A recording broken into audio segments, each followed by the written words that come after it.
live. Hopefully, oh my gosh, I forgot to check my audio. If you are watching this not live, there's going to be little things down below, little markers that I like using so much. I don't know if anyone really cares about them, but they're there. And I'm just going to make myself first full screen. And down there, you will see the little times in the videos when I moved other things. So I'm going to do just some general stuff. I'm going to talk about a few things I want to talk about, and then cat, okay. And then soon, I'm just gonna let some people filter in, and then we're gonna watch the Dedunking Dan video. I'll pull that up just to show you. But I'm gonna go over a couple things first because I want people to actually see this. What is up? D503. I forget what that's a reference to. I thought it was Star Wars, but then I remember getting that wrong. Where'd my cat go? Hey, buddy. Okay. All right. How do you feel about Flint Dibble?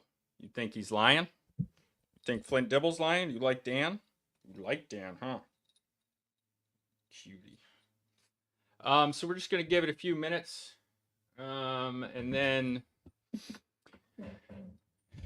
I forgot what I was doing. I got distracted by the cat. That's okay. Good thing to be distracted by.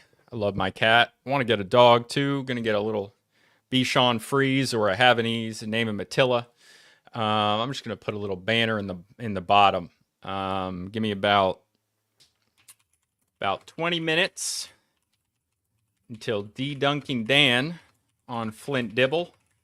Gonna enunciate with the caps lock. We're gonna make that scroll. Click it to show. Okay, but first I want to talk about a few things.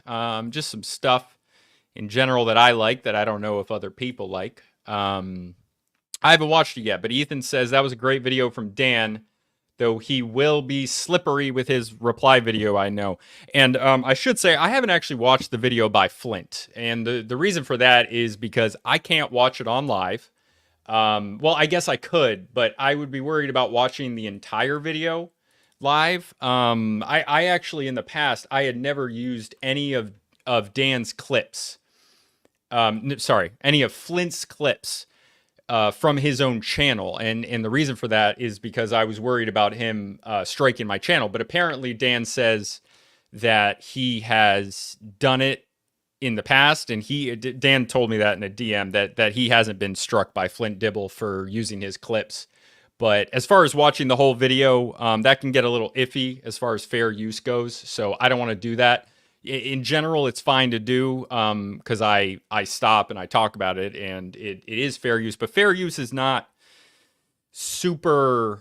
It's not super well defined. This is a big thing. If you're familiar with YouTube quite a lot, you know that it's a big issue with creators. The way that fair use is used. So we're gonna pop a Red Bull. We're gonna let people cycle in, and I'm gonna start by talking about one of my favorite pieces of primary source of a primary source, and that is this editor. This letter from What Is Up Vingal, and okay, D503 sci-fi novel from Yevgeny Zamyatin. I'm gonna mispronounce that just like I'm about to mispronounce this Chinese emperor's names.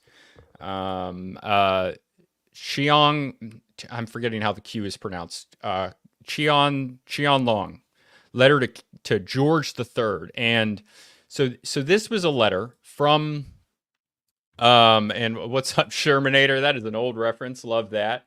This is a letter that was sent to King George of the United Kingdom. I think it's the same King George from the American Revolution.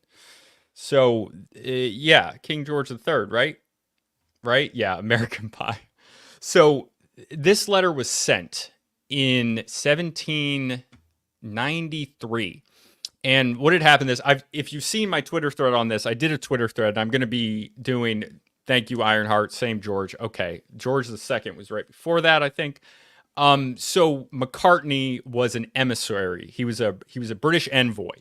And what he did was he went to China, and he kind of forced his way in by the implication, because of the implication, his threat to the Chinese. It wasn't a threat per se, but he shows up with gunboats, right? And he's like, I want to meet with the emperor.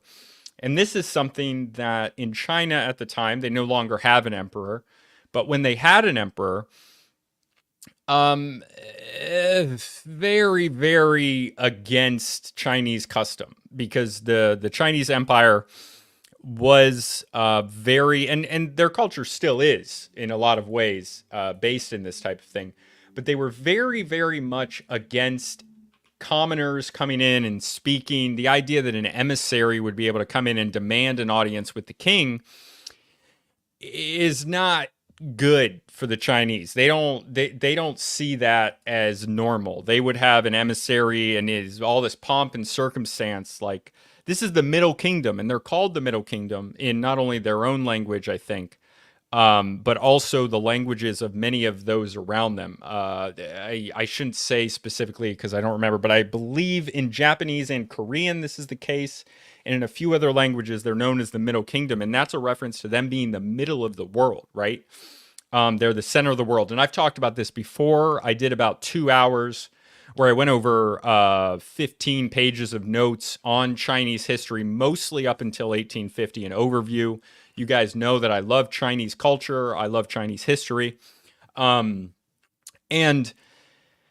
they would not in general allow this, but in this certain case, they allowed this. And it largely has to do with probably increasing European power. And they were trying to nip this in the bud. And we're going to get into the specifics of this in this letter.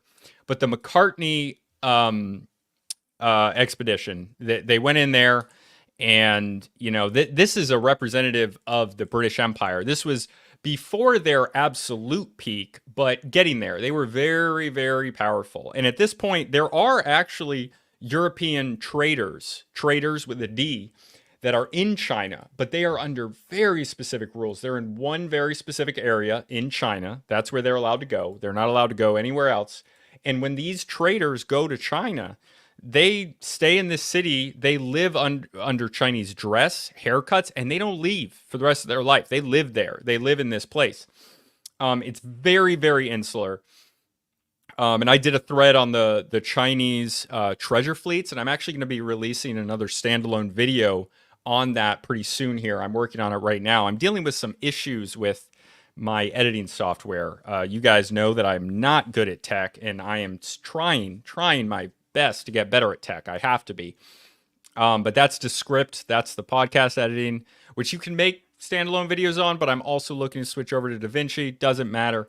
But that's what's happening. I'm looking to do more standalone videos in addition to the live streams and anything. And this is a very rare live stream. I don't know if you guys noticed, I never do live streams on Monday. And the reason is because I do 5 till midnight, which is my politics and comedy podcast with the boys, with Adam Nutter, my best friends in the podcasting sphere. And we're going to be doing that later tonight. So I generally don't do live streams on Monday, but I wanted to go live. I wanted to have this Dedunking Dan video, but I'm going to let people filter in, like I said.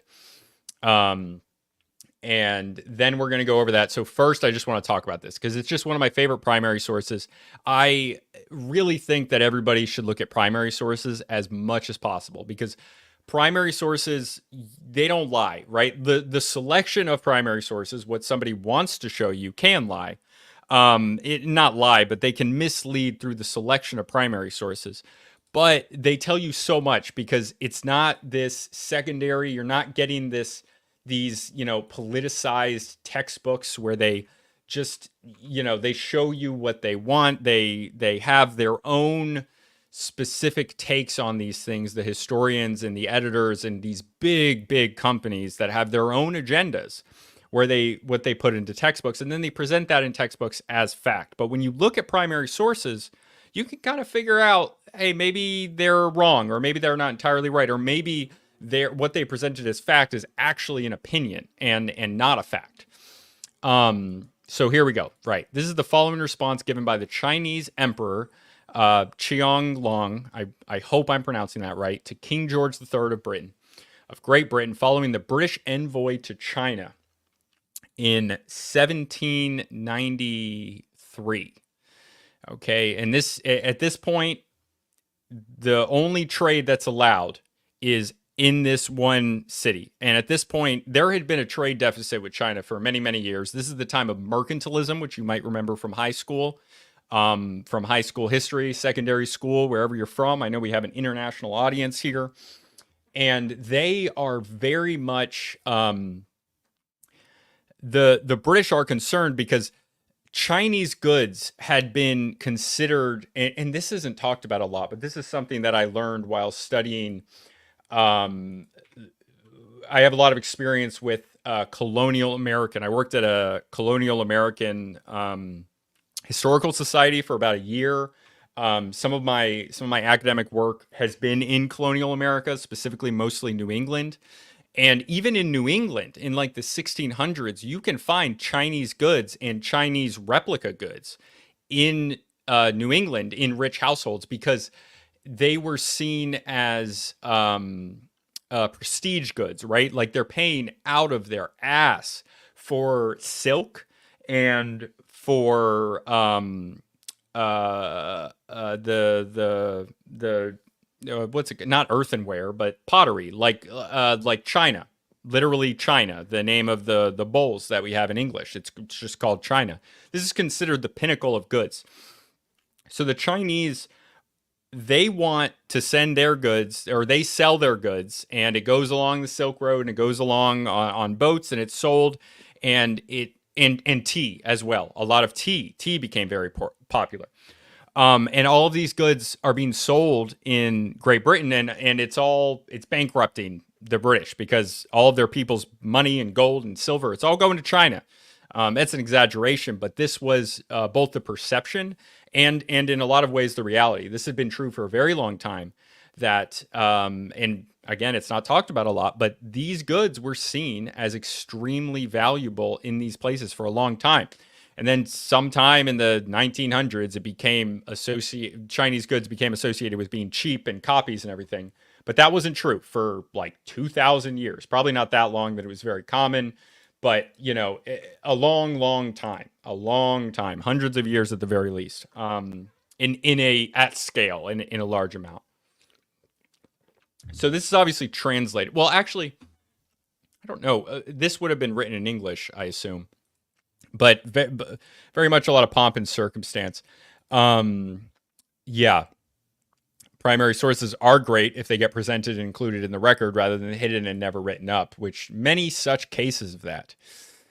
Minoan, what's up, guys? Seeing a lot of the normal faces. I really appreciate all your support. Thank you for being here. And also, this is after I do the dedunking video. This is going to be a more generalized stream. So anything you guys want to see me react to, see my take on, just let me know in the comments. But that won't be for like an hour and a half once I'm like at the thing. Once we're done with the Dedunking Dan video, which is what we're going to go to. George III was the first Hanoverian who spoke English. That makes sense. It does. They kind of, and then they changed their name, right? I was reading, this is the last digression, right? But I was just reading something. I was reading about cargo cults, and I was reading about how the Melanesians in a particular area, they deified Prince Philip, the king, the queen consort, as in the queen's husband, Queen Elizabeth II, and there was apparently Queen Elizabeth II and him wanted to change the name of the House of Windsor to the House of whatever Prince Philip's last name was. And there was a quote, and I'm going to paraphrase it because I'm not going to pull it up, but he said, "I'm the only man in the country not allowed to give his last name to his children," which, you know what, man, valid complaint, but you married the queen, so you're not the king because kings outrank queens. So he couldn't be the king. He was the queen consort. Sorry, man, you got to be married to the queen. Okay. So I think you get to, you got to deal with that one. You got to take that one small L. And Ironheart says, no, the dynasty changed after Queen Victoria married. I did not know that. So I guess there was precedent for the dynasty name changing by Queen Victoria marrying.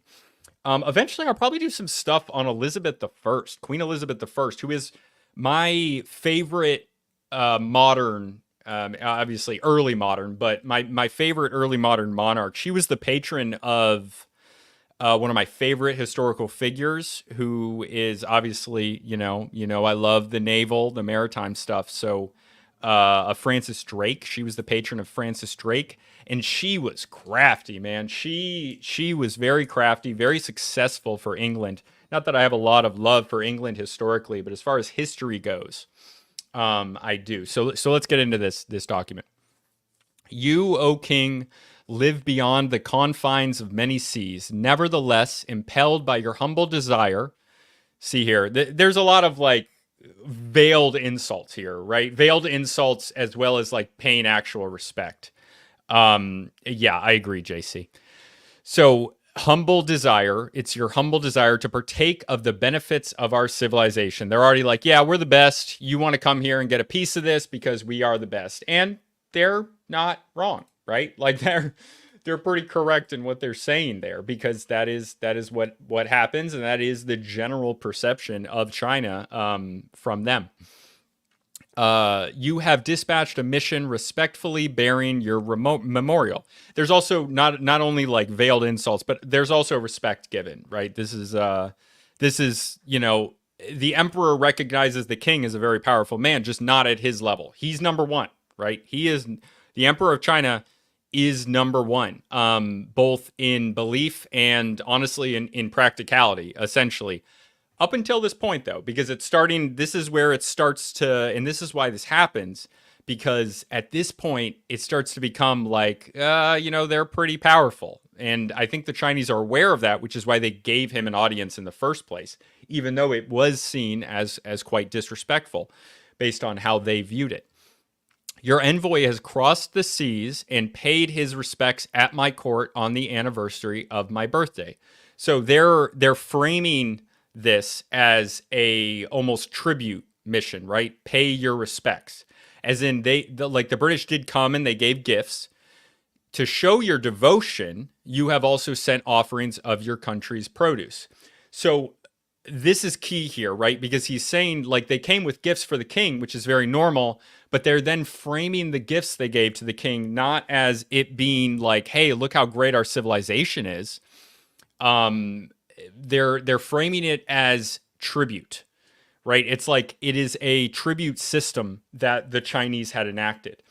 They had these lesser, it's feudal in a way, right? It's like it's done in an East Asian way, but it is feudal in the sense that there are higher and lessers. You got dukes and counts and kings and all these different ranks, and they're framing themselves, rightfully so ish. Probably would have been more true 200 years prior, but it's starting to become a little bit up in the air.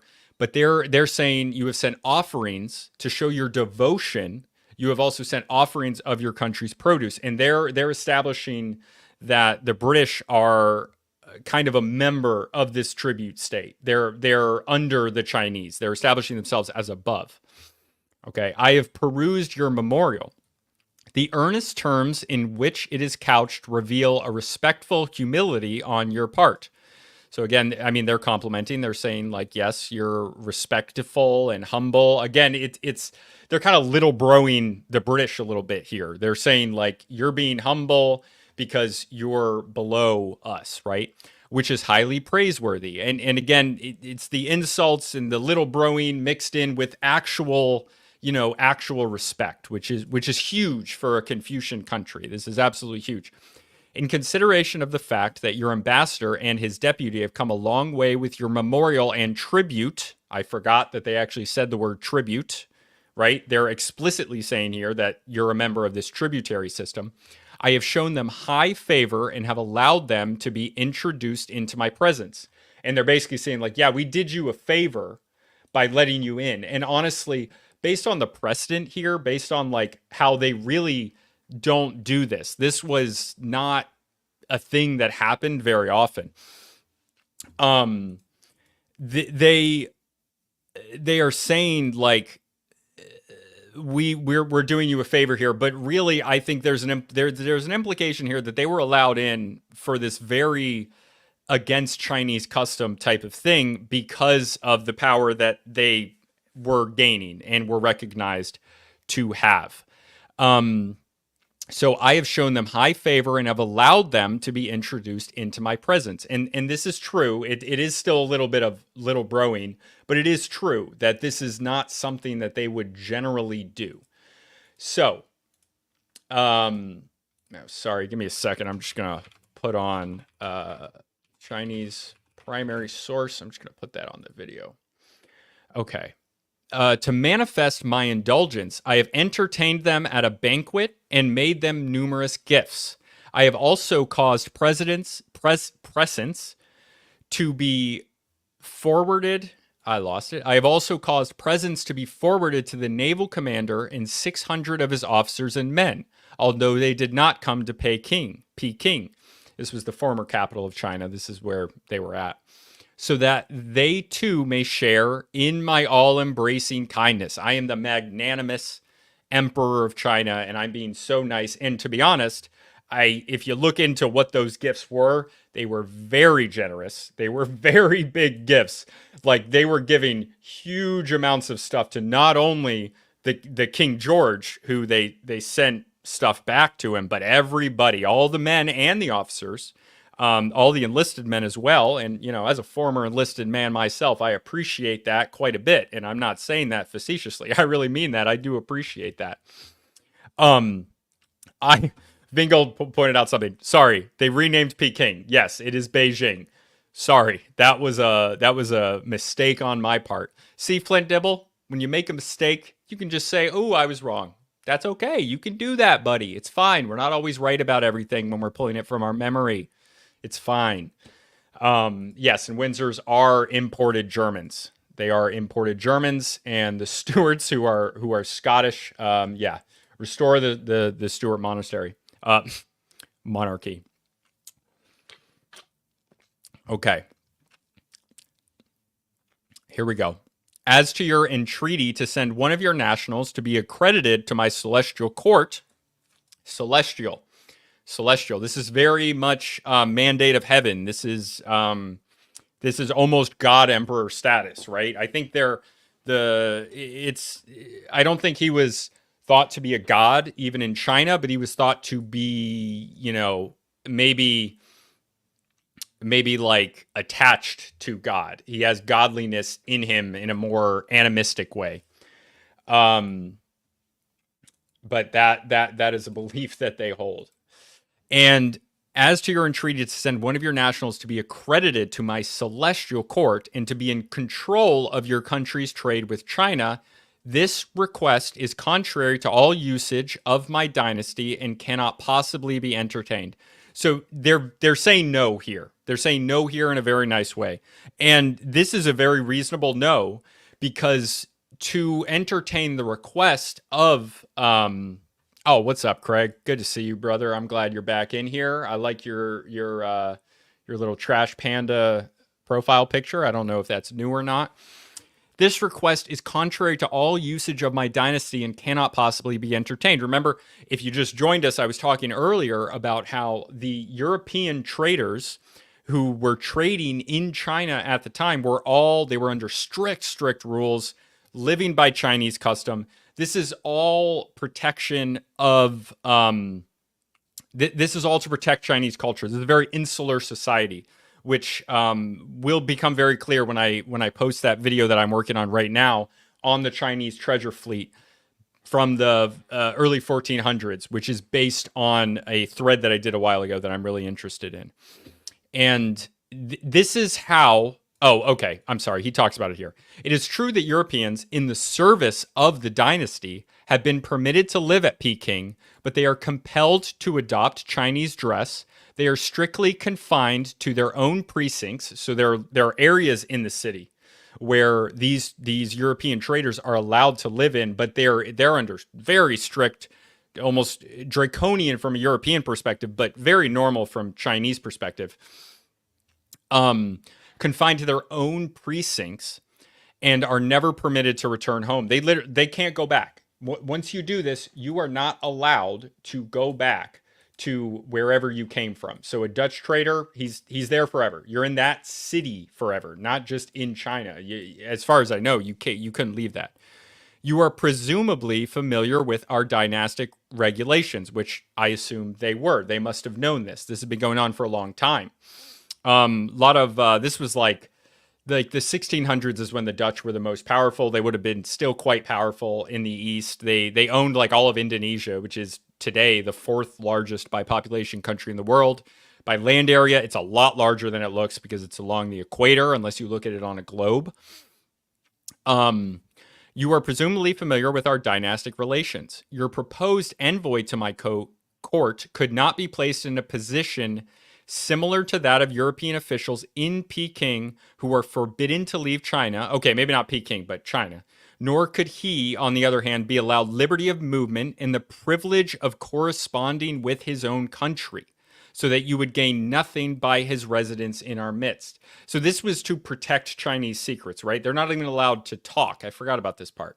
They're not allowed to talk to people back in England. They're essentially white Chinese people now. I don't know if they were allowed to marry Chinese women or anything. I don't know how that worked. Maybe they're allowed to bring their own families. I don't know. Moreover, our celestial dynasty possesses vast territories, and tribute missions for the dependencies are provided for by the Department for Tributary States. So this is talking about that tributary system that I was mentioning earlier. And they're talking about that. They're talking about like they really can't listen to this request. They can't actually adhere to this request without completely changing the way they do their own country. And they're not going to let some dirty barbarians, which is how they would view pretty much everyone else. Maybe not that extreme, but pretty much they would view anything outside of the Chinese state. There's an old Chinese understanding of distance where, like, I think it was Lee's allies. I could be misremembering this. I had to dig for this document when I found it. I wish I had saved it somewhere, and I don't think I did. It might be dug in the hundreds of bookmarks and everything that I have. But farther away from the center of China, it just becomes more and more barbarous from their perspective, and also from the perspective of somebody who's looking at civilization from the perspective of the Chinese. You go far enough away, you're up in Mongol territory where the barbarians are, not the civilization that emanates from Peking or Beijing, right? It would be impossible to leave them to their own desires. Supposing that your envoy should come to our court, his language and national dress differ from that of our people, and there would be no place in which to bestow him. So they're saying, like, you can't come here and just be British. You gotta like pretend to be a big-eyed, like, paler Chinese person. Maybe not paler, but different skin tone, different, like, you look different. You gotta at least wear the stuff. You gotta wear the Chinese stuff to get in here. And that's the way they run their country. You can feel however you want about it. That's the way they want to run their country. Okay? No place in which to bestow him. It may be suggested that he might imitate the Europeans permanently resident in Peking and adopt the dress and customs of China. But it has never been our dynasty's wish to force people to do things unseemly and inconvenient.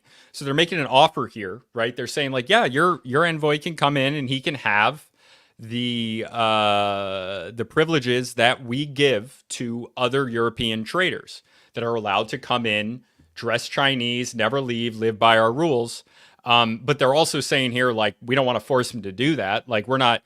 People do that by choice, and that's true. They weren't forcing these Europeans to do that. The Europeans that did that were on their own choice, or at least the choice of their lords, the kings and the emperors of France and Spain and the Netherlands that would ask them to do that. Which is, it's a big ask. I would never want to do that. Never even been to China. Besides, supposing I sent an ambassador to reside in your country, how could you possibly make for him the requisite arrangements? Europe consists of many other nations besides your own. If each and all demanded to be represented at our court, how could we possibly consent? And being very, very normal here, right? They're being very reasonable, and I'm saying that like I truly believe they are being reasonable, because they're saying like, look, if we allowed you to break the rules that we've had in place, everybody's going to want to break the rules. You bring the snack into class, everybody wants a snack. You can't do it. You got to stop it. The thing is utterly impracticable. Impracticable. The heck? I've never seen that word before in my life. I'm going to assume that just means impractical. You know what? I'm too interested. I'm going to Google this word. Impracticable. Impossible in practice. Impossible in practice to do or carry out. Cool word. Hard to say.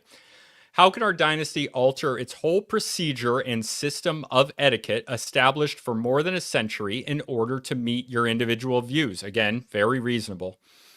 If it be said that your object is to exercise control over your country's trade, your nationals have had full liberty to trade at Canton for many a year. Canton. What is that now?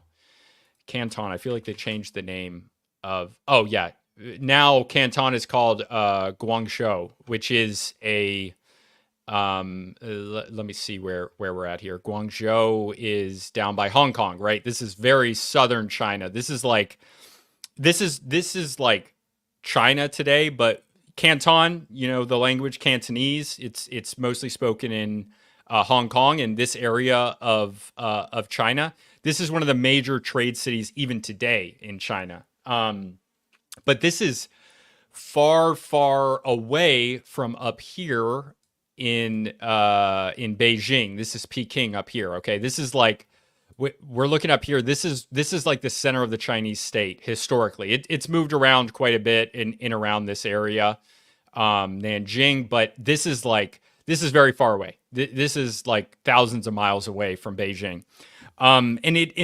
They are considered to be Han Chinese here, but there's some racism between Southern Chinese and Northern Chinese. Southern Chinese are generally viewed, if I remember correctly, I hope I'm not misrepresenting this, but lesser than the Northern Chinese, who are very much central to the Chinese state and people. Okay. Okay. I lost my spot. Receive. Oh, okay. How can our if it is to be said and have the ability to trade at Canton for many a year and have received the greatest consideration at our hands? Missions have been sent by Portugal and Italy, preferring similar requests. The throne appreciated their sincerity and loaded them with favors, besides authorizing measures to facilitate their trade. Besides, as in they didn't authorize measures to facilitate their trade with China. You got to go to Peking. You got to go to the precincts where they put the white people.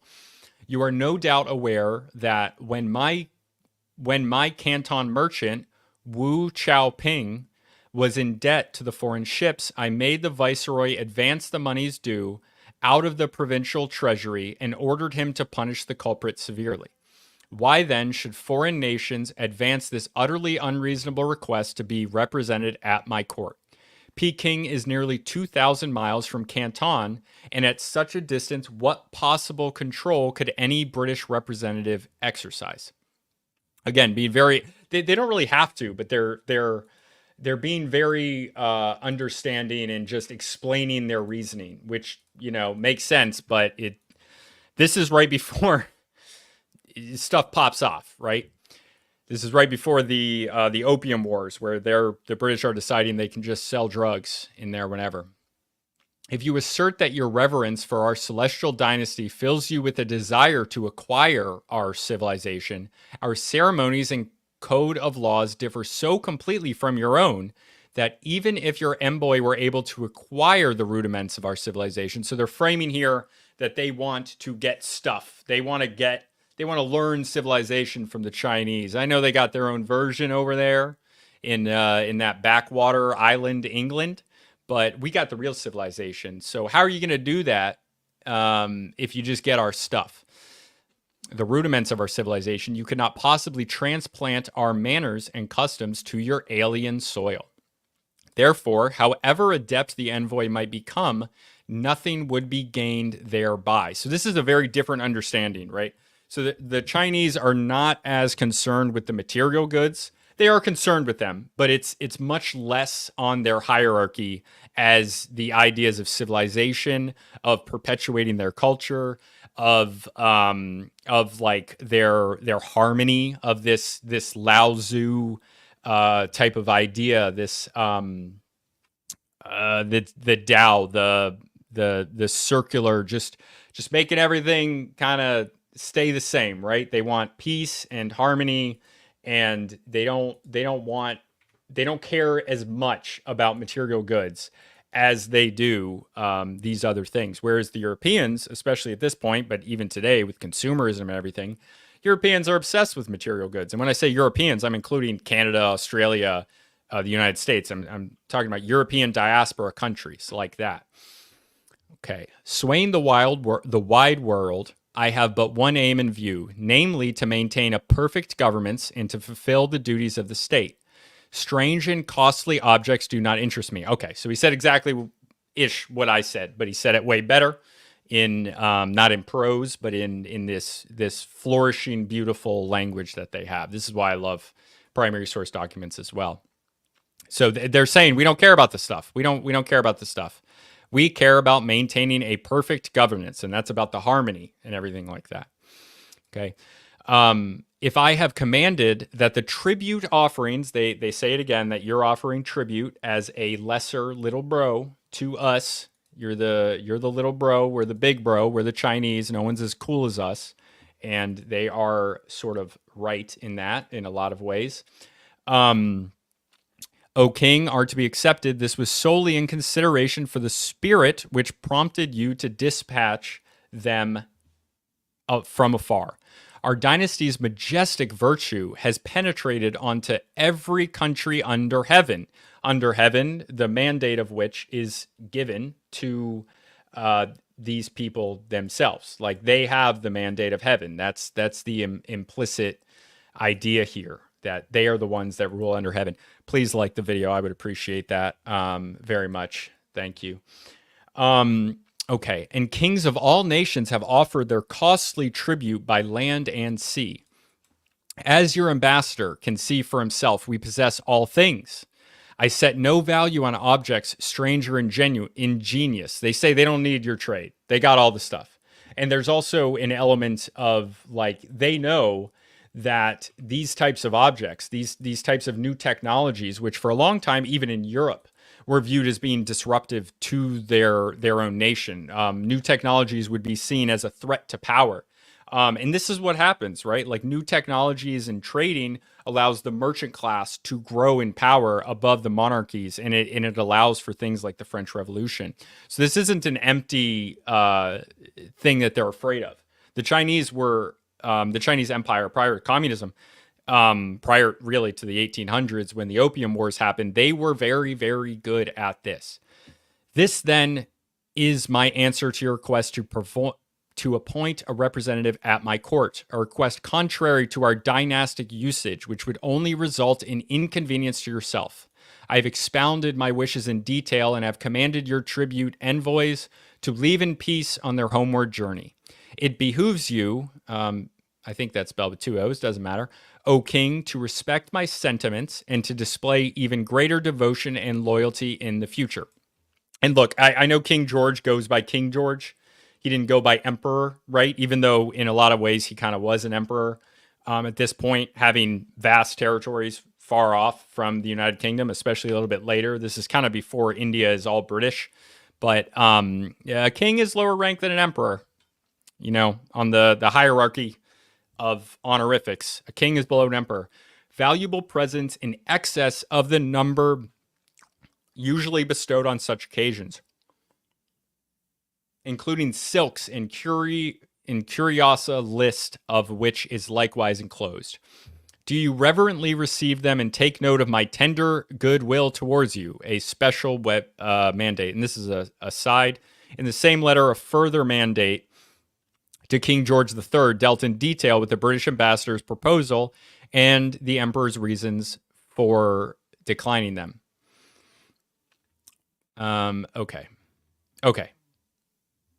I think that's all I'm going to read off this. Maybe I'm going to look at this.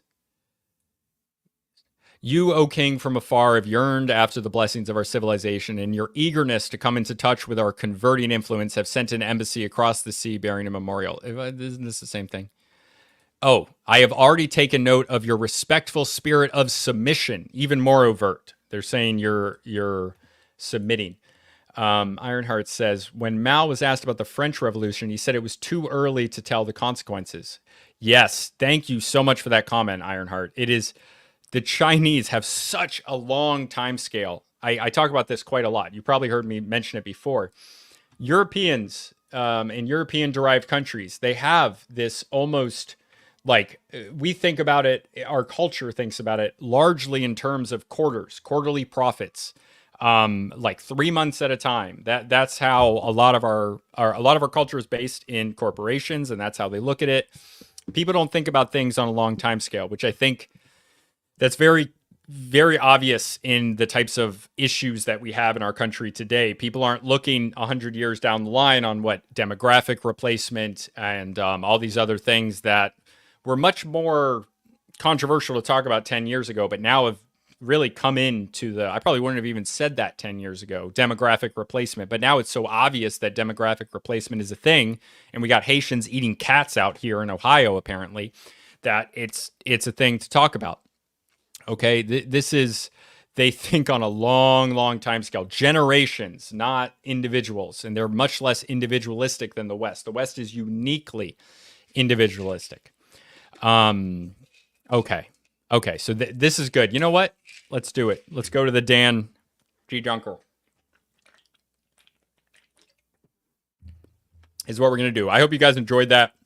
A lot of people just talking about the Stewarts in the chat, which is totally fine. Love the Stewarts.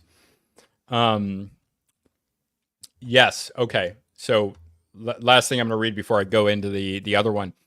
The Roman roads are the best investment in history. People still walk on them today. And the Chinese did something similar around the same time.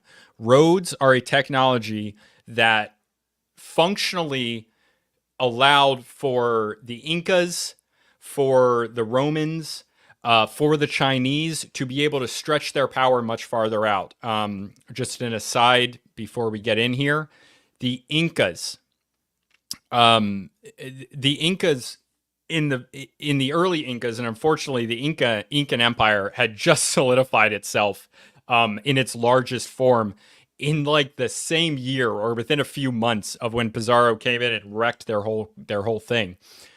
But the roads are hugely important because they allow faster travel. So it's a functional technology that allows for people to be reached much quicker, which allows for them to lead much faster. Whereas in the past, the Incan king, like earlier, before all these roads were built, and even after a little bit, even though it made it possible for the Incan king to get around more, his power increased, just like the Roman emperor, Roman Republic, Chinese emperor's power increased based on the roads allowing for armies and envoys and traders to get there faster.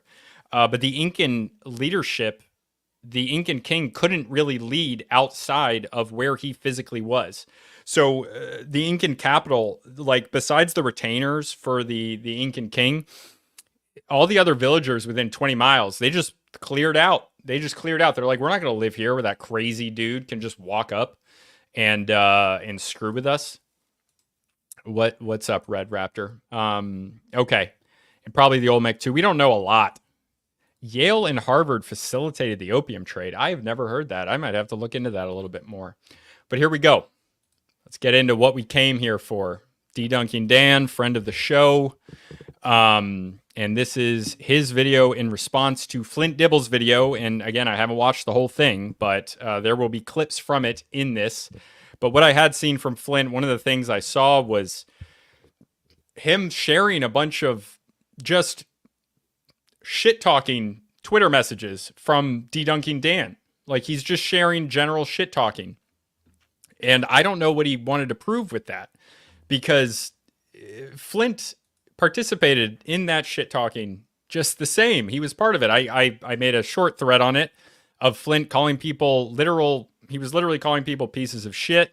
He was calling people evil. He was saying, I think, more negative things than I myself have said. I've definitely been involved in that shit talking on Twitter, but he's saying bad stuff. I don't know why he's, regardless, we're going to start. We're going to see what Dedunking Dan has to say. It's a 46-minute video. We're going to go through the whole thing.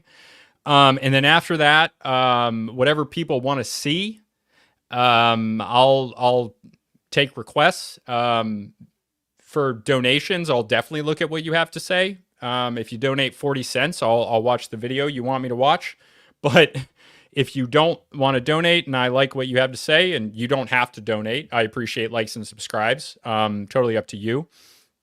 But that's how I'm going to do it from now on. I'm going to try to do more generalized streams. I'm not sure how it works. I like to get the keywords in, because I think that works better, but this will probably work as well. I think I have enough of an audience of people that come just to see what I have to say, regardless of what it is, that people will come. So yeah, donations for watching something, any amount of donation, doesn't matter. But also, I do not expect donations. I really, like and subscribe. That's all I ask for. And I appreciate, and watching means so much to me, and participating, and join the Discord. And, there is a Telegram, which is pretty small. If you want to join the Telegram, let me know. I'll get you a link.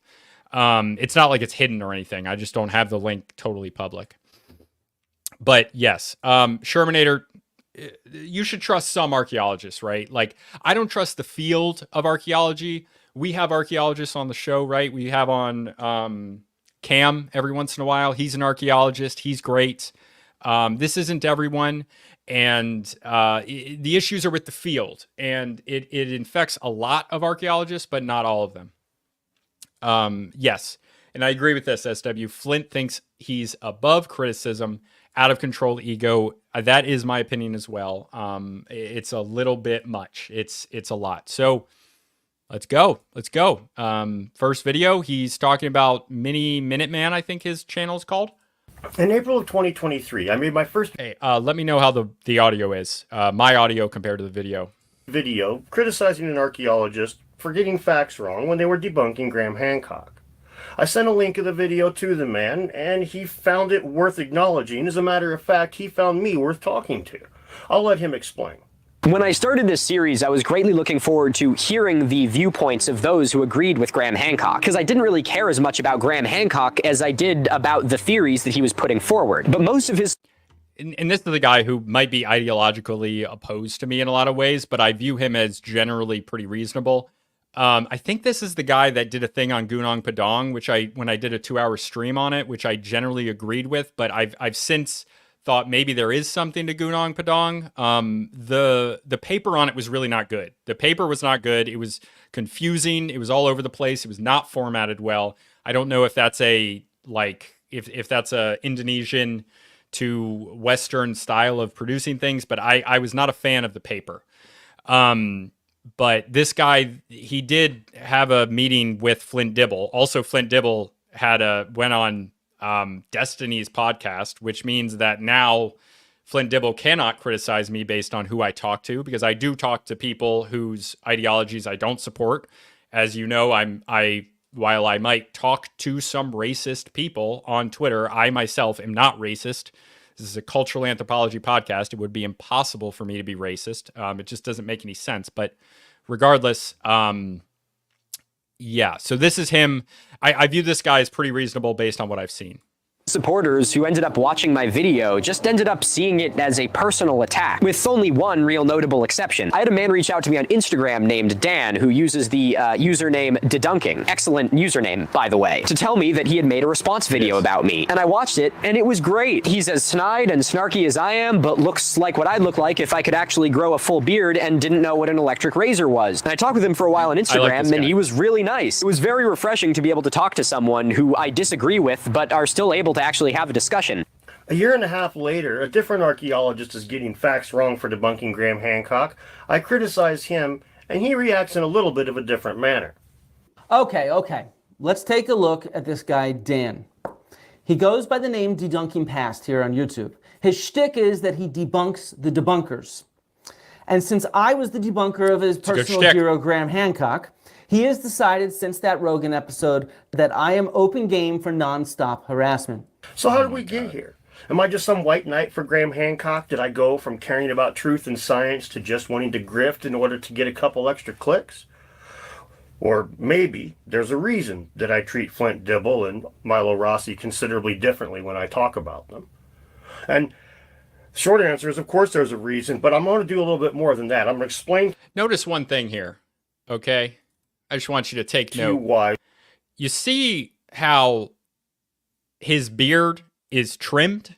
You see how his mustache doesn't go into his mouth?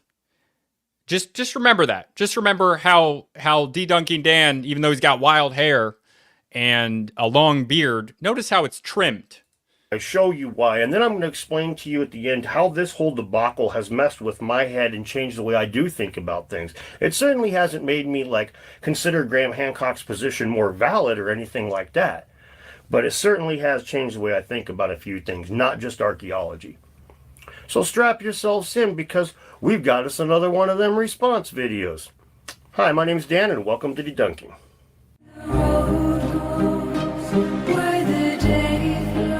Is that Jordan? Now, if you aren't aware, Flint, Dibble, and Graham Hancock were on a debate on the Joe Rogan Experience, in which Flint said a number of things that were less than accurate.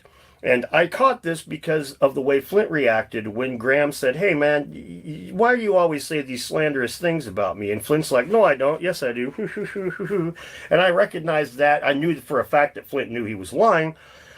And that got me to look through the video a little closer. I noticed more lies, more tells for lying. I looked into those. And yeah, just so we're clear, when I did my videos, I would not have looked in to this stuff nearly as much if I wouldn't have looked into it as deep and realized the amount of stuff he had not, I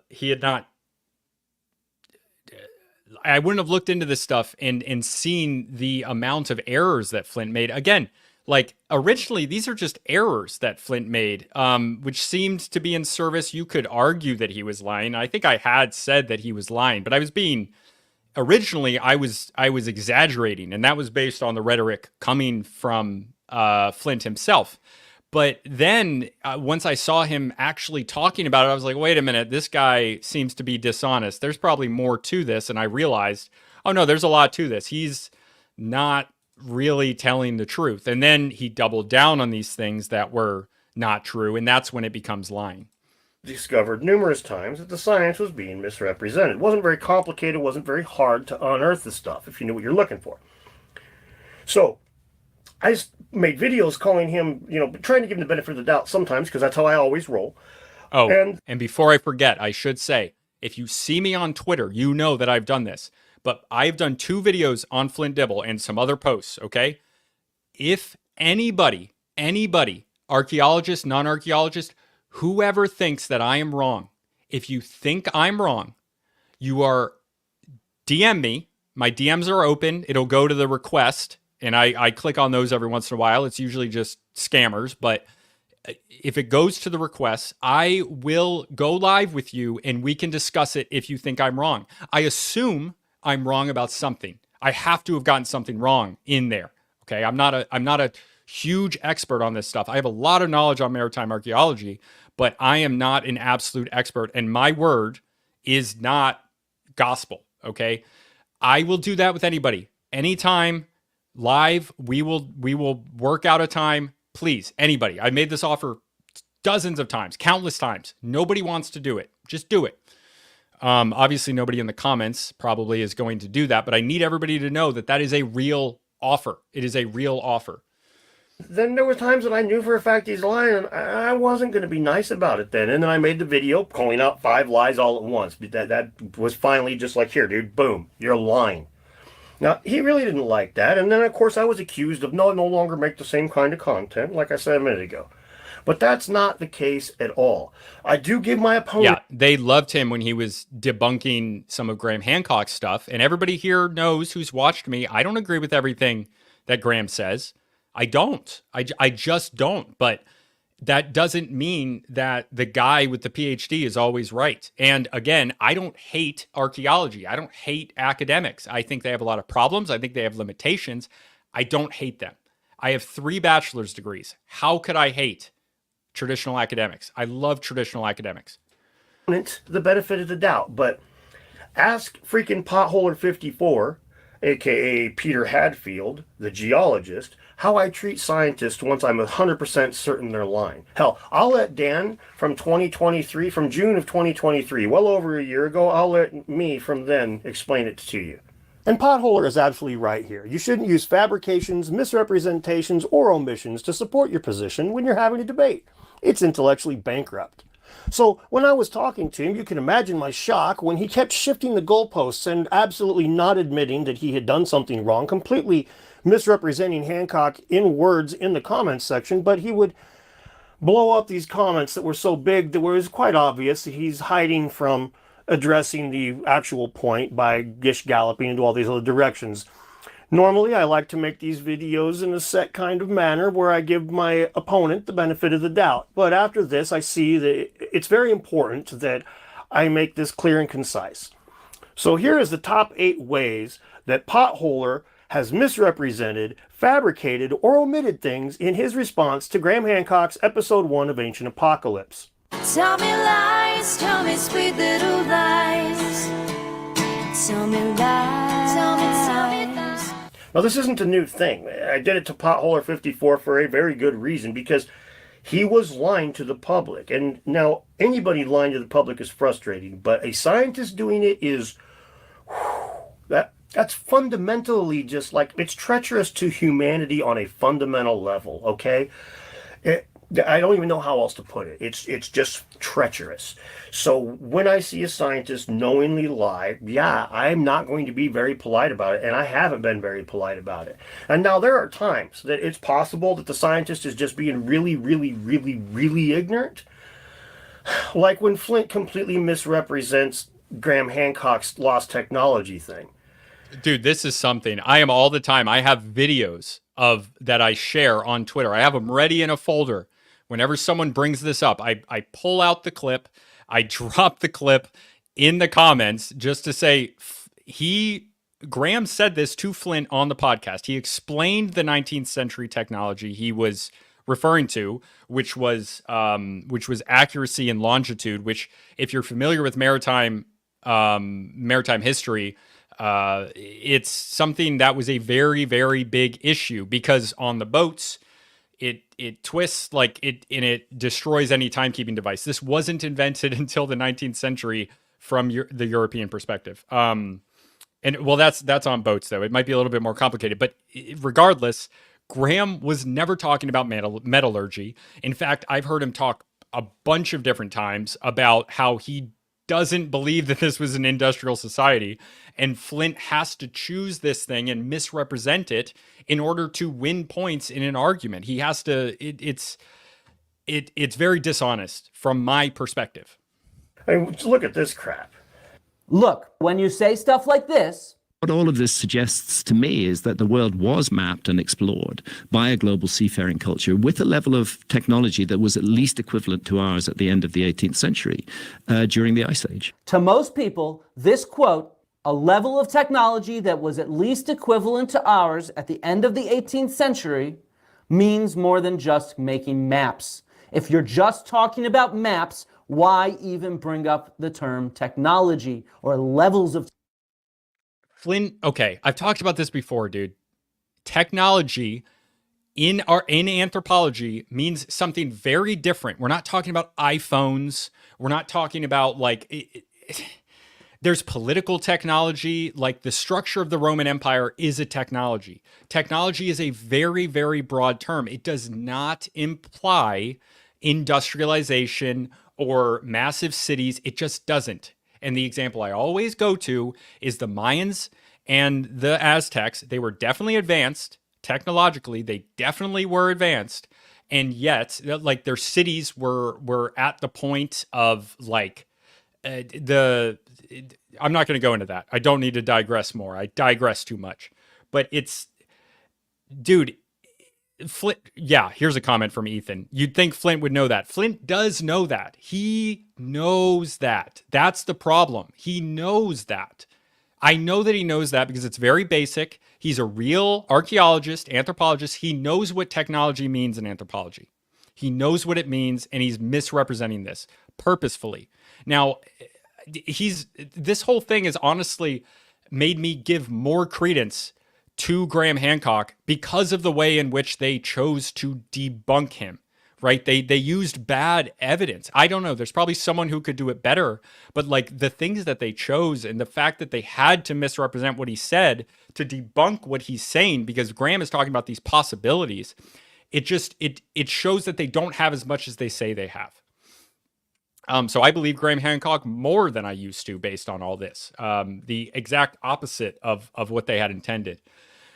It's all very, very bad, but yes. Technology. So either Flint doesn't really know Graham's basic position, or he's completely dishonest. Because as anybody who's read Graham's books knows, that longitude requires 2 working timepieces to get. So it's not just like, I don't know what Flint might be thinking, like better parchment or better ink pen. Maybe he thinks Graham says they had better ink pens so they can make better maps. But Graham is saying they had to have some sort of working timepiece. I'll read from page 25 of my 1995 Fingerprints of the Gods to further explain. Once again, we seem to be looking at the fingerprints of a vanished civilization, one capable of drawing accurate maps of widely separated... A map is a technology.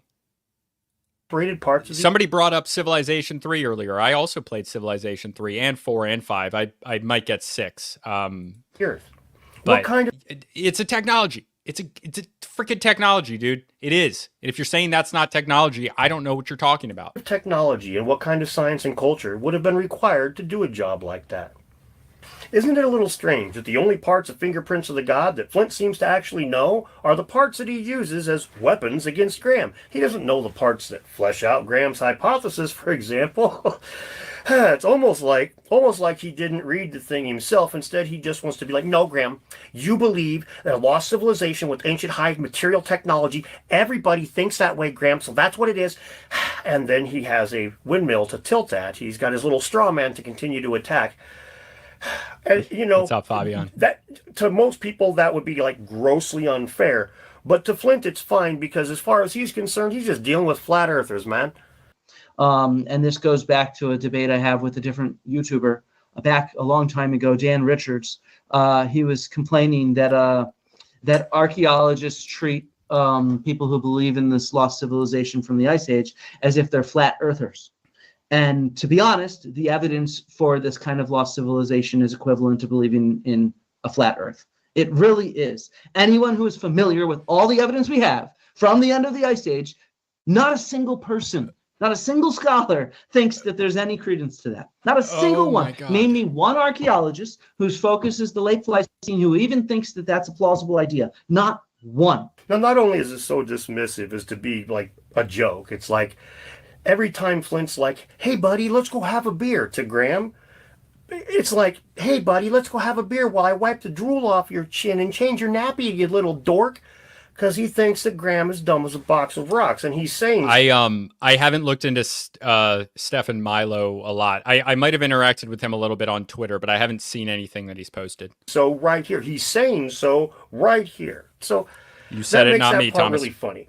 But what's even funnier is like the fundamental bad logic here. He's saying you can prove for a fact that Atlantis didn't exist. Because you can show, millions of people have seen the round face of the Earth. We can prove for a fact that the Earth is round. How do you prove for a fact that the Atlantis didn't exist, Flint? You can't, okay? You can't. You can say we have no evidence for it. You can say there's nothing we can find that makes me think that there is an Atlantis that exists. You can say all that kind of stuff all you want until you're blue in the face and maintain intellectual integrity if you truly believe every statement that you're making.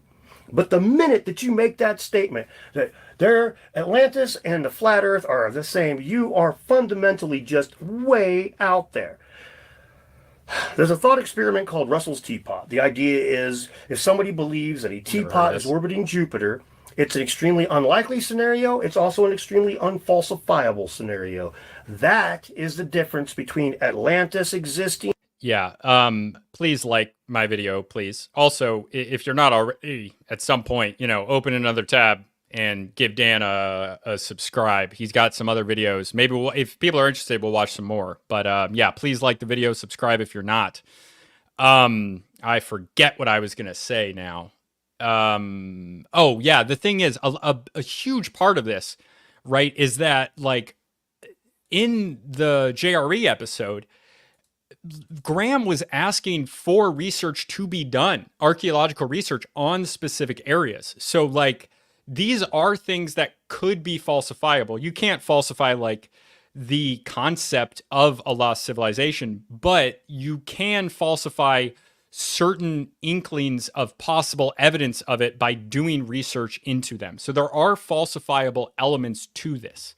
And the fact that they're denying that even being looked into is more evidence against them, because these individual things are falsifiable, and extrapolating and exaggerating what has already been done. In fact, like in the Guardian article, I've talked about this before, Flint Dibble claimed that there are hundreds of thousands of sites in the Amazon and the Sahara, and there aren't, as far as I know.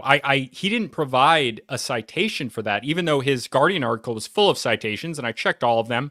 He cited Graham as being a pseudo-archaeologist, even though he linked to an article that was actually calling Joe Rogan a pseudoscientist and didn't even mention Graham. But like he just, I lost my train of thought. I lost it. What was I saying? Doesn't matter. Keep going. And the Earth being flat. If you want to be extremely skeptical, you can say that Atlantis is like Russell's teapot, that it probably didn't exist, but we can't prove that it didn't. But that is as far as you can go and remain intellectually honest, unless you are so fundamentally flawed in your thinking that you probably shouldn't even be pushing a mop for a living. So I want to show you why I call him dishonest instead of just saying he makes a mistake here and there. And I've done this sort of thing before, but I've always been all scientific and heavy-handed about it and like, this is the data. And I've seen that's pointless, because what he does is he gaslights his audience into thinking that it doesn't really matter what somebody else says if they don't have credentials. Then he ignores the data that I bring up, makes fun of me, and then says, no, I didn't lie. And then he calls it a game. So what I'm going to do here is ignore the data, basically, at this point. I'm going to show you a liar. I'm just going to show you something that if you've ever watched the cops bust somebody who's like, you ever seen a kid with their hand in the cookie jar get caught and they're like, that, I'm just going to show you a liar, okay? So we'll start with the way that he rewrites history when he's talking about the whole fertilization thing.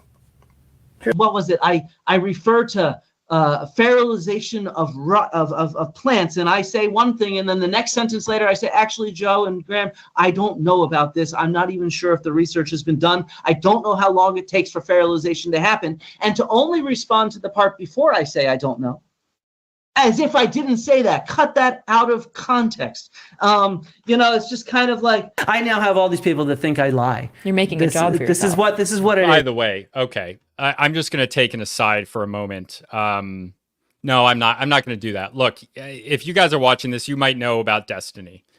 Okay, Destiny is not a good person. He is very intelligent. He's very well researched. His opinions are deplorable. I believe he defended. No, I'm not even going to say that, just in case that's not true, because I haven't looked into it enough. I'll probably do it later. But he did mock the death of the firefighter at the Trump rally, and he said some very, very bad things about that event, and that's gross. I wouldn't say that about Joe Biden or Kamala Harris, who I don't like. I don't really like Trump either. I'll probably vote for him, but I don't really like him. I don't think he's a good person. But the stuff about just somebody at a rally, I definitely wouldn't say that about them. I definitely also wouldn't say it if Kamala Harris or Joe Biden, if they had an assassination attempt against them, I would not celebrate that. And I especially wouldn't celebrate just somebody at the rally being unalived. Like, that's not good. That's very, very bad about anybody to celebrate death like that based on difference in politics. It's reprehensible. And this is the guy that he's talking to. They're like, Flint Dibble is a liar. He went in there and presented XYZ, and it's just, they pull out the most random thing. It's like, what was it? At one point, Joe Rogan asked me a random question about, because I was talking about the domestication of crops and how we can clearly date that, organic evidence, we can radiocarbon date it, it's directly datable. And so, we can see when crops are domesticated, there's no ice age civilization that's growing crops, right? And so he says, well, what about fertilization? Right. And so I'm like, yeah, that, that would probably take as long as domestication does, a few thousand years. And he keeps pressing me, and I say, but look, I don't know. I really do not know. I remember looking I've at not that. studied this. I don't even know if people have studied how long it takes for fertilization to happen in an archaeological framework. That's when something is domesticated and becomes feral. Yeah, exactly. Sorry, yeah. And this one guy on YouTube who's a Graham Hancock. No, Shermanator. This was like last week. This video was after it. He's talking about the JRE episode right now. Fan. He takes out the first half of that, where I say it probably takes a few thousand years, and then he says I lie. And it's like, dude, the very next sentence I say I don't know. And I say, actually, I've not researched this. I'm clearly not friggin' lying. He claims he if I remember, he was in, we'll see what Dan says. He probably retracted his statement, basically, right? Well, I don't know, Joe. I misspoke. I'm sorry about all that. It's maybe not thousands of years. I'll have to look and see. That's how he makes it sound, right? And he said this to a couple of different people. At least. But let's see what really happened in the debate. Yeah, thank you. But is it possible that this cycle of domesticating wheat and beans and all these different things has taken place many, many times? And that if you left them alone, they would go back to the wild form, where if there was a disaster and people stopped growing them in this particular region, how long would it take for them to revert back to their original thousands state? Of years again. Thousands of years again. again. Thousands of years. How many thousands of years do you think? I hope he plays the whole clip. I don't know, because I'd have to look that up, because I know. See, and this is so. We're to let the whole thing play. That we've observed this kind of stuff, feral. Oh, here's what I wanted to point out. Look, I don't want to insult anyone's appearance, right? But this is grooming. Okay, Flint, he doesn't look kept. He hasn't done anything to his hair. He hasn't trimmed his beard. It's disgusting to have your beard hair. Anybody who has a mustache knows this. Mine's trimmed. Look. Okay? You trim it right here. It doesn't take very long to make it so that when you're eating food, your disgusting mustache hairs aren't in your food. But he's got like a walrus over his mouth. And again, I'm not attacking his appearance. I don't want to attack the guy's appearance. I'm attacking his the way he presents himself. This is something you can control. You can control how you groom your beard, the clothes that you wear actually fitting. And maybe some people don't care about that. I care about the way people present themselves. I think that's important. Maybe that's the Marine in me, but I do. But regardless, he said, I don't know, in response to a question about how many thousands of years it would take. He did not retract his thousands of years statement. He should have, if he wanted to be like, oh, I'm not sure. He would say, oh, actually, I'm not sure it would take thousands of years. That's not what he says. Domesticates going. Where if there was a disaster and people stopped growing them in this particular region, how long would it take for them to revert back to their original state? Thousands of years again. Thousands of years again. Thousands of years. How many thousands of years? You think? How many thousands of years? I don't know, because we've. Well, I don't know. In response to a question, how many thousands of years? That is a different thing. I'd have to look that up, because I know that we've observed this kind of stuff, feral. Domesticates going feral, but I don't have that off. And you said how many years from the original till the whole crop? Something like 3,000 years. 3,000 Dorian years. Fuller's actually published a lot on estimating the time ranges of this. So if you had agriculture in 12,800 years ago, around the time of the Younger Dryas impact theory, and then people are resorted to hunter-gatherers again, and it takes a long time before they start using agriculture again. Is it that's possible? Not what he's claiming. He's claiming that. Yeah, I know, but I'm asking: is it possible that those plants would revert, and then the process would happen again? Oh, and then Graham steps in. He saves him, accidentally, of course, but Graham steps in and he saves Flint here by not having to answer that question. Again, once people started growing them intentionally? That's tough to tell, because what we see is this exactly at that time, at least in Southwest Asia, where this domestication starts. Right, we haven't seen the reverse happen. No. But is it possible?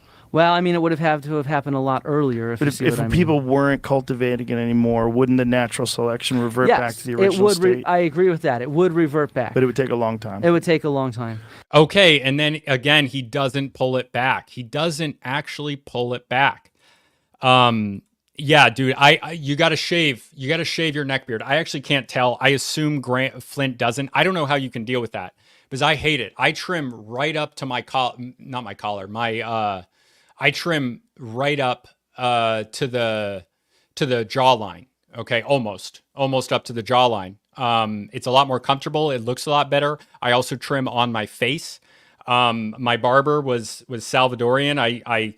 I look somewhat more like a Spaniard Hispanic when I used to have him shave my beard. Unfortunately, I moved away, so I can't see him anymore. But he was my barber for many years. But yes, gosh, like the way he presents himself is so bad. Like it really, you got to present yourself. Look, if you're reading this and maybe you don't care about your appearance that much, please start caring. It matters. It affects the way that people perceive you a lot. And so I want to get into how the next trait size takes thousands of years after that. Flint's just over here rewriting history, you know. To the mandible, Dibble. Yeah, so he just showed Dan just showed the full clip. He showed the full clip, which shows all of the context of that. Flint was lying there. And I'm not saying that he's wrong. I'm saying he's lying because he can go back and see what he said. He didn't say, I don't know if it would take thousands of years. He said, I don't know, in response to a question that asked how many thousands of years. That is not the same thing at all. It's the difference between 2,000 and 5,000 years, whatever. Reality, he never retracts the thousands of years, but he sure acts like he retracted the thousands of years, right? Now imagine if Joe would have asked him, hey, Flint, what's pi? And Flint would have been like, I know that one, Joe, it's 3.14. And then Joe would have been like, but Flint, what is it to the 10th decimal place? And Flint's like, ooh, I need to go do some research. I'll get back to you on that one. Would that remove the 3.14 from the discussion, or would that still be the general answer that would be hanging until there was more data brought to bear, which never was? So the answer that Flint gave was thousands of years, and he never retracted that. He never rolled it back. He left it hanging, and he told his audience that I lied, like his bad mustache. Deliberately edited him out of context in order to show this, in order to call it a lie. And it's very clear that that's not the case. It's very clear right here in the clip. You could see that that's not what happened. So again, we've got a case where Flint's over here telling fibs, all right? And in this case, he's telling them about me in order to protect himself. And whatever. If he's going to lie about me in order to protect himself, then we'll just do what we're doing now, won't we? And I didn't catch that kid in the cookie jar lie that he did there. And that's, make no mistake, that's basically what it was, right? It wasn't like he had thought that lie through. Rogan is like, hey man, I see you're making a case for these plant domestication. I see a potential hole in that case. And he pokes at it, and Flint is like, ping, block that thing.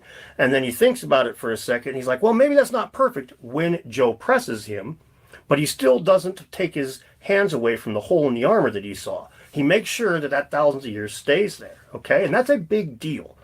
But I didn't notice this until the guy, like this, I went back through it, because the first time that I saw it, it was the racism thing that really clued me into it. Now, pay close attention to this. Now, hell, I'll make it a little easier for you. Archaeologist Flint Dibble says Hancock's claims reinforce white supremacist ideas, stripping indigenous people of their rich heritage, and instead giving credit to aliens or white people. Actually, I've never... Did you really say that? No, I said that this idea of Atlantis, the way it goes back 200 years, it has been used for those reasons. So are you saying your quote is incorrect? I think that it's editing me out of context, Graham. I've never called you a white supremacist or a racist. No, hang on, that's because you're very, if I may say so, very slippery in the way that you deal with, because you know perfectly well that saying that my work encourages... Ethan, I'll have to look at that. Look at that later. That would take me a while to research. encourages white supremacism and it's the same encourages thing, racism dude. is going to end up with me being tarred as a racist. And you know very well that tarring somebody as a racist in this day, look, the results there, down there, make no mistake, Hancock is a white supremacist like Trump. Look at TDL this, there, but it's look at racist this title. fiction pretending to be These are science. not my words. But Look, no, I'm talking about your influence on media and culture. You cite 19th century sources, you cite 16th century sources, and I label... And you talk to a terrible person uncritically, Flint. Those as racist. And I see it as a problem to readapt those kind of sources without critiquing them, because this idea of a white Atlantis... Okay, so this point of not critiquing, he really wants Graham to work within the rules, the unwritten and written rules of archaeology. He wants this to be done his way in his field. He doesn't want anybody to... He thinks that if you cite something like that, you have to bring up the context of it and criticize it. What is up, Meta Prime? How are you doing, brother? Glad to see you in the chat here. We are doing what we do best, which is destroying the liars in mainstream academia. Not that all of them are, but many of them are. This particular individual is that. Is what existed in the 19th century. I have no such idea. But you might not, but you're citing Everybody those check out sources Meta on Prime Twitter. on Should Twitter. I not cite And them? I never make that the foreground. Why should I not cite them? By the way, I've looked into where he cites them. He just says that they exist. He says that this happens. He doesn't draw any, he doesn't, thanks, Meta Prime, doing the Lord's work. I agree with you. Yes, everything I do is done through the grace of God. Now, the Graham does not cite these things and necessarily agree with them. He only cites them and brings up that they exist. And Flint just wants him to, if he's going to be talking about them at all, to criticize them in the way that his field does. But Graham is not an archaeologist. And Flint wants to label Graham as some sort of archaeologist, even though he's not. He doesn't do archaeology. He doesn't do the research. He doesn't write research papers. So he's not within that realm. And he wants to do that. There's evidence of him wanting that to be the case in more ways than one. He wanted the conversation on JRE to be like just within. Thank you, Craig, very much. Link to the Discord's down below. Like, subscribe, and the bell. I always forget to say the bell. If you want to hit the bell, hit the bell. By labeling Graham as an archaeologist, even though Graham is not an archaeologist, does not claim to be an archaeologist, has never claimed to be an archaeologist, he can then label him as a pseudo-archaeologist, and he can judge Graham within the standards of the field of archaeology, and he can choose to only work within the standards of the field of archaeology. And in order to make the argument that he's making, as he said so many times during this JRE episode, I only want to talk about what we have. Well, that's not what it is, dude. That's not what it is. We're not just going to talk about what is in this politicized field. That's not how deciding what is true works. It doesn't. You, as an archaeologist, do not have a monopoly over our human history. That's the point. That's the problem. And that's why you are the symbol of the problem, Flint. Of anything that I write, I put that in there as a paragraph, and I say he should. Congratulations. Congratulations that you do that. But now you're trying to force other people to do that, Flint. You don't get to do that. You're not in charge here. You don't get to decide how everyone else talks about information. You little controlling, weird little man. Archaeologists are basically, by definition, pseudoscientists, as they are anthropologists, which is a humanity, akin to gender studies. Yeah, I make this point a lot. They're in archaeology. There is a lot of scientific methods, but their conclusions are based on not just the science itself. Like when they do isotope analysis, or when they do a the dating, dendrochronology, you're dating wood, or you're dating through radiocarbon dating, or there's an older method, I'm forgetting what it's called, but When you're dating through that, that is a scientific method. That is a very scientific method. You can argue that like the social sciences are sciences because they use the scientific method to test their hypotheses, but that doesn't mean that the whole field, like that's not how people think about science in general. It's not like a conclusion in archaeology is the same as a conclusion in physics or chemistry. It's not. It's based on interpretation. It's a different thing. Not be citing these kind of sources without critiquing them because they do the harm. There's a lot of harm in the history. Can you be specific about that? Like, what are these sources that you're citing about Atlantis, and why do you think that they reinforce white supremacy? Yeah, sure. So I'm done listening to white people talk about white supremacy and how it's bad. I don't care. I don't care what you have to say. It's all BS and it's weaponized. It's just argue the information, dude. If like maybe this, I guess the guy they're talking about, I don't even remember his name. I'd never heard of him before. Maybe he was a white supremacist. Actually, I think he was a white supremacist. But like that doesn't mean that he was wrong. I have books on Soviet archaeology. They're not wrong just because they're commies. That doesn't make them wrong. Evaluate the information, you unscientific nitwit.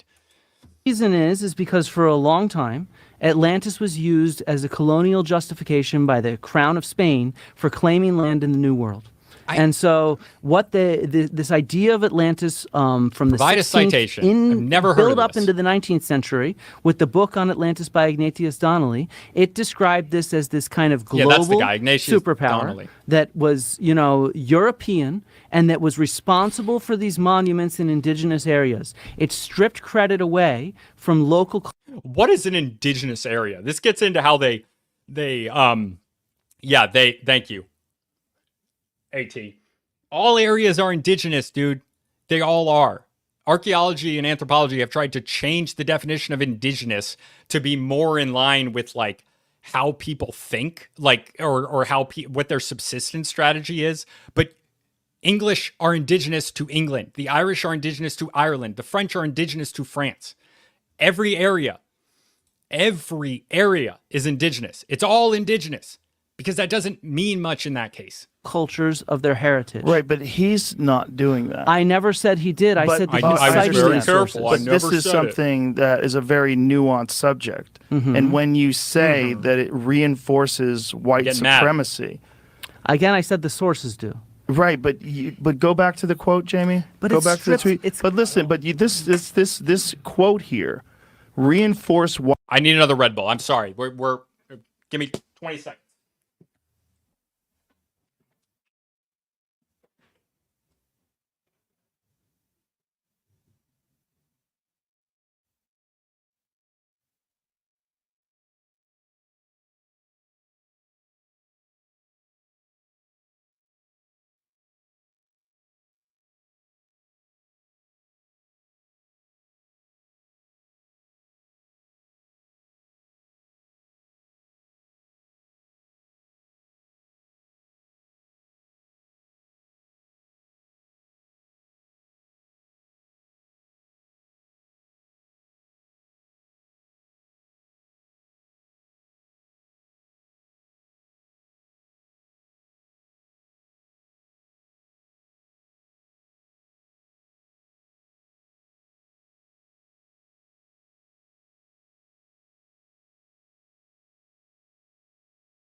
Okay, and I'm back.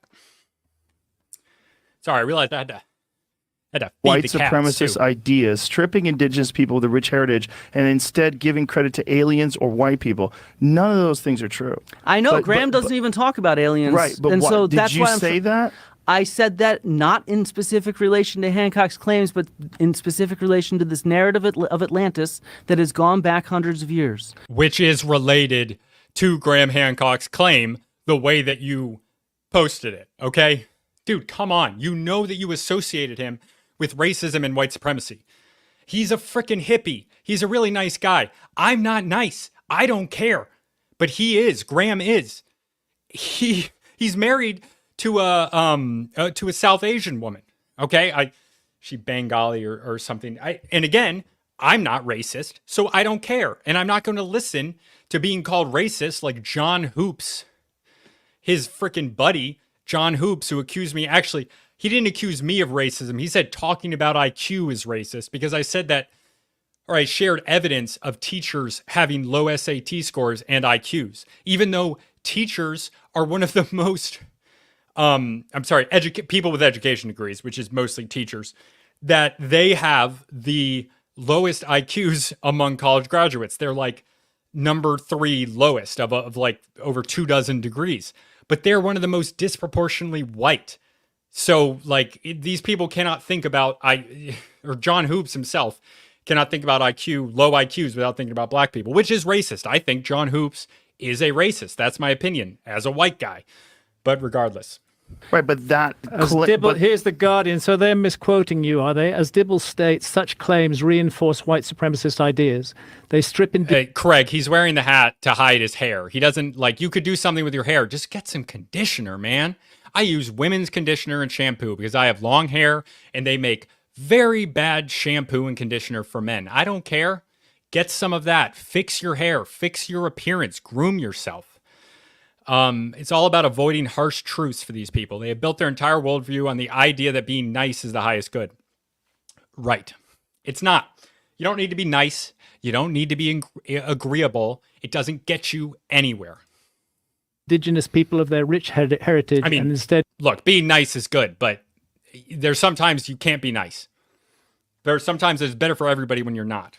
And yeah, Graham has been far too nice, and I think that's part of the problem. But that's why you got me and Dan, because we're not going to be nice. We don't have to be. Give credit to aliens or white people. Why didn't you get the Guardian to put that right? Well, I don't. Did you actually say that though? I did not say that Graham reinforces white supremacist ideas. As I've said, basically so this quote is not real. They stripped the stories of Atlantis, yes, and I think that that's an issue. So, Graham, you go around the world to megalithic sites, right? So the quote he's trying to immediately. He's trying to pull it away.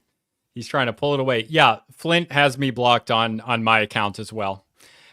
He has also accused me of being a stalker. By the way, I do interact below Flint's posts, and the reason is that it's in my niche. I don't only do that. I'm on Twitter a lot. I make a lot of Twitter posts. I get over 12 million impressions in 3 months. I just checked it yesterday, okay?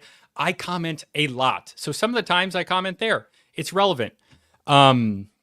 Kate J says, try Dissident Soaps shampoo. Their friends want to get one for my husband if they ever come out with a shampoo/conditioner combo. I will give that a try. I use, what is it? Paul Benjamin. It's like a salon shampoo that I really like, but I'll look into them. I'd rather have that than some big corporation. But yes, thank you. One of our few female listeners. Always appreciate to see you there, Kate.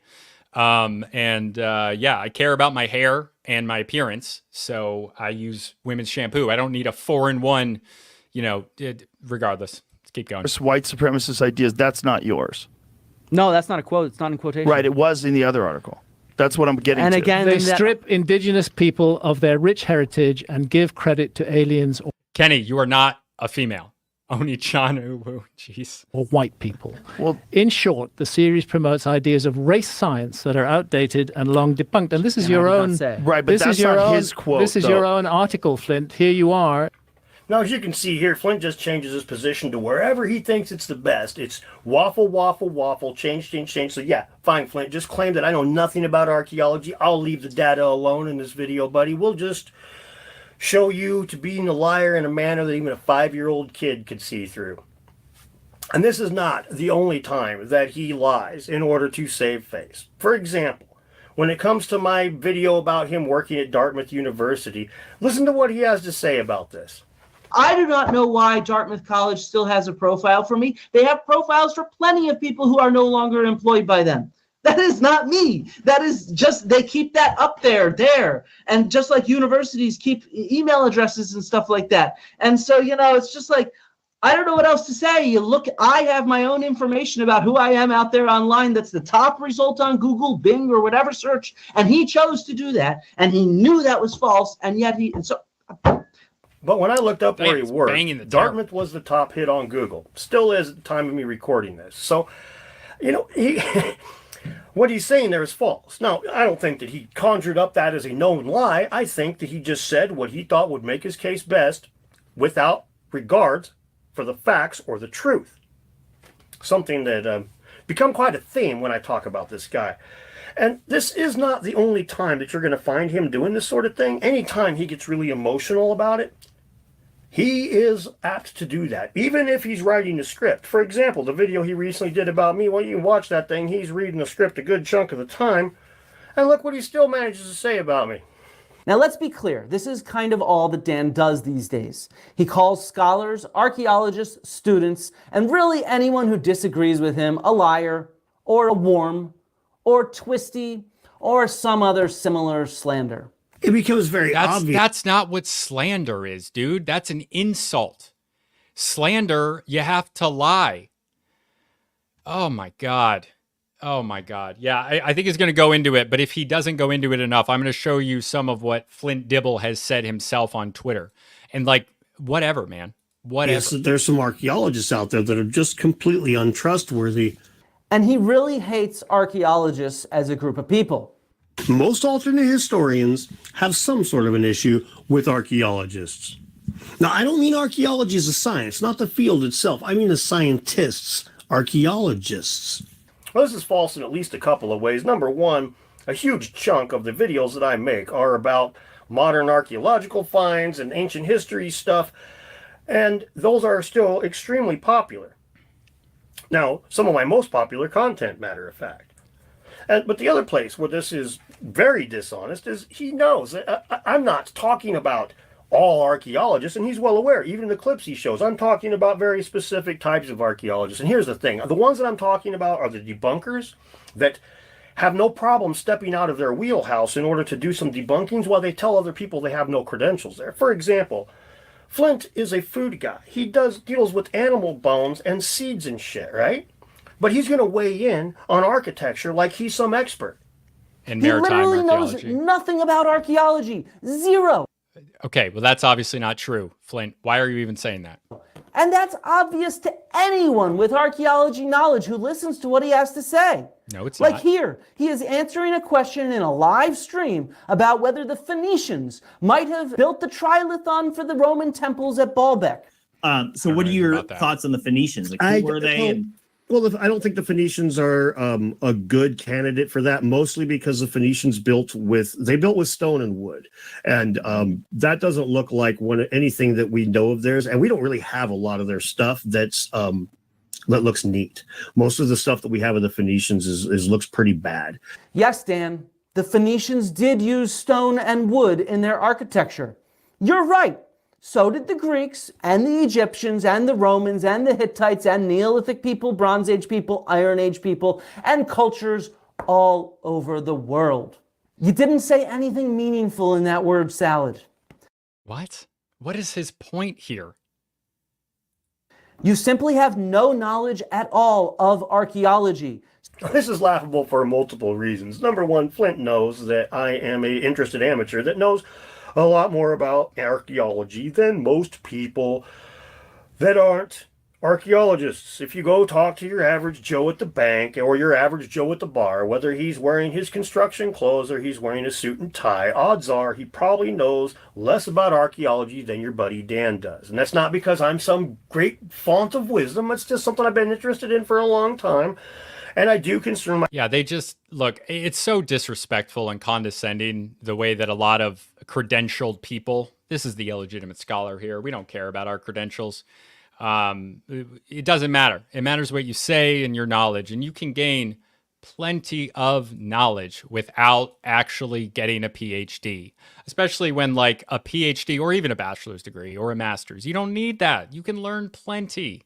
You can learn so much without that, okay? You do your own research, your own reading. It's just not going to be socialized in the particular field that these people are talking about. But that is a particular way of viewing knowledge. It's not the only way of viewing it. So I hate this. And that's why I recently was talking to an archaeologist on Twitter, and his idea, like, he started talking to me about credentials and like what I have. And I said, like, oh yeah, like, I don't hide the fact that I have 3 bachelor's degrees. I just don't put it in my bio. I don't think it's important. So yes, I have bachelor's degrees, magna cum laude in history and anthropology, as well as a degree in education. That's what I have. That doesn't mean anything. It doesn't matter. I learned a lot in traditional academia, which I love. I learned so much outside of academia, which I also love. Myself with a lot of the scientific sides of it, where a lot of the people that are alternate historians like myself tend to stick to the narrative side of things. I do know about stratigraphy. I do know about context dating. I do know about multiple lines of evidence. I understand what LiDAR is used for outside of just finding ancient ruins. I understand what cultural resource management is. As a matter of fact, Jimmy Corsetti's audience now knows what cultural resource management is. Thanks to me, you're welcome, archaeologists. So to say that I know nothing about archaeology, that's just Flint talking hyperbole or making overreaching claims, something that I accused him of numerous times in my 5 Fibs video, which the link is somewhere down there. But there's more to this story than meets the freaking eye. The second part of this that is just insane is him accusing me of just word salad when I say the things about the Phoenicians and using wood and that making it harder, blah, blah, blah. Oh wait, you know what? He didn't go into it. I'm gonna move this over to another thing for a moment. Okay.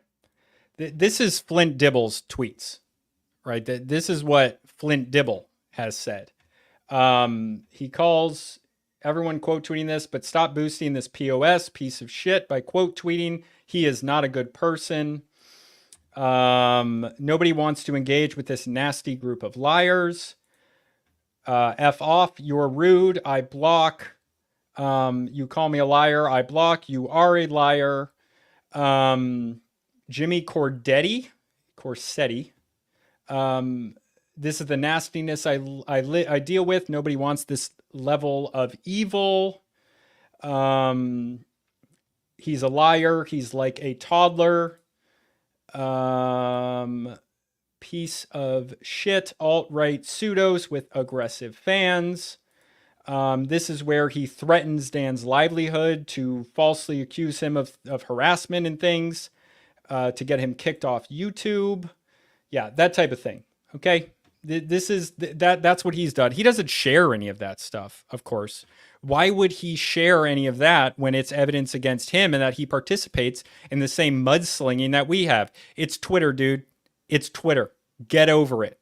Okay? It's not that big of a deal. We're all doing it to each other. That's why I've never shared those before in a video, because that's not, to me, a valid criticism of Flint. Now, it might be. I'm a YouTuber and a guy that writes. I'm not held to the same standard. I'm held to a different standard than, right. It's actually X. Thank you, Kenny. Appreciate that. Very good correction. We're not held to the same standard as people who are actual professors. It's not the same thing. You're allowed to talk shit. You're allowed to. It's fun sometimes. It got a little bit too much for me, so I stopped mostly because it wasn't what I generally used it for. But a little bit of that is fun, and it's fine. And if both sides are participating on it, what's the issue? When I've done that to somebody who hasn't participated in it himself as an individual, I've apologized. That's happened multiple times.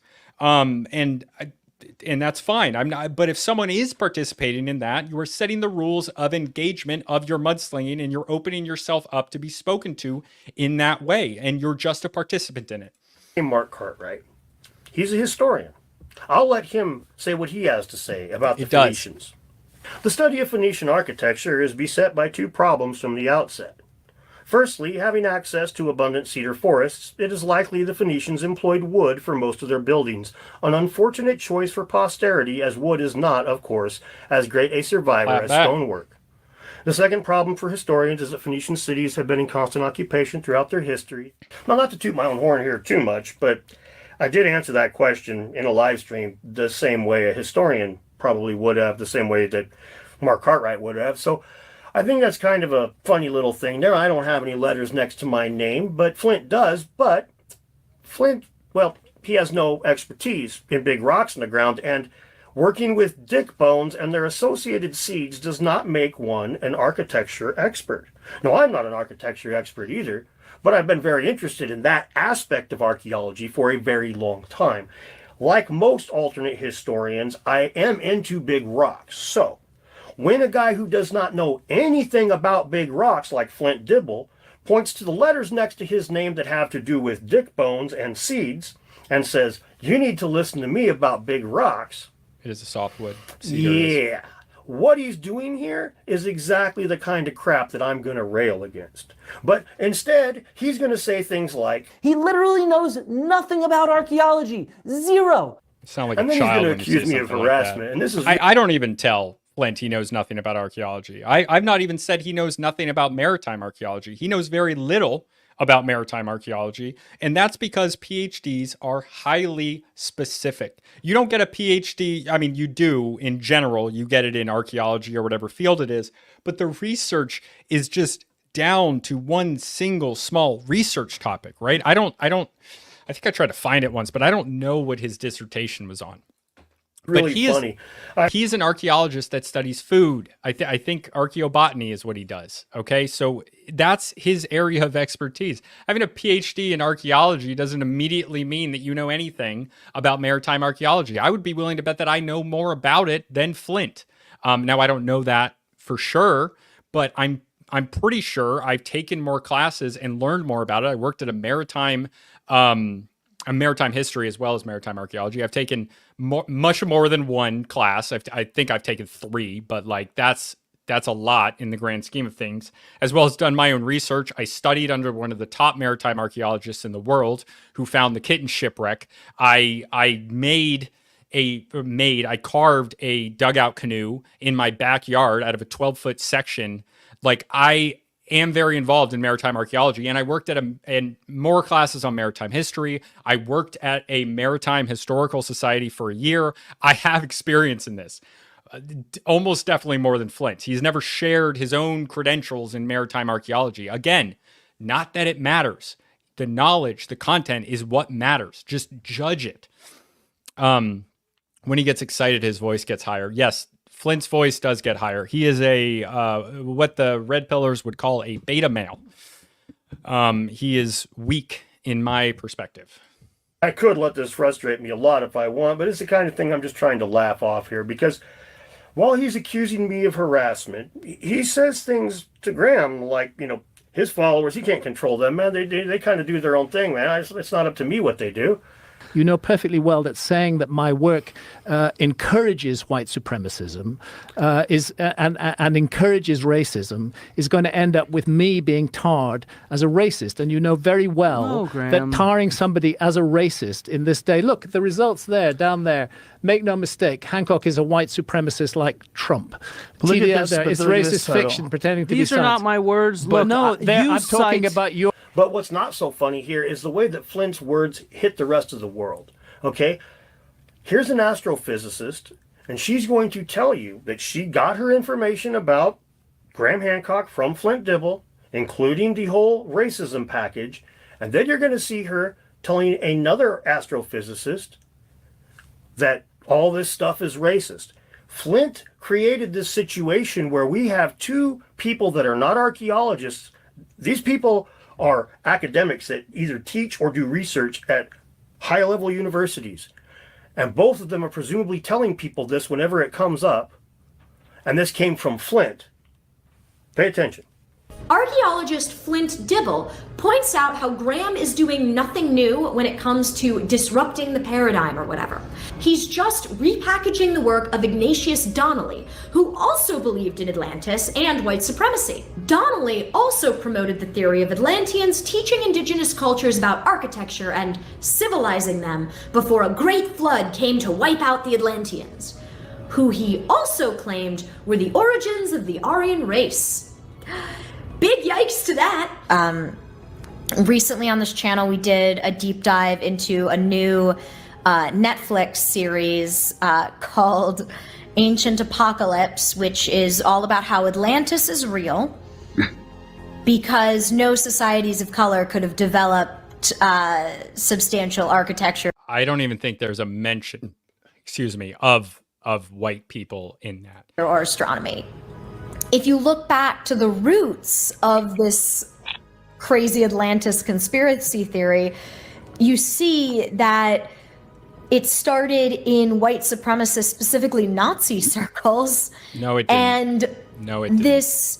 Okay, Ignatius Donnelly was like 50 years before the Nazis. Why are you bringing that into it? I'm just going to confirm that really quick. Yeah, look, this guy, he died in 1901. So she shows this guy and then claims that it's Nazis. Come on. Come on, girl. Do your research. Do your research. Presentation on Netflix, which is a very mainstream platform, or the History Channel a decade ago, which was a very mainstream platform, is spreading these white supremacist ideas in to the general public and watering them down. But there is still that undercurrent of, well, there's no way that a non-white society could have done all of this. Now that's real damage that's done there, more than I could ever do. I mean, ask Flint. I'm just insignificant. Dan's YouTube channel was small and largely insignificant. He was a minor nobody just like me, until Graham started boosting him. It's really Graham that is creating this hate cult as much as Dan. She's some other YouTuber. I've talked to Flint about those scientists. He's sharing this to show the effects of Dibble, but you can see many articles written that are the effects of what Dibble has said from his throne of his credentials. Plato lived in 1930s Germany. He's being misled, and he doesn't care. He knows that his words mislead other scientists, and he doesn't matter. Now, those are people that presumably matter. They got letters next to their name. They're not nobodies like me. But when those real people call Graham Hancock a racist, and people like myself by extension that are alternate historians, that's no big deal, because those are real people. Those are academics. But Flint, I get people that are nobodies. My audience is a bunch of nobodies. But when they say things to you we are all nobodies. You a liar, you get all butthurt about it. His fans have responded by calling my employer to get me fired. While he tells them not to, they still do. So some angry internet people called your employer, and now you're having some sleepless nights and a little frustration and a little angst and stuff, huh? Yeah, imagine how it feels to have a bunch of academics calling you a racist, okay? As I've said to you before, Flint, this stuff sucks, and you are part of the problem. You knowingly continue to get people to call me, Graham Hancock, and every other alternate historian gets called a racist because of your words. Yes, my followers will not stop contacting your employer, the same as your followers won't stop calling us racists. Now, your employer is a somebody, employing a somebody at a university of somebodies. My followers are nobodies, Flints. They're insignificant. They're nothing burgers. So think about that for a minute. Look, the university is not going to care if random people are trying to get an academic fired. Okay. Regardless, I'm sure he'll get into it, but both me, who didn't have any of I didn't have, nobody reached out to me like they did to Dan and said that they were emailing Flint's University, but I still pushed I deleted a few of my more incendiary tweets because of this, as well as put out something that said, do not contact. I said it on YouTube multiple times, and I said it on Twitter, do not contact Flint's employer. Also, Dan made a video and a tweet saying, do not contact Flint's employer. But Flint still, he doesn't care. He still pushes this idea that Dan is responsible. It's like Flint doesn't have the understanding to see that when he does something and his followers and people that listen to him who are in a much higher positions of power say anything about it, that is worthy of criticism. Like, it's fine when his followers do it, but it's not fine when Dan does it. It's almost, I would describe it as sociopathy, in my opinion. It seems like he doesn't have empathy at least for the people that he's attacking, like me and Dan and Jimmy Corsetti. You've got all your academics punching down at us, calling us racists, and then getting mad when we dare punch back. The double standards, the ivory tower, the self-centered main character syndrome shit is palpable, Flint. And then you actually think that the backlash Flint is a against you cry is just bully, some man. nebulous thing. It's just like, guys don't like me because I told the truth about Atlantis. Ugh, this is just petty abuse, man. Nasty hatred towards people whose sole crime is to have an underpaid job that researches the material. Inbred genetic mistake. That's hilarious. Oh my God. I want to know who he said that to. Oh my God. History and prehistory. Why? Because we tell the truth about Atlantis, that it never existed, and that believing in it is like believing in flat Earth. But archaeologists in general telling the truth about Atlantis, that's not the problem, Flint. The problem is you lying about it, the origins of it specifically, that it came from white supremacy. And, well, you kind of word it where other academics sure have no problem making that interpretation, and then you can walk around, I never called Grandma racist, but academics, real people, not insignificant nobodies, are out calling Graham and myself a racist using your words. So when you complain about me saying you are a liar for lying about things, mind you, sir, and then you cry because people say you're a liar and you're labeling people racist that aren't. Well, I never called them racist, whatever. We're all getting called racist thanks to the way that you, as Graham put it, cleverly word it. Dude, shut up. I'm sorry, shut up. Take your fucking lumps. Deal with it. Or, crazy idea, quit lying about the origins of Atlantis. Maybe just quit talking about all the racism stuff and stick to the evidence, where your credentials are. Dick bones and seeds, man. Dick bones and seeds. That's all I want to hear from you in the future, Flint. Dick bone, seed. I've received hundreds of public and private messages filled with outright abuse, insults, hatred. Okay, look, and Flint has no personal responsibility about how he himself has brought this onto himself. How he has, it's his fault in a lot of ways. Maybe it doesn't help that people call him out for what he's done, but he's going to get enough hate. Just, you're in the public sphere. I get hate too. I get death threats. I get plenty of stuff. And I'm much smaller scale than Flint or Graham or even Dan. I'm small, okay? We got 25 people on YouTube watching the live stream, a few more on Twitter, okay?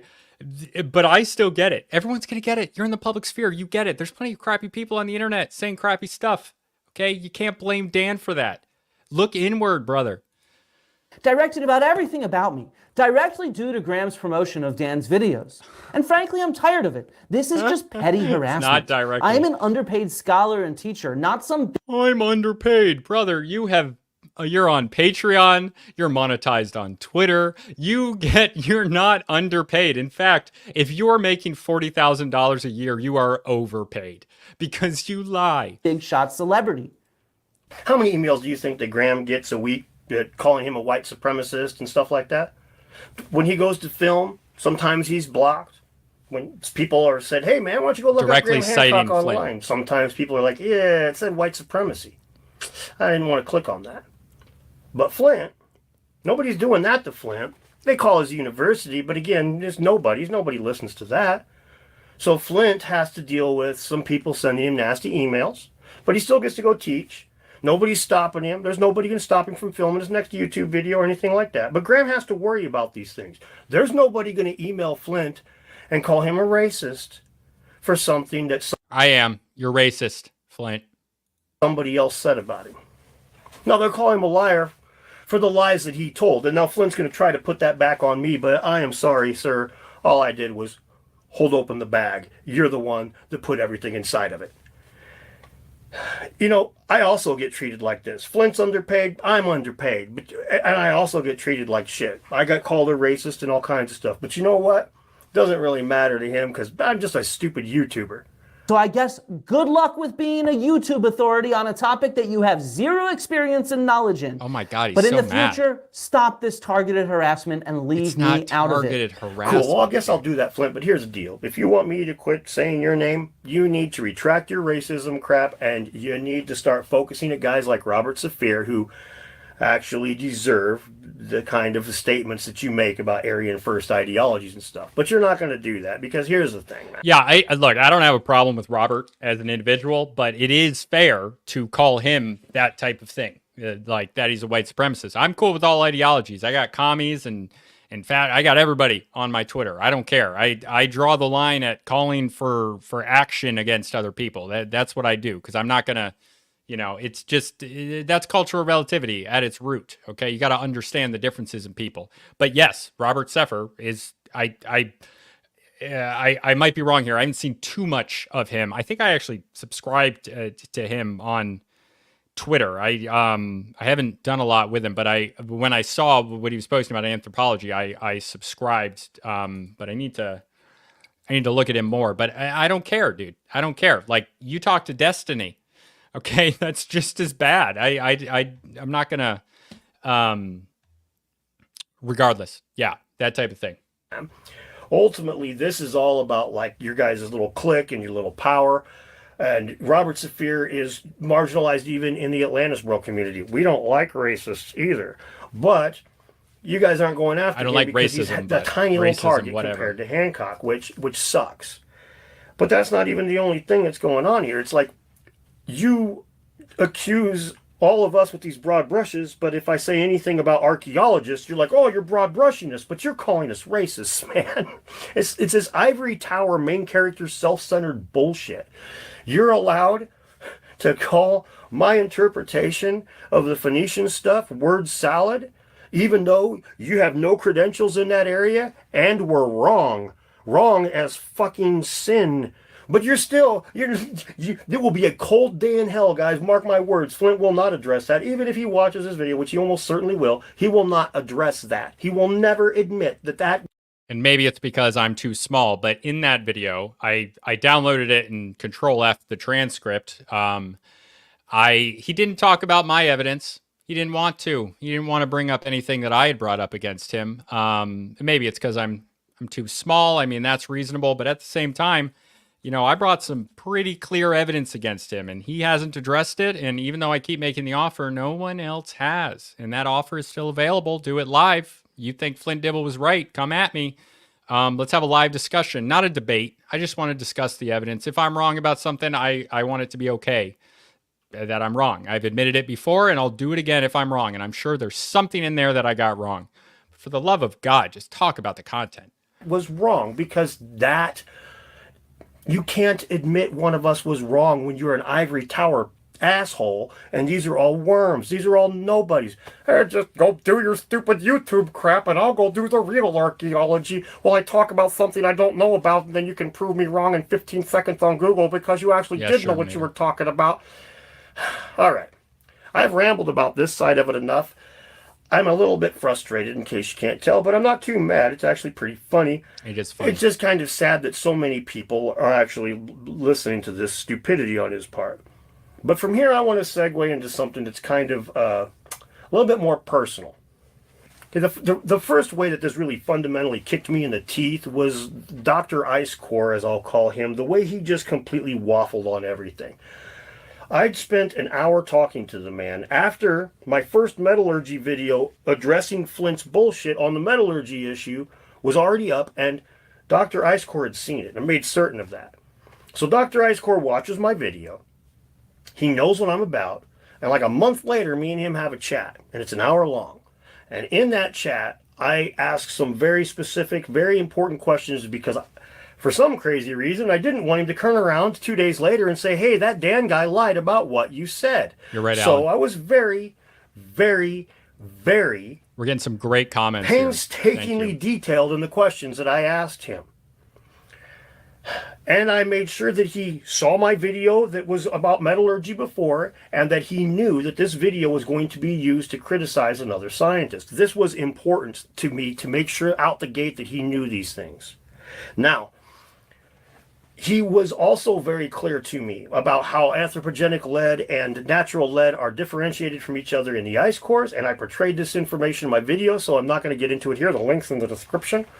But the other things that he mentioned to me that I didn't bother putting in the video that I'll mention now, he talked about colleagues. One person in particular he didn't name, but after doing a little research, I'm pretty sure I know what he's talking about. And he said the dude was like an asshole when it comes to debunking people that are pseudoscientists in their community. And of course, in the, if you're a Dr. Ice Core, your community, the pseudo scientists you're going to bump into are going to be, generally speaking, climate change deniers, right? So like, those are the ones that he deals with. And he even said that he doesn't like climate change deniers.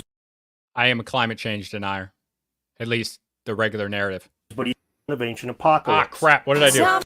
You're to them, and he makes things worse. So he understands. And in that chat, I asked some very. He knew these things. Now, he was also very clear to me about how anthropogenic lead and natural lead are differentiated from each other in the ice cores, and I portrayed this information in my video, so I'm not going to get into it here. The link's in the description. But the other things that he mentioned to me that I didn't bother putting in the video that I'll mention now, he talked about colleagues. One person in particular he didn't name, but after doing a little research, I'm pretty sure I know what he's talking about. And he said the dude was like an asshole when it comes to debunking people that are pseudoscientists in their community. And of course, in the, if you're a Dr. Ice Core, your community, the pseudo scientists you're going to bump into are going to be, generally speaking, climate change deniers, right? So like, those are the ones that he deals with. And he even said that he doesn't like climate change deniers, but he thinks that some people in the community, one guy in particular, one other Ice Core scientist, is very bad at debunking them, at talking to them, and he makes things worse. So he understood why I had a fundamental thing that I wanted to discuss here, where I said, even if Flint is right about everything, he's just done this so wrong. And our discussion was very detailed, and I walked out of there confident that I could put his name on my video and not have happen what happened. But after a bunch of archaeologists crawled up his ass, boy, oh boy, did his shit change.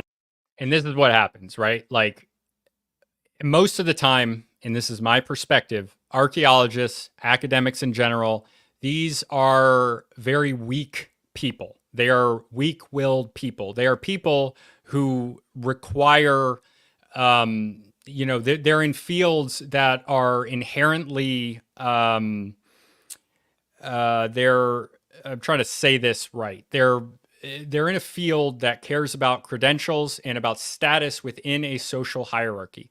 So they're the types of people who are going to be selected to be, and especially into larger positions of power, because it matters. They're people who are going to listen to the narrative because it harms them if they don't. They're advancing not in business or something that's more, it is very cutthroat, but in a different way. They're, oh yeah, what's up, Forbidden Anthro? Good to see you. It's just, they work within a social hierarchy, and this means that they are selected for agreeableness in a lot of ways. So you're not going to have people wanting to go out and be confrontational. And so it's going to be selected for in the alternative communities that there are going to be people who are less agreeable and who don't have their careers tied to agreeing with what's in the mainstream academic narrative. And it's going like, this is a factor, and they can deny it all they want, but it is a factor. Flint's, oh, that's pathetic. No, you know what is pathetic? What's pathetic is how much I fucking love science and what that did to it. I have made a big point in numerous times, in my comments especially, I've told so many people, I don't do climate because I get so many people, they're like, oh man, you're good at fucking kicking scientists in the teeth and catching them in bullshit data. We want you in the climate change debate. I don't want to play in that sandbox. Here's the thing, man. I don't disagree with scientists on hard data, generally speaking, do I? You don't see me arguing with the freaking archaeologists about the dating of the pyramid because I say the carbon dating's wrong. They're the ones that say the carbon dating is wrong. I'm the one sticking with the hard data, and that's generally speaking how it is. I argue with them on their interpretations. I argue with them. Yes, me too. Where Thank logic and where like not thinking things through, lack of life experience might weigh in the most, because that's where I feel I have really the best possibility of being able to weigh in, right? I mean, I'm not an archaeologist. I haven't tested all of these different things and all that crap. And I've said this before, man. I take the dating, like the scientific dating, I always take that at face value. I'm not going to argue with that methodology. That's not where I'm going to argue. I am arguing most of the time from a logical perspective, rooted in my basic, and basic as in, bachelor's degree in my own self-study understanding of anthropology. And this is totally reasonable. Oh, I guess the X stream is down. Whatever. Right? I get this.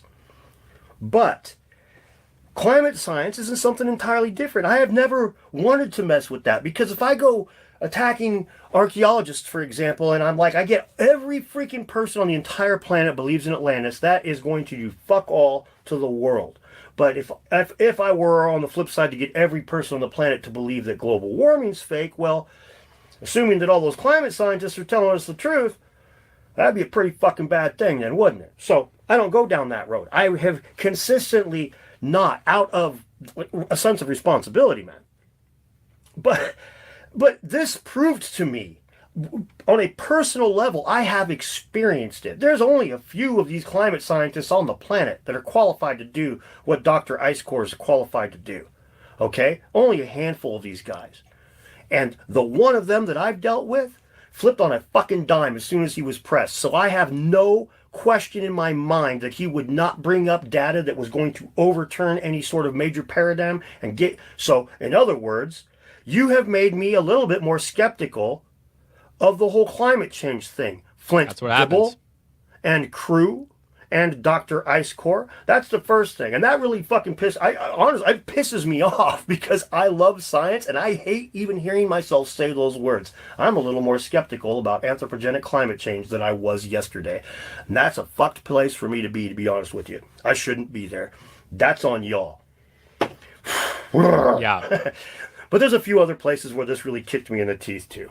And that brings me back to Flint's claims about me hating all archaeologists and all that. I just don't like the debunkers that are vitriolic, or that are mean, that accuse me of being a racist, or say things to other people that get me called a racist. Any of that stuff, I tend to have a little bit of a problem with for some crazy reason. And the guys that, try to debunk things that are unfalsifiable and just end up like making shit up, and you're telling me that I can't weigh in on Phoenician architecture because I don't have letters next to my name, and then they shit the bed when they try to talk about it. Guys like that I tend to have a problem with. The people that, when they look at this great big world that we have, and they are like, what do I want to dedicate all of my life to fighting against? They choose people that have the wrong beliefs in big rocks. Maybe I'm not much better, but I chose at first refereeing this mess, but it's starting to become keeping scientists honest. It's starting to become kind of a full-time job keeping you guys honest. It's kind of difficult to keep you guys honest. It seems almost like the ones of you guys that get out there and do the actual debunking are perfectly willing to bend the truth to get where you want to go. But that makes sense. You're lying to nobodies, right? And to end this, I have to ask, honestly, what do you think it does to my faith in the archaeological community when most archaeologists that did talk to me won't now, and the handful that still will are scared to death that I'm going to expose them for it on Twitter or something? But that's not going to happen. But they're like scared of that. They tell me all the time, please don't tell anybody, please don't tell anybody. Some of them even blocked me on Twitter and then email me on Gmail now because they're afraid to be exposed. It's a fucking hot mess you guys have in your community where people feel so afraid to speak out, so afraid to say anything. And I'll give you a little tidbit, a little bit of proof that I do have inside ears into that whole mess. The Society for American Archaeologists letter? Yeah, Flint Dibble, he actually fought against John Hoops when it came to the racism part. He told Hoops that they shouldn't put it like that, they should tone that way down. That would have Hoops helped him kept a it lot. the way it was. He pushed for it to be in the way it was, and now Flint is playing a good little lapdog, and he's towing that line. But he didn't want that to be there, and I know that for a fact. Wow. I don't think he's bringing evidence of that, but that is very interesting. He's probably not bringing evidence because it's insider information and he can't expose the person that brought it up. But I have said this before. I really don't like Flint, but John Hoops, who you will see less of because he is a coward, he seems to be behind the scenes pulling some stuff. John Hoops is the guy who blocked me on Twitter. I had never interacted with him as far as I know. Blocked me on Twitter and then was commenting below my post while having me blocked, so I wasn't getting notifications. And by chance, I just realized that he was commenting below my posts. Yeah, he's a slimy little snake without even the courage to talk openly. Graham had been trying to talk to him for like 20 years about this stuff, and he never did it. He's a coward, reprehensible, and makes Flint look good by comparison. I know a lot of stupid stuff like that. I have people telling me things they want me to use that I wouldn't use unless shit got really ugly. This whole thing. Whoa. The people that talk to me outside of the public sphere now about the science and stuff it's hard to even explain how much that has damaged my faith in the scientific process and the scientific community. The last year and a half has been, I've had a lot of fun with this YouTube thing, and I'm not quitting, don't get me wrong. But goddamn, has it really damaged my faith in science, my faith in the scientific process, and it really kind of hurt my head in a few ways because of it. It's like there's a little soul seeking to do. And Mr. Dibble, that's on you and your boy Hoops and a couple of other jackasses. So thanks a lot. This video has... Yeah, and you know, this was... Oh, Dan's in the comments. What's up, Dan? Yeah, Dan, we just watched the whole thing. I noticed you didn't even bring up that Flint Dibble had tried to get you kicked off YouTube. You didn't bring up a few things. You didn't bring up any of the... Like, he did this little montage of you insulting people, and you didn't even bring up any of the stuff that he said. Yeah. Well, you know, thanks for your video, man. Very level-headed, very good stuff. Like a lot of great stuff. You know, I fully agree with pretty much everything you said. I can't remember anything that I disagreed with, and I am similarly, you know, I like archaeology, I like the field, but I already was skeptical. You know, this is illegitimate scholar. I am skeptical of the archaeological community quite a bit, and of academics in general, but I am even more so now. It is worse than I even thought, and it's awful. It's absolutely awful. Yeah. Well, yeah, everyone say hi to Dan. Thank you for your work. Everyone follow Dan. He's the best, man. Doing a lot of great work out here. Very unfair the way he's been treated. Yeah, well, you know, we're at 2 hours, 15 minutes. Anybody want to see anything else? I might check out a Whatifalthist video, get back to some lighthearted stuff. Yeah, man, it is a mess, and it also does make me sad. Yeah, and thank you for making that video. I'm going to cover more of Flint's stuff later. I got a few other projects that I'm working on, but yeah, I hope to eventually make one big video on all the Flint Dibble stuff. A few other things coming first, but I am also sad about it. I think that there is knowledge, and you know, the archaeological community, the academic archaeological community, they have a lot of positives about them. I talk about the stuff that they produce all the time. Every week I'm talking about this stuff. But at the same time, they have negatives, just like the alternative communities, which would be called pseudo archaeology, even though we don't do archaeology. None of us do. Oh, thank you so much, Shermanator, for that donation. I appreciate that quite a bit. Thank you so much. Again, please like the video, subscribe, check out Dan's.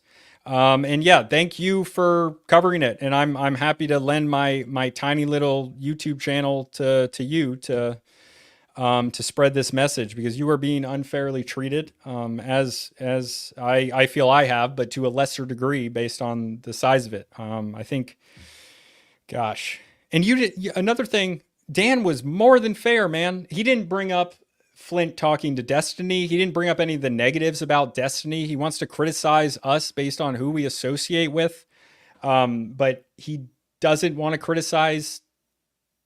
But Destiny has said terrible things, absolutely terrible things.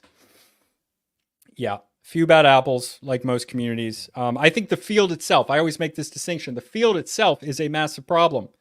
Whereas, the individuals in that field, that's a different thing, right? Like the individuals in the field are acting in a certain way, and the field itself has traits about it that are negative and positive, just like every other one. And that's why I think that archaeology could do a lot of good by listening to alternative perspectives, but they're just obsessed with these credentials, and they're obsessed with just letters by your name. And that's not what it is. It's not what it is. And that's why I don't have my 3 bachelor's degrees on my profile, because it doesn't matter. Yeah, I mean, there definitely is a conspiracy amongst academia. There is inherently a conspiracy amongst academia, in the sense that they do work together for certain narratives. Whether there's, conspiracies towards certain individuals, that's debatable, but there is no chance that there isn't one, because they do have private discussions about these types of things. It would be impossible for them not to. Okay. So what are we going to do now? What do you guys want to see? See some comments on what we're going to go into. I'm going to got a little bit more time here. I got some things I want to cover. I can cover if no one has any requests. I can do a video. If nobody has any requests. Hooray, wasted educations from prestigious universities. Let's see what Whatifalthist has going on. I haven't done a video of him in a while. There's some classic stuff from him. Oh my gosh, I can't believe I missed this. Whatifalthist uploaded a video, was the Unabomber right, a month ago. Bring some Ted Kazinsky in here.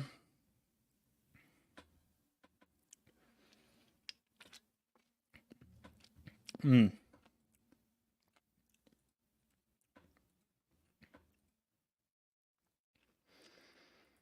me see.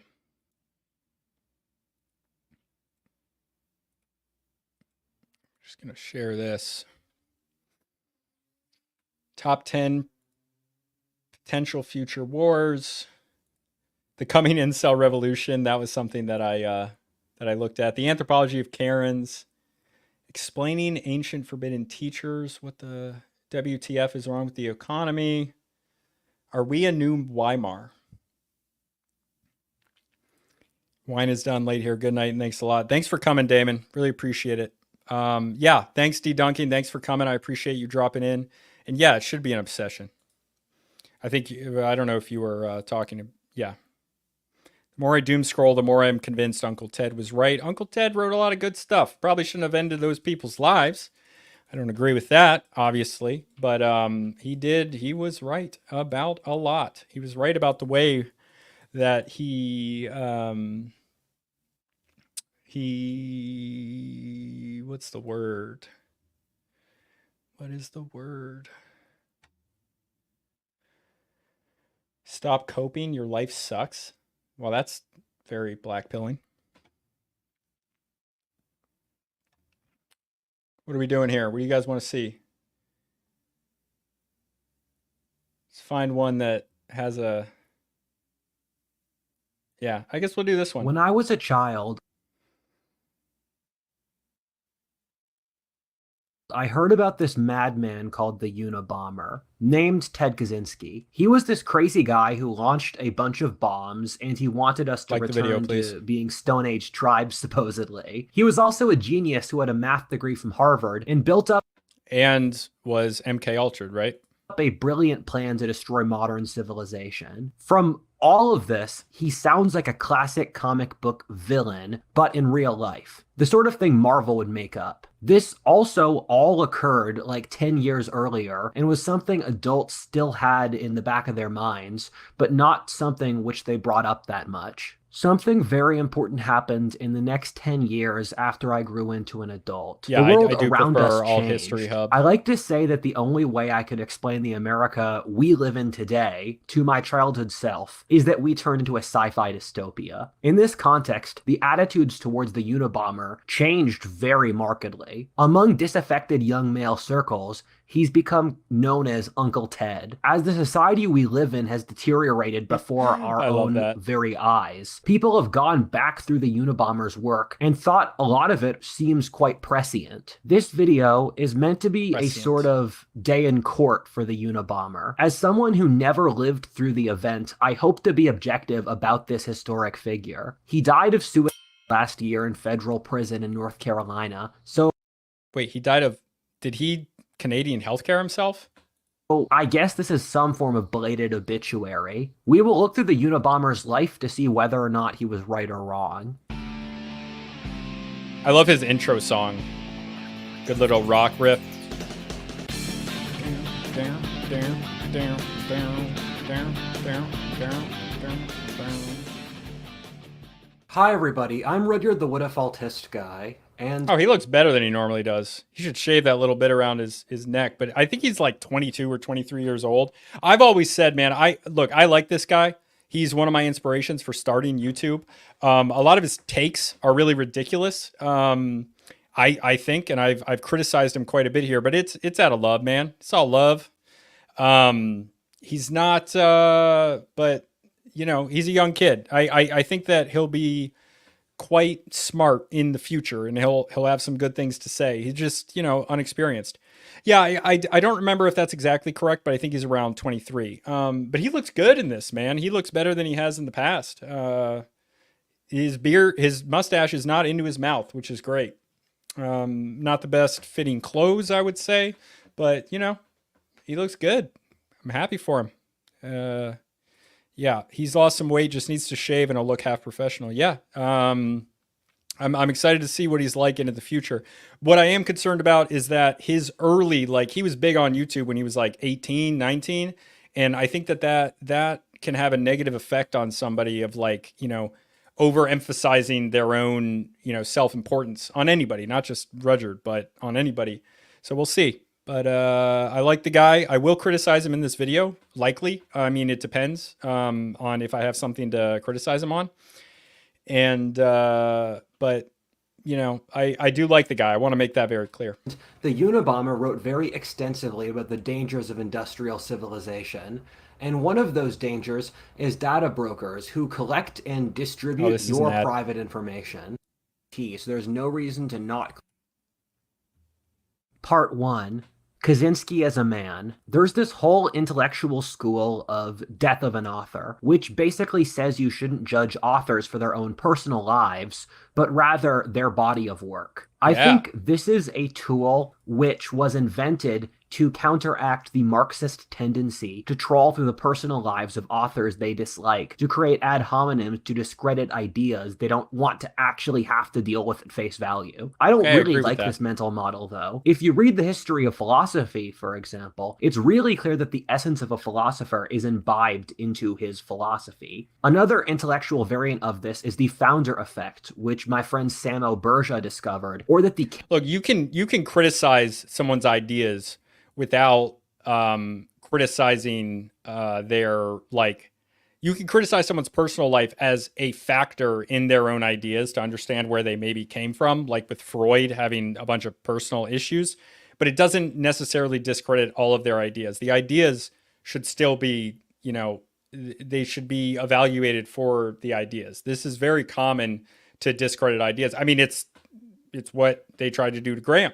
Character of the founder of an organization can be seen replicated across its internal structure long after his death. With Kazinsky, as an individual, he lived a very interesting life just by itself. So let's look through that. Kazinsky was born into a working-class Polish-American family. Surprise! In Chicago in 1942. He was incredibly intelligent and graduated high school, going to college at age 15. When his IQ was tested, it was 167, which is something around the 1,000,000th percentile for IQ, which is basically at the protected national treasure threshold for intelligence. He went to Harvard and his original plan was to be an academic. Next comes a point in his life, which in general, again, seems like a story that would be written by Marvel, but which nearly jumps the shark plot-wise. When he was at Harvard, he participated in illegal government testing program called MK Ultra. This was part of the CIA's research into brainwashing, the paranormal, and psychedelics. If you're interested in this kind of stuff, watch the video I made about the decades worth of research the CIA put into their explorations of the spirit world. Keep in mind, MK Ultra is not a conspiracy theory. We have loads of records of people who were involved, and the CIA has even released their own documents saying they did it. MK Ultra involved the CIA using psychedelics, hypnosis, sensory deprivation, isolation, verbal or sexual abuse, and sleep deprivation. Another important variable is that when the CIA realized that MK Ultra would get out and would make them look very bad, they shredded a lot of the documents. This really does beg the question, what else were they doing that they don't want us to know about? Keep in mind. Yeah, that's crazy. I actually didn't know that. They shredded a bunch of documents. Like, the documents that they did release are pretty crazy. So I've read some of them. The fact that they got rid of stuff, must have been worse. This is a government agency that releases what it wants us to see. We've seen other stuff come out in that time period of the CIA manipulating the news, doing research in the spirit world, manipulating foreign governments, funding modern art, the feminist movement, selling coke in Latin America, or crack in inner city ghettos. Again, this is what we know about. Even as a joke. Kazinsky was involved in this, in which we know at least that he was part of an experiment in which the government agents tried to break apart his worldview. He would posit his ideas out the world, and then the CIA agents tried everything they could to rip it apart on any level. Someone's worldview is the reason they have to live, and so doing this as an experiment without his consent is just incredibly cruel. We also have records of the CIA verbally and emotionally abused him. Again, this is what we know happened. Men tend to not talk about abuse that readily, especially back then, and especially with the perpetrator being an obscenely powerful government agency, so it wouldn't surprise me if Kazinsky went through a lot worse that we don't know about. As I read about his biography, first of all, it's obvious that Kazinsky wasn't comfortable in his own skin. He was constantly wandering around, clearly trying to find some kind of escape. He lived off the grid in the woods of Montana, left academia because he couldn't take it. He felt immense shame for this and tried to go to a psychiatrist about it, but didn't trust them. As someone with PTSD, it's so clear and obvious to me that Kazinsky has PTSD, or had. There's just no way he doesn't. He acts exactly how someone with unhealed PTSD would. I can very easily see how the trauma he faced I do wish experience it. Look, I got my own stuff, right? I wish Roger does this, Whatifalthist does this quite a bit. I wish he wouldn't do that as often as he does. It comes across a little feminine to me, but you know, whatever. Maybe I'm toxically masculine. I'm doing a toxic masculinity when I say that.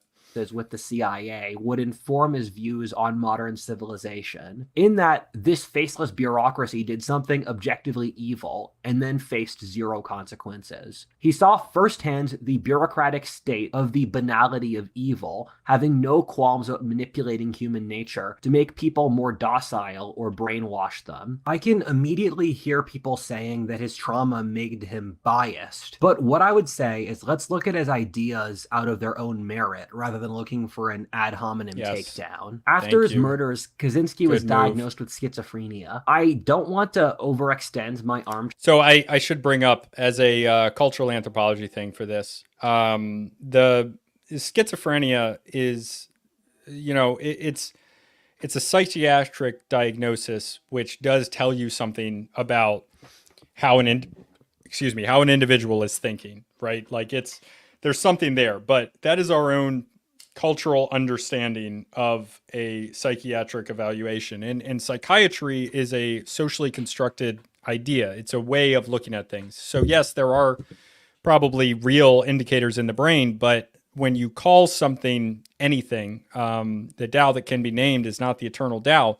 when you call something anything, when you decide that there is something called schizophrenia, you are deciding that you're bringing in socially constructed by humans ideas about what their brain is doing. So it can be weaponized and it changes over time. For example, like gender dysphoria used to be a psychiatric condition. They used to use ice picks to lobotomize uppity women, right? Like these things change over time. In a lot of traditional societies,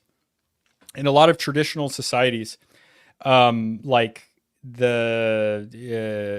like hunter-gatherer societies and animistic societies, people with schizophrenia would be viewed very differently. They would maybe be viewed, and there are many examples of this, of them being viewed as having a gift, essentially. Viewed as like viewing things in a separate way, and they have positions in their society that is based around their particular worldview. They wouldn't be like medicated and thought to be doing something wrong. The Dow Jones is not the eternal Dow. Agreed, it is not. Thank you. That might be more deep than you even realize. Too much pathologizing. I personally avoid Whatifalthist just because of his voice. Not familiar with his vids. I don't know, man. He has some weird takes, but he makes some good takes as well. He's a young kid. He's like 22, 23 years old. I have no source, but I recall hearing that years after the initial report on MKUltra, there were more files found revealing that the CIA had successfully controlled dogs with brain implants.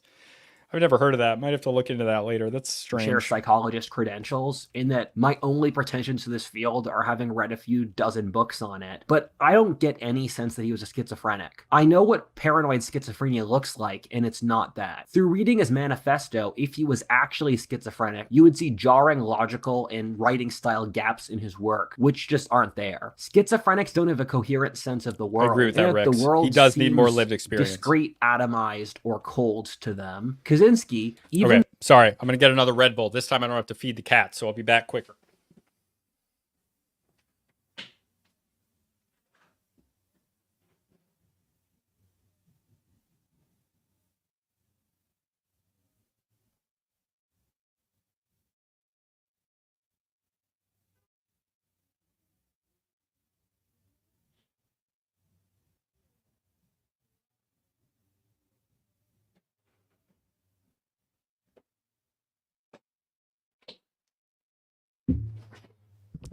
Woo. Did the stairs. Through the intense genius through which he carried out his terrorism, demonstrates that he had a pretty good grip on reality. When he was tried, Kazinsky's lawyers begged him to plead insanity. He refused, which I see as admirable, in that by pleading insanity, he would devalue his own manifesto as the ravings of a madman. He did plead guilty. This is the type of man who is selfless, who, well, look, I'm not condoning him harming anybody. I don't believe in that. I truly don't. But, he knew that if he pled insanity, he might have gotten, a better, more cushy lockup. Basically, he might have gotten, he would have got treated better, probably. And that's probably why they wanted him to do that. Not his defendants, but like the people who were thinking that was something they wanted to do. You know what I'm saying?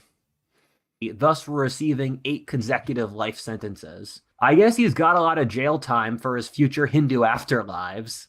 The irony is that by diagnosing him as a schizophrenic, the society was literally just proving his point.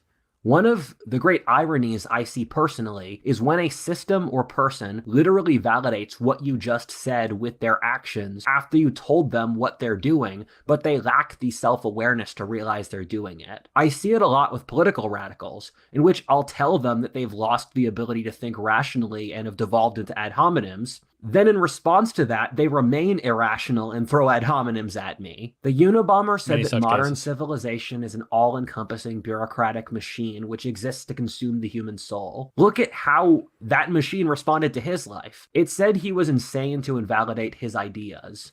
Recognizing his sanity would be too difficult since we'd have to think about whether or not he was correct. It used a bureaucratic system to carry out this power play and then locked him up in another bureaucratic system.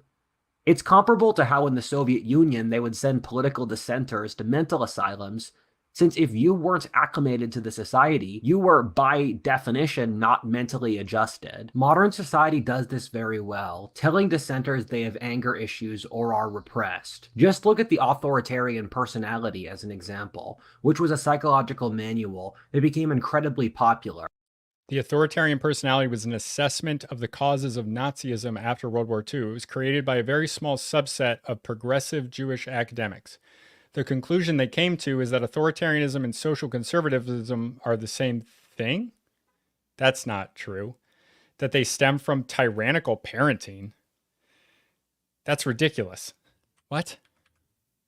Dissenters they have anger issues or are repressed. Just look at the authoritarian personality I agree, Faithful as an Faustian. example, which was a psychological manual that became incredibly popular in that it basically created the modern political spectrum and culture in about a dozen different ways, which I explained through this text wall. It said that conservatism, or being against leftism, was a mental illness caused by repressive parenting. Thus, we had to make parenting more permissive so we could leave behind our racism and irrational conservatism.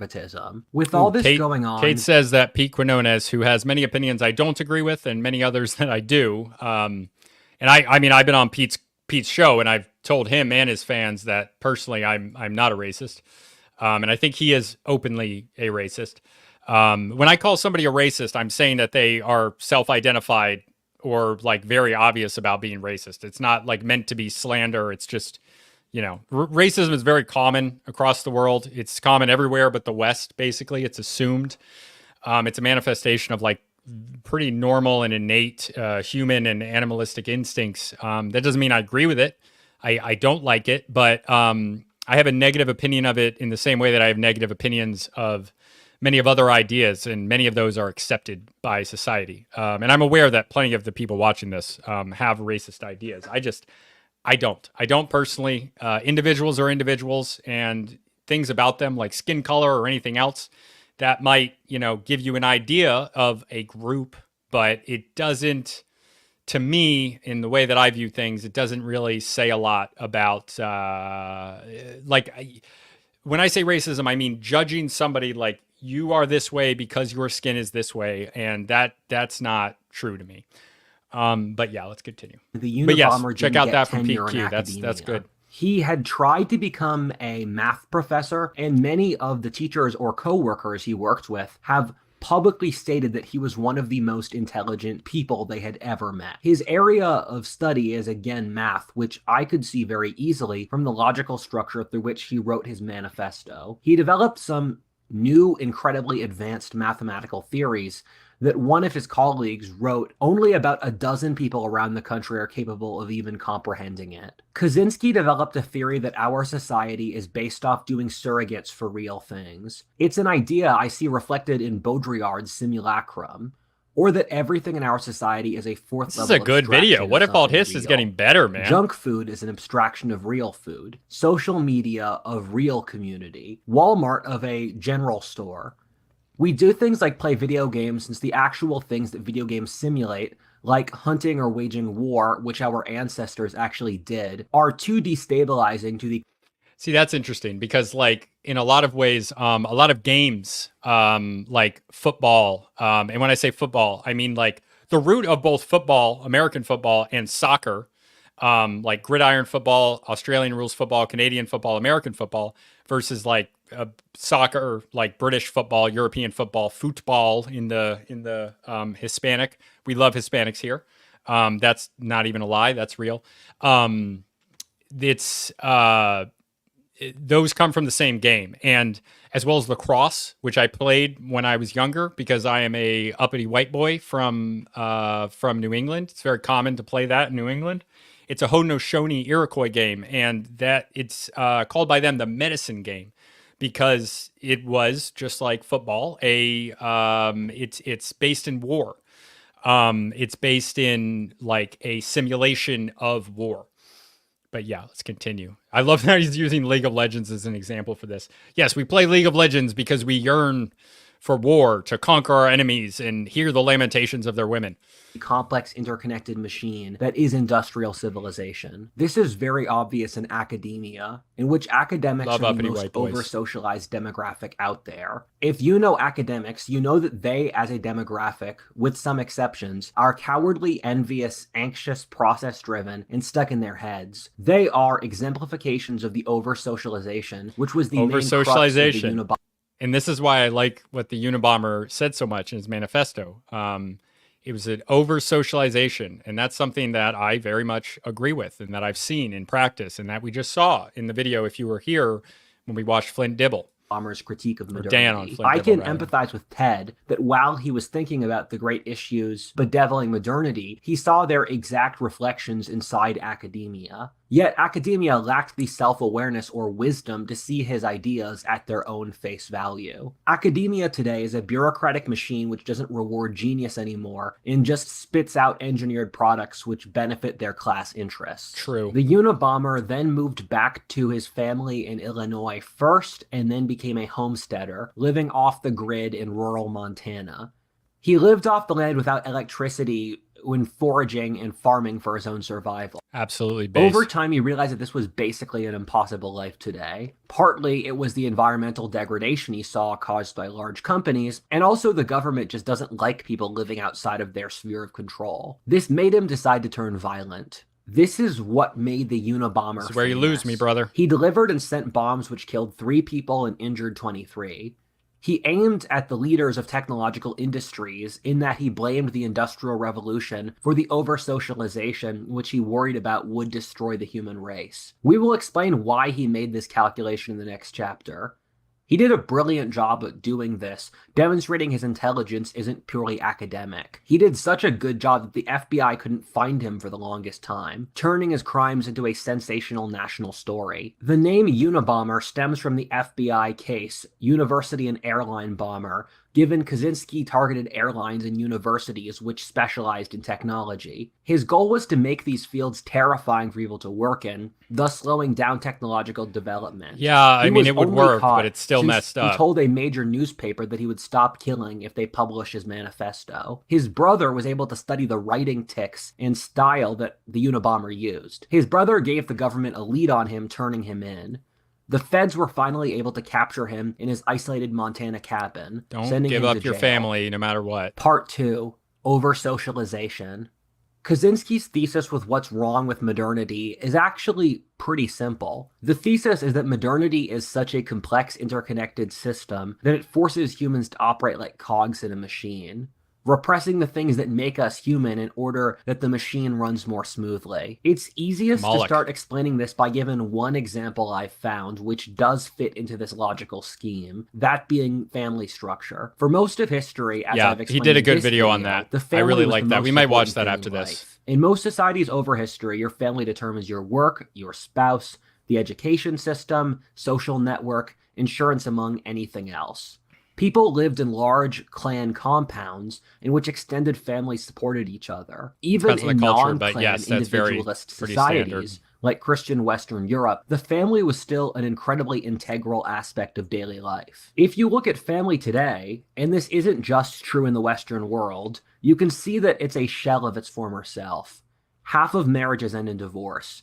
Most young people don't get married. So here's a note on this. Half of marriages end in divorce, yes. But it's, for one thing, that rate has been going down. And also that rate of divorce also ignores the distinctions of first versus second and third and fourth marriages.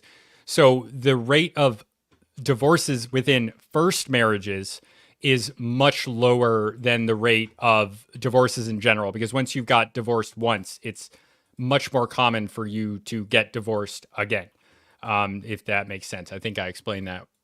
Marital happiness so it looks worse than it is. Crashed. It's completely normal for family members to never see each other or not even really like each other. This is something that the rest of history would view as completely incomprehensible or even evil. What happened in modernity which precipitated this? I recently read an interesting book called The History of Work. It talks about how people's daily work has changed over human history.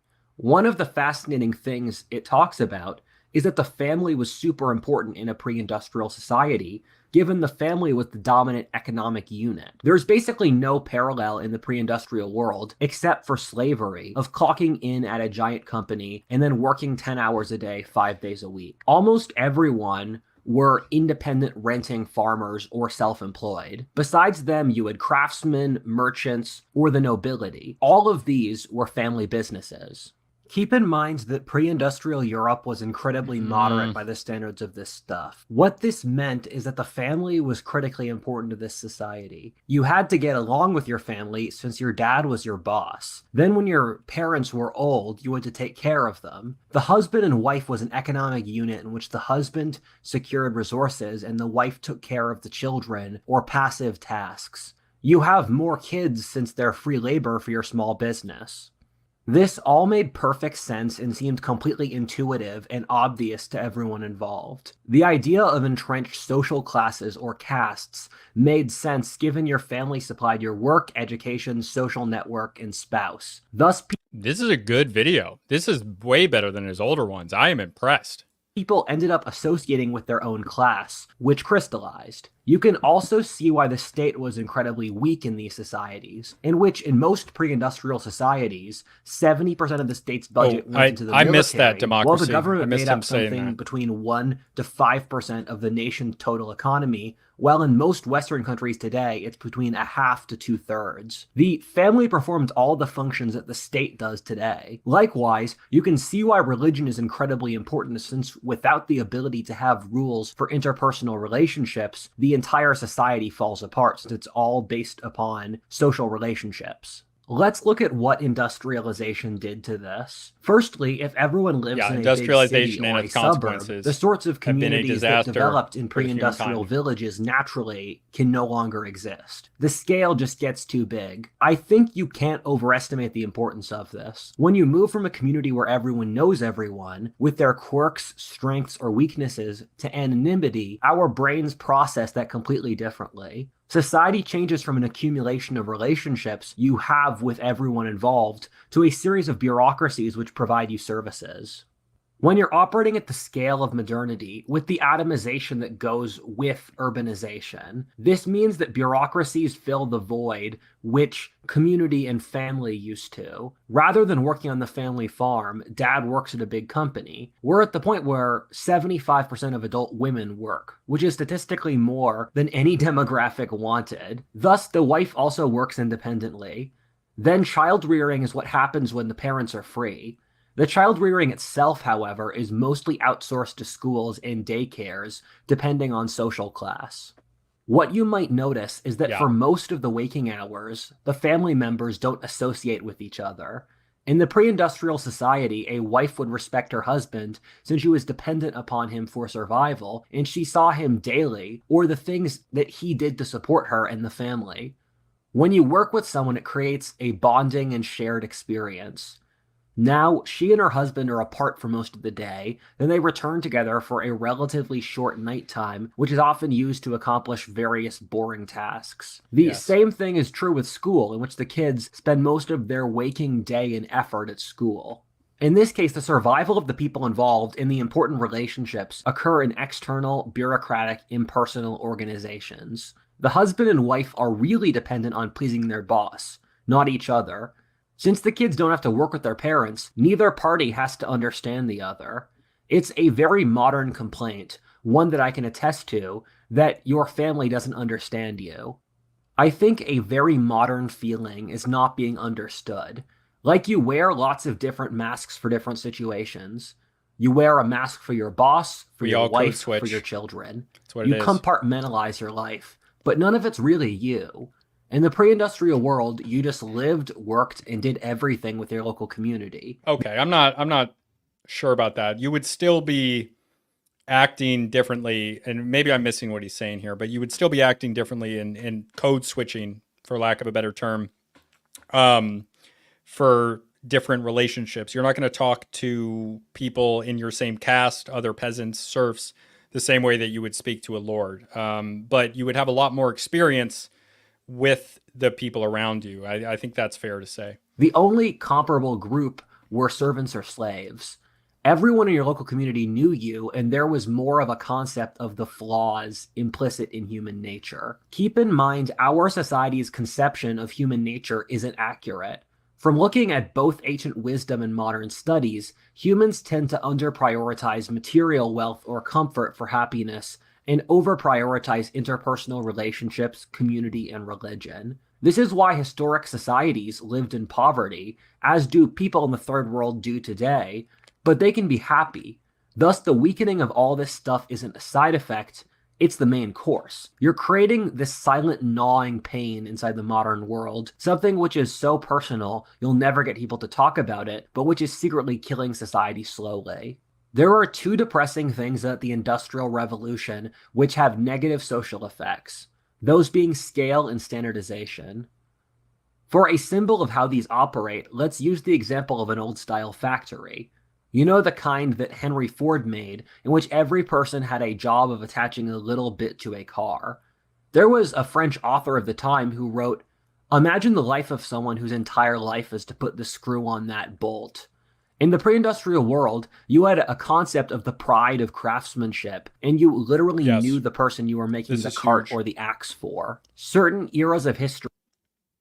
The replaceable parts model is much more efficient in creating things, but it is heavily depersonalized, because rather than craftsmen creating these things, these beautiful objects, it was, you know, it's just very, very impersonal, and you're creating small parts. You're part of a larger whole, rather than having high skill, doing apprenticeships, which take forever to get done, to learn these things. It's high investment. You know, I try not to criticize capitalism directly, just because like that criticizing capitalism is coded as meaning something very specific, which I don't agree with. Like, I'm not a communist, but I do have, like, you know, I have some, I'm sympathetic to certain ideas from everywhere. I'm sympathetic to ideas of every political ideology. They don't appear in a vacuum. And like, I am somebody who I'm not really interested in what should be. I'm much more interested in, you know, why things are the way they are, and, you know, why certain ideas win over others. End up naturally selecting for certain traits. For the Industrial Revolution, it's those two traits being scale and standardization. In that, the societies which resulted in standardizing a process or increasing the size were able to crush those who weren't. For example, family farms are no longer the way most crops are grown in America, given giant agricultural empires using industrial-level equipment and owning thousands of acres naturally outcompete them. This is a process which we've seen play out over the last lifetime, in which in 1920, 90% of Americans were either self-employed or worked at a small company. Meanwhile, in 1990, 90% of Americans were employees. Today, only 10% of Americans are self-employed or employers, while 1/3 work in the gig economy. So it has gotten better. Yeah. One of the interesting themes I've seen reading psychological books, and an idea Kazinsky put a lot of thought into, is that humans will sacrifice. That's another thing I'm sympathetic to, is like workers' rights, which again is somewhat of a commie idea, right? But like, when you have workers who have no say, they have no leverage in their work because of like the weakness of unions, and even a lot of unions today being essentially detached from actually supporting workers' rights. You have a situation which we have now, which is, you know, people are struggling. Everybody is struggling. I've made pretty great money in my life, and even I notice this. I notice the issues that we have. It's rough for everybody. I know you guys watching this, you're a lot of, you know, normal people, as Flint, Dibble, or Dan would say, like, just nobodies, you know. We're all nobodies, and it's hard out here being a nobody. It's very difficult. Wealth for freedom and autonomy. It feels weird to call medieval peasants free, given in many ways they were significantly less free. And this is another thing, okay? Like, when we talk about medieval peasants, I really don't like the standardization of like how medieval peasants would have acted, because you're talking about a very large continent. You're talking about essentially two distinct groups which have plenty of variability within them, and that is the Rus, the Slavs or the Eastern Slavs, like in Russia, versus the West, and there are varying ways that they changed over time, and the rights of peasants and serfs changed over time. So you can pick examples out, and it's 1,000 years of medieval history. It's from like 476, I guess, around there, until 1453 or 1492. That's the medieval era. It's a very long time. It's a very, very long time. So there's plenty of variability in the way that they were treated. Sometimes not much better than slaves, sometimes living arguably better than we do today.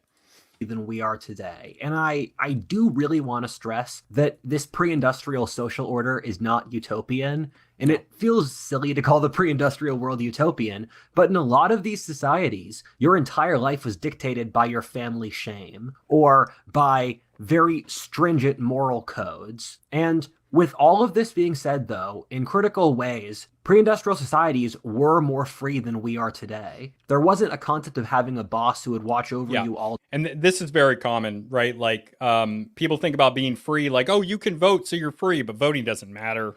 It's my opinion, but like I can support it with evidence. I have in the past in an old podcast episode. Your vote does not equate to having changes. The amount that people vote, it doesn't equate to actual results in your culture. It just doesn't.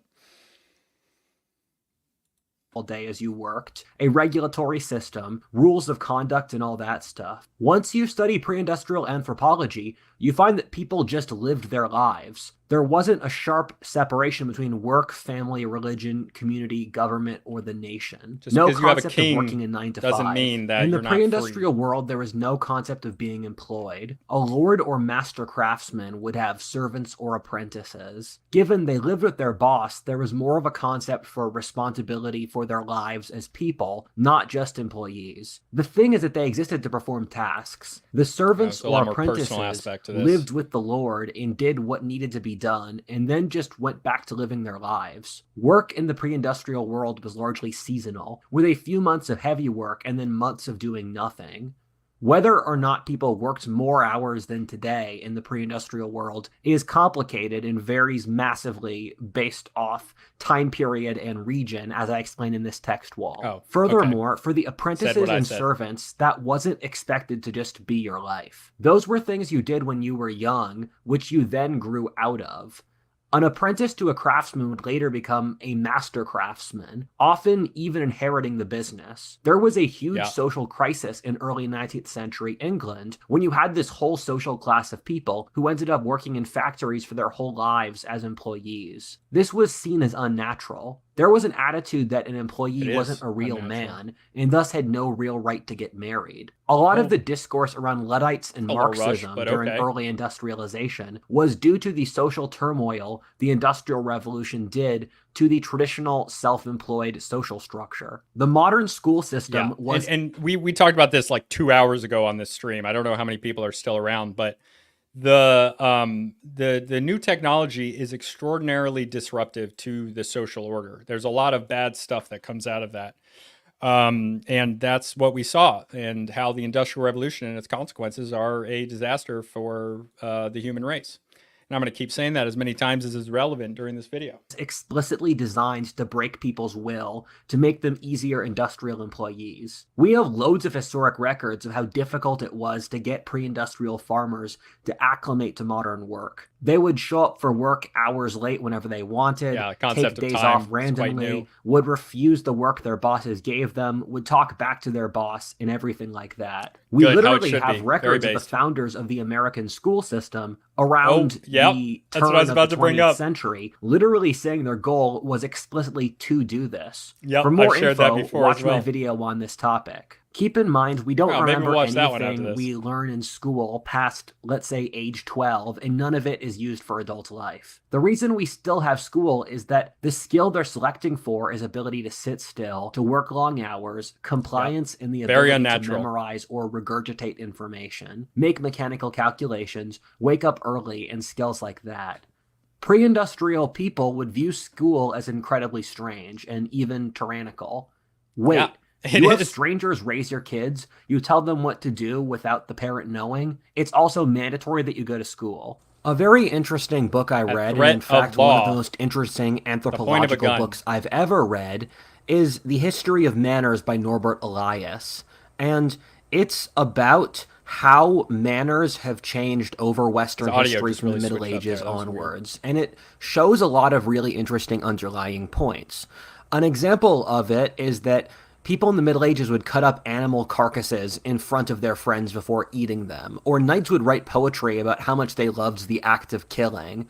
Or friends and family would have sex in front of each other. And it was a society with... Yeah, that had something to do with lack of privacy being a practical thing. But that is very weird to us. And I think it is, I don't know. It's weird. It's maybe weird from a cultural sense, but some things should be private, man. That's not being Victorian. No sense of privacy. And things that would be completely disgusting in our society were seen as normal. And the reasoning he gives is that as society got more complicated with more interconnected parts, we don't want to see people we don't know do very private things.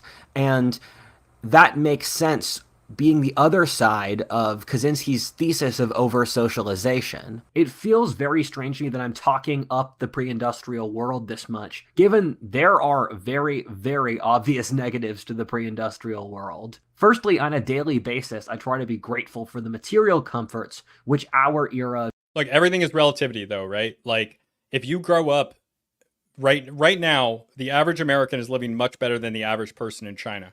But people are a lot more satisfied in China, probably. It's really hard to trust the numbers out there. But like, because of their upbringing and things are getting better in China versus here, things are getting worse, and they've been getting worse for a long time in a lot of ways. It feels different because you get acclimated to whatever you're doing. It's the hedonic treadmill. When you get used to your materials, you get used to your comforts, then it just becomes normal. So you have to have culturally informed ways of dealing with that, of, making yourself suffer, basically. That's why you have these crazy boot camps that we're going to be talking about on 5 till midnight at 8 p.m. and every Monday tonight. Relativity is what matters. Relativity is hugely important to human nature. Things become normal, and then when they're taken away, it's much worse, even if you're in absolute terms better than a lot of other people in the world. Of history gives us infinite food, incredible medicine, rapid transportation, great entertainment, birth control, political freedom, air conditioning, infinite free learning. There are so many incredible benefits to our era that once you mention all of them, criticizing it feels insane. However, at the same time, you look into the soul of our society and you find something that's very, very sick. If you don't see it, it's difficult to explain to you. But for those who do see it, it's self-evident to probably everybody watching. We can talk all day about how wealthy our society is, but it's also clear that something is very, very wrong. What the lesson here is that wealth is nowhere near the most important thing for happiness. Once you're out of poverty, wealth and happiness statistically have basically nothing to do with each other. Okay, he just said once you're out of poverty, but this graph itself says, excuse me, gains disappear around 200,000. Okay, somebody making $100,000 a year is not living in poverty. So that's not just once you're out of poverty, but regardless, I get what he's saying. Wealth and happiness statistically have basically nothing to do with each other. I was having a conversation with my manager. We were talking about people we knew who were hyper woke and asked us if Texans, the state I live in, feel guilt for using air conditioning all year. What I told them is that air conditioning in Texas is non-negotiable. Without it, there would be an immediate migration back to the Rust Belt, which is where I'm from. Then I kept talking with my manager about the silly things climate change people push for, like the deindustrialization of agriculture or ending gas-guzzling cars. Europe is literally pushing for deindustrialization and degrowth, both of which, if pushed, would literally be mass extinction events. To get rid of modern agriculture today would be the death of billions of people. Meanwhile, they won't look at real issues pushing climate change. For example, being China or India installing another 100 coal power plants, and the real solution, which is nuclear energy. Then my manager and I reached the same conclusion. The reason they were pushing for this stuff is that they wanted suicide. I've said in so many previous videos that the aim of the modern left is explicitly suicide. They want the end of Western civilization, whiteness, the Industrial Revolution. Let's take them at face value, which they literally tell us to do. The reality is that the psychological pressures of the Industrial Revolution are so great that people can't bear them.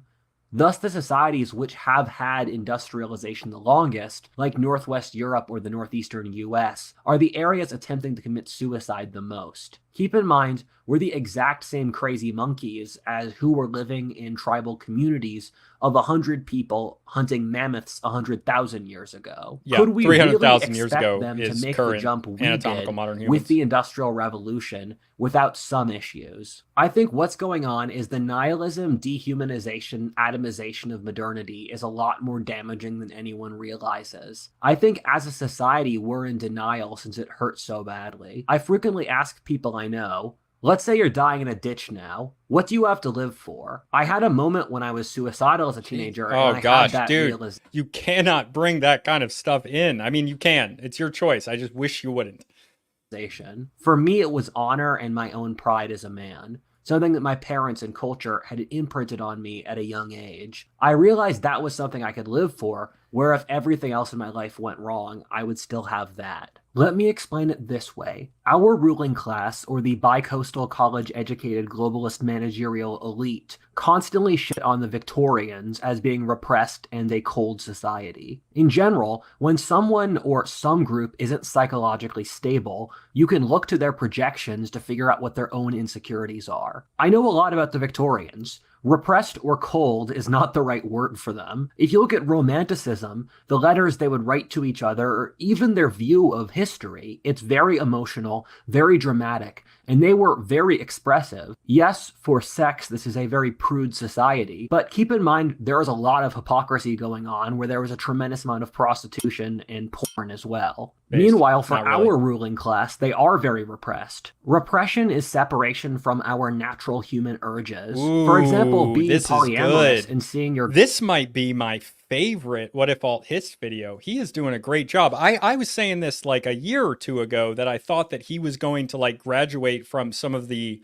simplistic and, you know, unsupported takes that he's had. And this is it, man. He's doing it. I like this. A girl get railed by another man is very repressed and not liberal in his separate well. Meanwhile, for our ruling class, they are very repressed. Repression is separation from our natural human urges. For example, being polyamorous and seeing your girl get railed by another man is very repressed and not liberating, since you are fighting your natural biological urges of masculine protectiveness. Hating your country is repressed, since you are biologically wired to love your own people. Being a hyper-rationalistic Redditor is repressed, given we're naturally wired to use magical and religious thinking. I'm not saying these things are good or bad, but merely what our nature is. The way that he did. Our ruling class competes over how malleable and compliant they are. They compete over how much they can submit to authority. This is since in the bureaucratic industrial system, your ability to submit to the machine determines your social value. This is why we're such a feminine society, in which telling people no is taboo,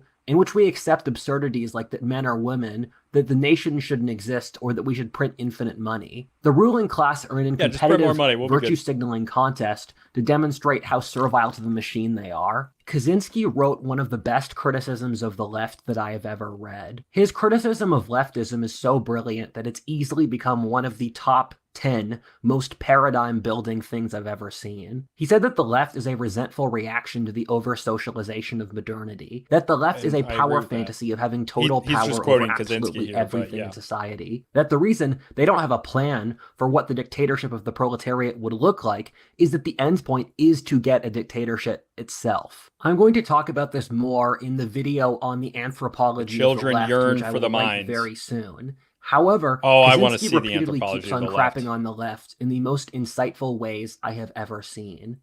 The great irony for the left is that they simultaneously push for contradictory psychological drives. Firstly, they seek to push over-socialization even further, in that they want to break human nature. The left wants to remove all animal aspects of humanity, whether sexual or family bonds, ethnicity, religion, martial values, honor, freedom, and the like, to be subliminated into the state. I have frequently said in previous videos that a society in collapse will push its worst trait even further, while at the same time the left pushes for total liberation from any standards. This is what happened in Carthage. When Carthage was like on the edge of collapse, they took their and this is where the Hannibal directive comes from in Israel.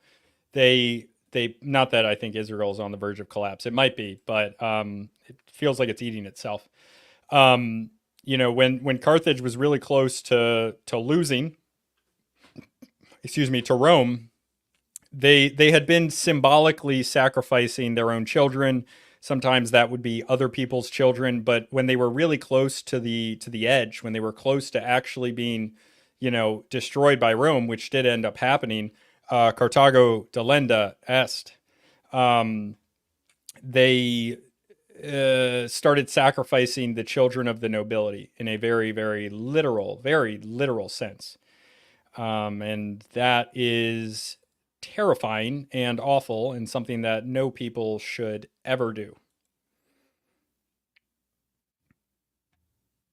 Or responsibility, they also simultaneously want total power with no responsibility, which in itself is an oxymoron. They also push for the collapse of modern civilization and industrialization. At the same time, they want a fully automated space communist civilization. The problem is that nothing the left says makes sense as a coherent strategy, and it never has. It's a psychologically unhealthy person rebelling against conditions which they didn't evolve for. What I think happened is that through studies in ancient wisdom, women are more dependent upon community and religion than men are. Thus, women, with the removal of those pre-industrial stabilizers, rebelled against the society through leftism without actually understanding the actual psychological drivers of what was happening. They could sense the cold impersonality, nihilism, soullessness, and loneliness of modernity and tried to solve it in the female way of, we should just love each other and take care of everyone. When that didn't work, they begged to have the system burned down due to racism or climate change or whatever. Part 3.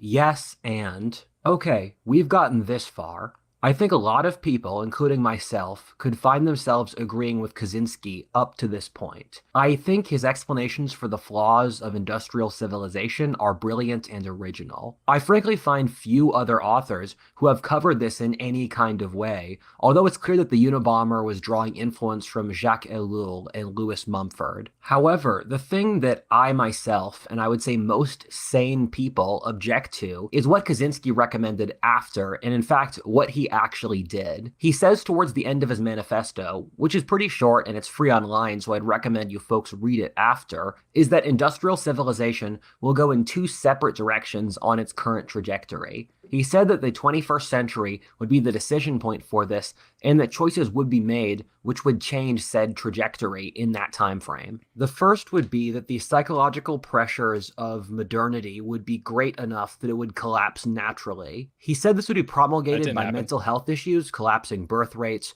rising crime, collapsing standards of conduct, and that sort of thing. You could very easily see wokeness or the collapsing birth rates as a form of this. A collective social just giving up. A sense that there's not really a point anymore. As longtime viewers of the channel would know, I agree with him. I have made so many previous videos talking about the global crisis that the planet will face in the 21st century. You can call it so many things, between the population crash, the psychological Black Death, Maoist utopia, the secular cycle, the crisis of the 21st century, the end of the Pax Americana. All of these add up to the realization that there is an attempt to put into words what is really an enormous historic crisis, which must occur like an avalanche that's about to crash upon us, in which we will only understand after it's happened. However, the Unabomber's second scenario, the one which terrified both himself and I, is also on the table. With genetic engineering, AI, and other technologies that we are gradually changing human nature in order to deal with the compliance required by the industrial system, we effectively turn into soulless hive creatures like ants or Yeah, this is a good comment. So technology in its essence takes objects out of their nature and makes it a resource, right? So like there's this idea that like people using technology, like you're somewhat and when I say I'm not talking about technology in the more broad anthropological sense here, but in like the physical, more colloquial sense, like you are a cyborg with your smartphone, and you're something new when you have a cell phone or a car or something like that. Like you're able to do more things. You're able to do things differently, and I think that they're more than just their actual reality. Like they're what they are physically. They have a real effect, and this is why so many cultures are so or in the past were so against new technology. At the beginning of the stream 3 hours ago, I don't know if anyone's still here from the very beginning, but I was talking about how the Chinese did not want in 1793, they did not want goods from Britain because they viewed it as disruptive. And this was true of many cultures across human history. Termites. Keep in mind, we already use genetic engineering on animals, so the technology's already been used for decades. This is a lot like the terrifying scenario Yuval Noah Harari lays out in Homo Deus. Something Kazinsky That's the only Yuval Noah Harari book I haven't read. Not even be accomplished by a cruel top-down authoritarian government, which people would expect. Instead, let's say with a humane social democracy that starts using genetic engineering to help people with physical illness. Then they start using it to remove mental illnesses like depression, but the problem you guys have been here for a long time. Is that by doing this, you're removing the free thinkers, or the people with independent spirits, or who are sick in a system, which is designed to naturally make people sick. The sensitive are those who are hurt the most by modernity. After a couple generations, what would be left of the human character? You would, after a small amount of time, hit either Brave New World or 1984. We're already seeing some of the foreshadowing for this. An example in Canada being the assisted suicide, even for mental health issues. Yeah. It wouldn't take much for them to say political opposition are naturally mentally ill, much like what occurred in the Soviet Union, and say that they need to be put down for their own good. Alternately, with the World Economic Forum, they talk about degrowth, and Yuval Noah Harari called half of the population useless eaters. What these types of people publicly aim for is using automation and genetic engineering to crush dissent. I mean, construct a utopia. I'm literally going to say this is all stuff that they're publicly saying that they're doing now. I really want to stress this. The thing that makes humanity beautiful is our individuality. It's our inner soul, our ability to sense the world and feel pain.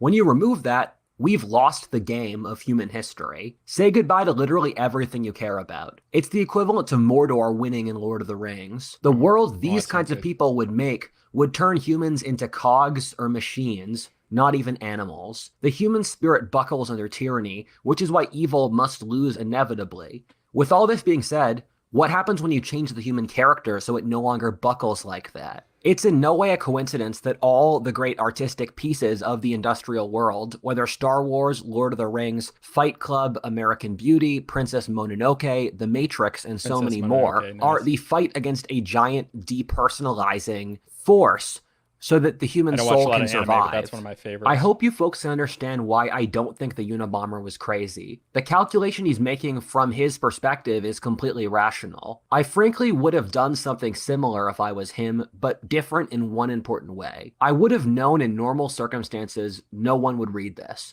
One of the great points Kazinsky makes is that even though we have a legal freedom of press with the big news stations that control everything, and so the reality is that there is mass control over information dissemination in a way that and this is the difference between theory and practicality, and this comes in a lot with discussions about like what tyranny is and how you can have tyranny through democratic means. It doesn't matter if you have a vote, if that vote doesn't result in your views and your beliefs being represented and control over your own life, because other people can just vote in tyranny. And people who wish to profit from that, corporations and bad actors and governments, they can make the rules in a way that harms you and takes away your freedoms. So it's not as straightforward as people make it out to be. It's just not. Didn't exist 200 years ago. To be fair, one of the biggest things this channel does is trawl for obscure but brilliant 20th century authors that were completely forgotten by history. If he wasn't a terrorist, I would probably have never heard of Kazinsky's work, even though my job is looking for forgotten smart authors, since he wasn't operating in my chosen field of history or anthropology. If I were Kazinsky, I would try to do something crazy to get people's attention. I would probably start making hyper-controversial statements, maybe throw a huge raffle. With all that being said, I'm not sure any of that would actually work. Where I, and I think most other people, differ from him is in his acts of terrorism. At the end of his manifesto, he says that we should forcibly try to destroy the manufacturing ability of industrial civilization, literally fomenting hatred of technology itself and attacking those who work in the field. The thing, though, is that this is a terrible strategy. If he asked me, I would tell him that would only result in invalidating his cause and turning the entire ideals of the organization into a social taboo. It would work if the general public disliked technology more, but the reality is that the average person loves the conveniences of modern technology and never wants to part with them. I think Kazinsky was in a tremendous amount of pain. The society these elites will enjoy will utterly collapse. There's no cutout for these elites to shield themselves from this, because it just won't be possible. I think I agree with you, but I'm a little confused. Psychologically, and needed an easy or quick solution. He was feeling powerless. Don't black pill. Why don't black pill? It's a self-defeating ideology. Hopefully, we'll see. I mean, we are in unprecedented times, right? But I think it's where we're going. I didn't know you were still here, Kate. Thanks for joining us. There's a few female listeners, but you are one of the main ones, and I appreciate you being here.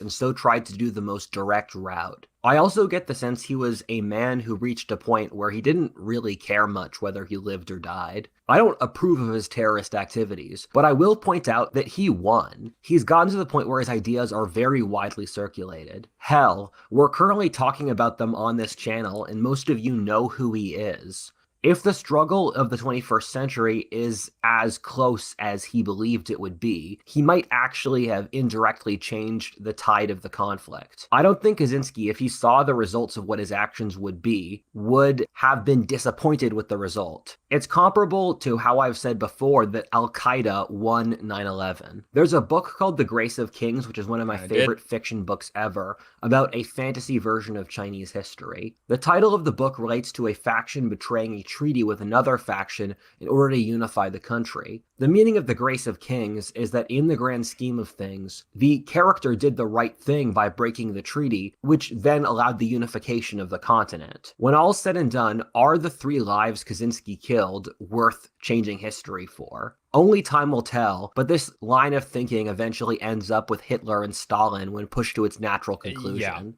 And these sorts of things, I can see why traditional world religions tell people to stop worrying and to trust God instead. In that, right when Kazinsky committed these crimes, a new technological discovery came out which completely changed the calculus on this entire issue. This is one of the best and worst parts of modernity, in that changes occur so rapidly that you have no idea what the world will look like even 30 years from now. That discovery, one which radically pushed disunity, was the internet. No one really thinks through the geopolitical ramifications of the internet. However, it's going to become an absolute game changer. When the Unabomber was writing, the world was at peak pro-centralization. Due to the technology's sheer scale was very efficient. The internet flips the entire calculus in that rather than a single company making products, it's cheaper to get it off Etsy, or rather than working with a traditional taxi company, you use Uber instead. Rather than outsourcing to a university, you're learning through YouTube. The internet has potential, if used correctly, to turn everything the Unabomber said on its head. The internet could allow the ruralization of society,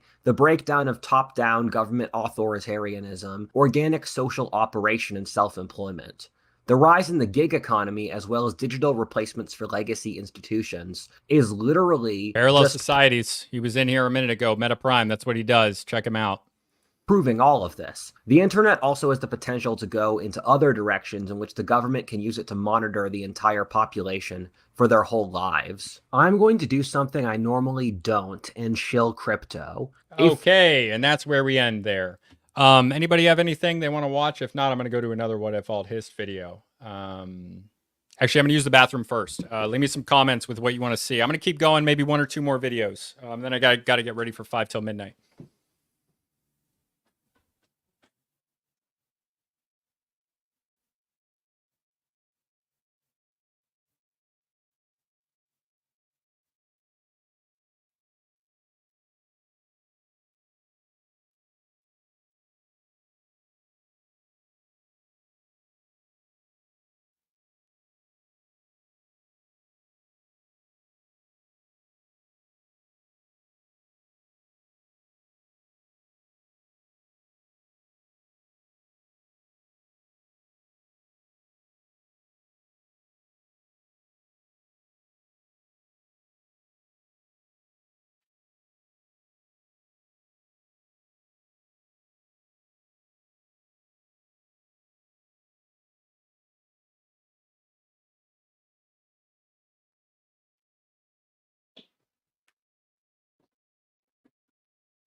All right.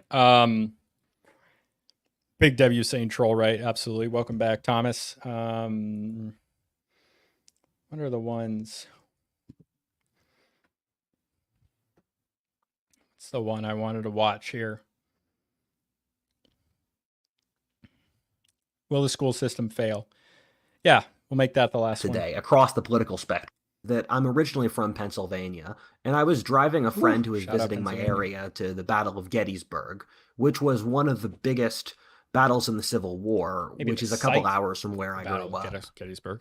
In the town of Gettysburg, we visited an antique toy store, and the obscurity of some of the toy soldier sets they sold absolutely shocked me. Something that just got stuck in my head was that they had a toy soldier set from the 1950s about the Barbary Wars. For those of you that don't know, those were a brief series of wars in the early 1800s in which the United States destroyed the Barbary Corsairs, or North African pirates, for hijacking American trade. It's one of the more obscure and kind of badass things America's done that almost no one's heard of. However, the thing that really shocked people that me watch here this have probably is heard that they of it, were but- expecting 10-year-olds in the 50s to know about this war, and furthermore, to care enough about it to buy a toy soldier set on the topic.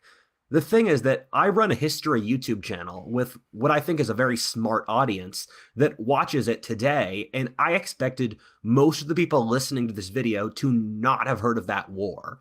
The free market was the same back in the 50s as today, where people would make products that other people would buy. And the fact that they made a toy soldier set on this war means that there was a market of 10-year-olds who had heard about the Barbary Wars. I love little snapshots like this from history, since by looking at tiny details from earlier eras, you can see how vastly different their lives were.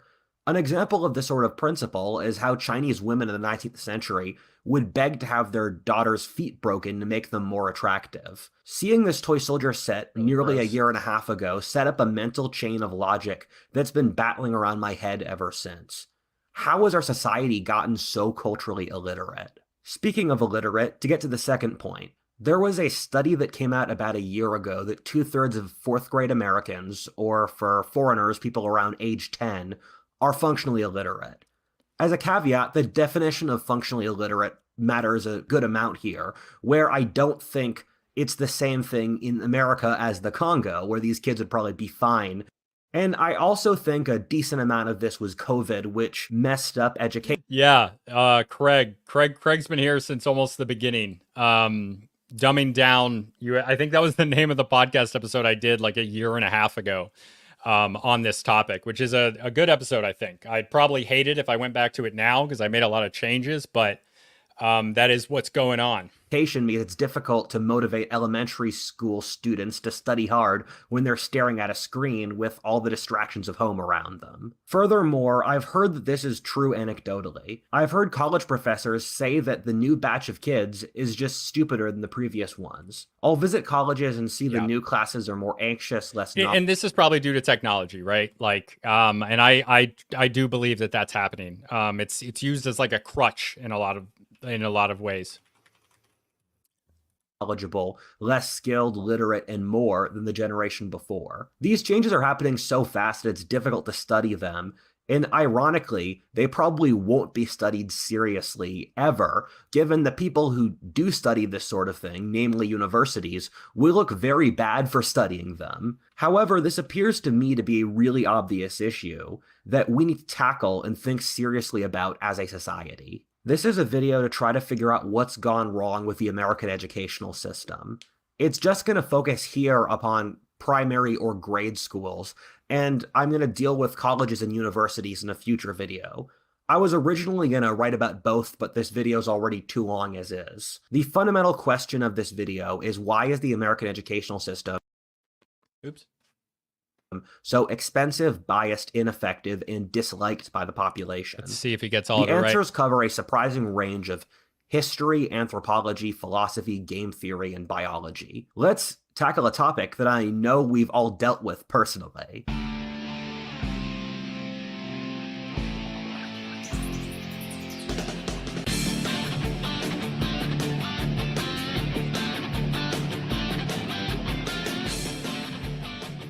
Yeah, public school sucks. We've all been sucks. told the best way to make money is to go to college and get a career, and while reactions when I say that we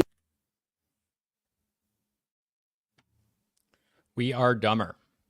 Great. People tend to have very defensive reactions when I say that we in the Western world are less educated and intelligent than our ancestors. Our current age of history has an enormous superiority complex where we imagine every other era of history to be idiots that we have nothing to learn from. You see this implicitly in how our society rejects history or tradition, since we are clearly so superior that none of the lessons of our ancestors could ever be useful. Thus, the idea that we have in fact become less educated or intelligent is a direct affront to our entire self-conception as a culture. My reply to this is one of my favorite questions ever, which is, what evidence would you need to see to change your mind that our time of history is less intelligent than the past? There are a bunch of pieces of evidence that fit together which lead me to believe that the conclusion that we've dumbed down as a society is, in my opinion, irrefutable. Let me start on an intuitive basis. I read history books from different eras of history as part of my research.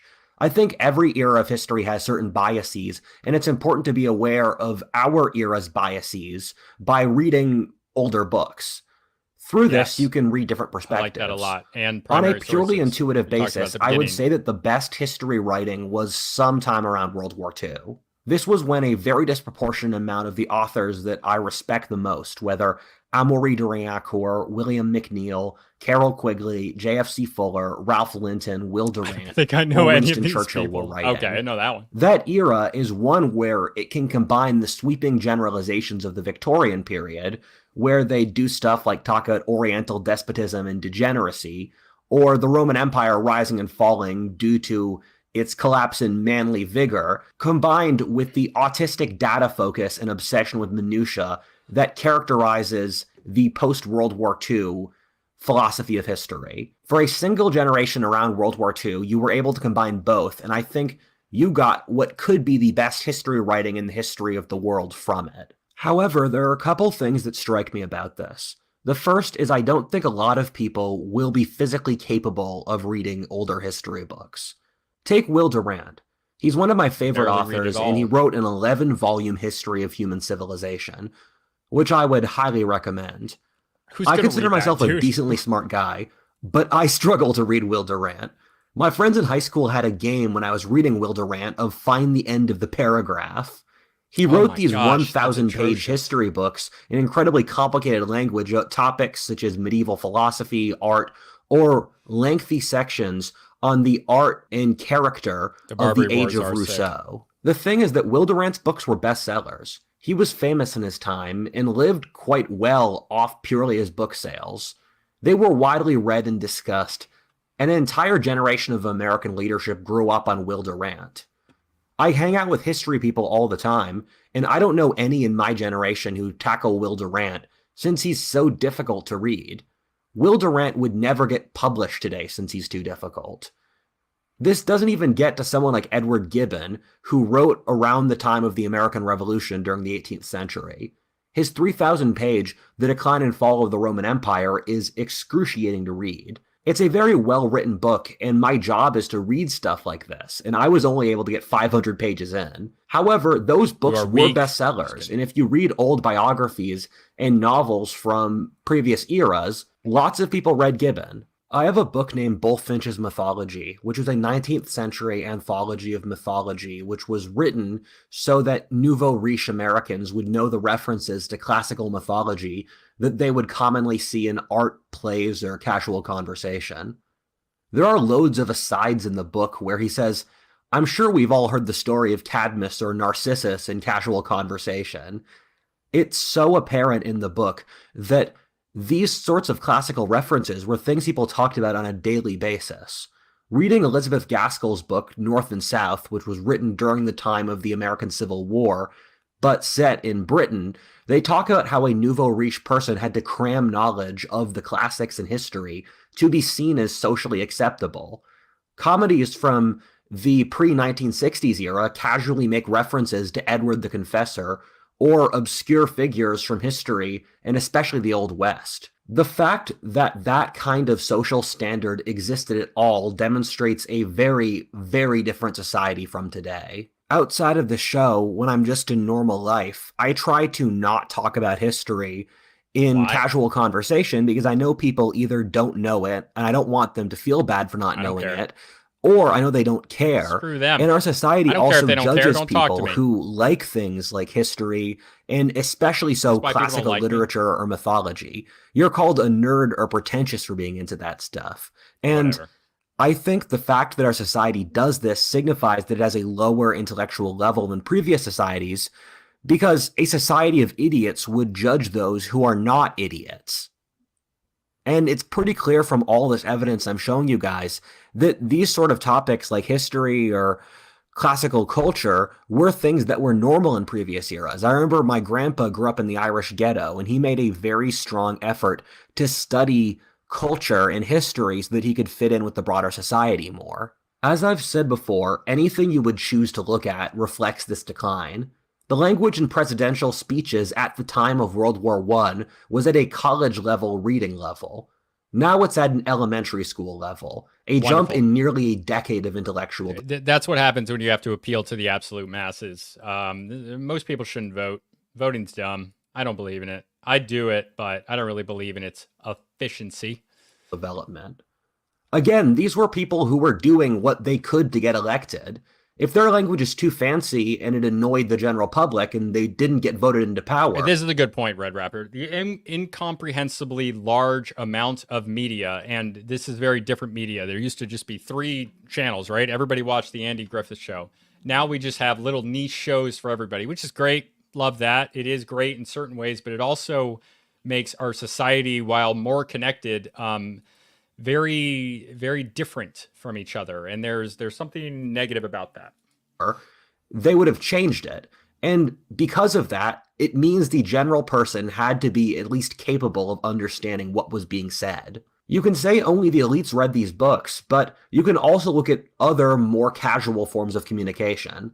The letters soldiers in the Civil War or American Revolution sent use far more complex language than we do today. My grandmother's really into genealogy, and she's collected hundreds of letters from my ancestors. My ancestors on my mom's side of the family tended to be business owners in the frontier, and they were people who were clearing the forest and actively fighting against nature, so not hyper-educated elites. And again, their language use is much more complicated than what we do today. We've also seen a bunch of other factors that act as proxy, albeit imperfect ones, for rapidly declining intelligence across the West over the last century. Very smart. In high school, I was able to figure out that the speed someone twitches their eyes is a proxy for intelligence, And I was surprised to see later on the scientific consensus backed this up. The speed with which people move their eyes and reaction times, another proxy for intelligence, have collapsed very rapidly over the last century. The factors we use to figure out IQ, which are the best predictors for IQ, have also declined incredibly rapidly. I will be clear that these educational standards were not uniform across the entire Western world. There were large areas of staggeringly poor education, such as the American South, Ireland, large parts of Eastern Europe, or even most people in France were illiterate into the late 19th century. In a lot of societies, such as England, the differences in education between social classes were staggering, while in the northern US, almost everyone of any social class was educated. However, the highs of Western civilization are much lower today than they were 100, 200, or 300 years ago. When I bring this kind of evidence up, I get a couple different reactions. The first is that you can't classify people by intelligence. This is patently false. For one, are we really going to say Lil Pump and Einstein have the same amount of horsepower firing in their brains, or that Newton's law of motion is of equal brilliance to some random college paper? I do stand by intelligence being impossible to measure objectively, though. I think IQ is a real thing and very important, however. I don't think it measures the totality of intelligence. I think it's great, but I'd like trashing. Partly as an example why, my father's side of the family were all illiterate Irish peasants. They would have scored very low in IQ since they grew up in a society without clocks or they knew anyone who could write. But them and I are genetically identical. Genghis Khan or Muhammad would have had the same issues, where they were both illiterate but objectively geniuses. The cultures that do best on IQ tests are those that train people to be the best at taking tests. I took an IQ test as a kid and I scored 110, and I barely passed high school STEM. And I think that's partly since I had a pretty nasty childhood, which might have messed up the test results when I took them as a kid. However, I'm also just bad at math. Always talking about his own personal things, man. I do not like that. That's a personal perspective, but... Spatial skills or moving shapes, which is what IQ measures disproportionately. I'm much better at constructing worldviews, mentalizing, empathy, pattern recognition, while I have photographic memory for sound and maps, and I can understand and figure out how systems work easily. With apologies for the bragging, IQ measures none of that stuff, but it's still some form of intelligence that we know is real. All of this is meant to show that intelligence does exist, but it can't be measured.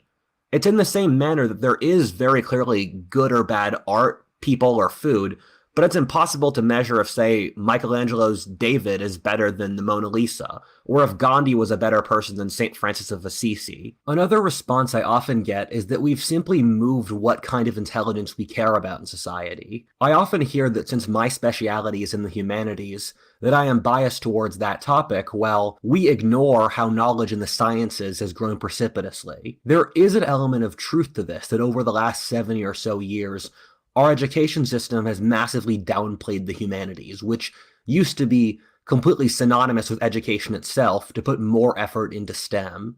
In other words, if you're on the smart track, you'll be taking classes in calculus or computer science, not classics, military history, or Hermeticism. However, the general public literally knows nothing about science, even among educated people. There are serious political ramifications to this across our society, in that, with scientific illiteracy, such as the left pushing for complete racial or sexual equality in society, with using the blank slate, or that all people can be programmed from childhood and are functionally mentally the same. You guys are killing me in the comments. Batman could not get that information out of me. Yeah, I agree. The level of education in the past compared to today, I've seen street interviews asking people who fought in World War II why we celebrate the 4th of July and who is the vice president. Lots have no idea. Yeah, this is a true.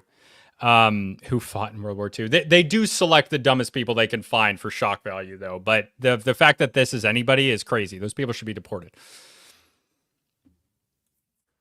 No one serious in the sciences believes that today, Thomas. Across the political spectrum. The idea that men and women are the same or biological race doesn't exist has been completely disproven for about a decade, but our society continues to run by it and push agendas that are dependent upon it because the population is so scientifically illiterate. The average person has no concept of how insane modern physics is, how space and time are the same, how they can rip apart with enough pressure which causes black holes, that gravity controls the speed of time, or other stuff that Einstein discovered a century ago. In fact, I think of Carl Sagan's description of what a scientifically illiterate society would look like, which I've put on the screen here, and it almost exactly fits what our culture looks like. People also like to say that our loss of knowledge in the humanities has been offset by greater technological progress, but that's not true. People like to say that technological progress has been occurring exponentially faster, but the reality is that technological innovation, by any objective measurement you'd pick, whether amount of breakthroughs, patents per capita, technological change per capita, has peaked around 1870, has been in decline for 150 years since. We're now at the rate of technological growth of the 1600s today. We've reached the point where I hope the decline in educational standards is evident to the audience. The question to ask at this point is why, especially given the amount of education an average person receives has gone up vastly in the last century. At the time of the American Civil War, 0.5% of the population went to college. The purpose of college in that era anyway was mostly drinking and partying for elite networking. Now about 1/3 of the population goes to some form of college, whether 4-year or community college. It was normal for people in the very educated northern states to stop what we would consider to be schooling at middle school, and for their schooling to be in one-room schoolhouses with a single teacher. However, this society very clearly... There's a benefit to having like mixed classrooms, benefit to leadership for the older kids. There's a lot to that. And I think the compartmentalization of everything, and especially in this case, is a problem. Outcompeted us on educational output and educational level for the entire society. I believe this is due to a handful of factors which largely coalesce around the self-interests of different social sets in our society. No one involved planned or wanted this. However, it happened since it was easier for these groups' incentive structures, and it occurred over the process of centuries without us knowing. Why is equality good? I want you to spend a second thinking about that. Most of us have been told ever since the cradle that equality is naturally one of the highest virtues. However, we all know that people really aren't equal. Napoleon is better than Honey Boo Boo by any conceivable metric. If they aren't equal, why do they deserve the same things? I don't know. I like Honey Our Boo Boo. society treats equality as a natural good driven fundamentally off faith. To be fair, I think equality is good if it can be paired with greatness. A society without any sense of equality will devolve into horrifying oppression and tyranny, while one with no sense of superiority and greatness will consume itself through monotony, envy, and resentment. Or exactly what's happening to our society. People believe things for reasons, and they believe things that help them. The reason equality is important to our society is firstly since the invention of the firearm democratized the battlefield, where aristocracy made sense in a society in which you had to spend 10 years studying the blade in order to fight well as a knight. Secondly, industrial civilization prizes uniformity. This is since in a factory, the more uniform you make things, the more interchangeable, and thus the process is cheaper. Yeah, we just talked about that. Replaceable parts are a disaster for the human race. Industrial civilization's natural incentive is thus to push for uniformity at all costs. This also explains our society's obsession with multiculturalism. In a society in which it's cheaper to coordinate manufacturing over many countries, where a t-shirt is often produced in over a dozen different nations before ending up on your shelf, multiculturalism benefits the elite since it makes this cooperation across many different cultures easier and thus cheaper. The thing here is that this process will They also use diversity to weaponize anti-union activities. It's like in their own guidebooks. I think I brought it up before. I'm not going to pull up the proof here, but you'll have to take my word for it because I've seen it. Turn things into interchangeable cogs, including the people in the process itself.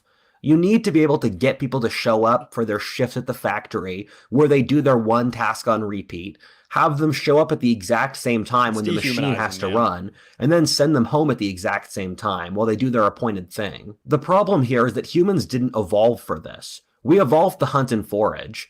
After that, we adapted over thousands of years to farming, which was still done in seasonal turns inside villages with people we knew. Humans evolved for changing and variable work with people they knew. We really don't like the monotony that industrial civilization entails.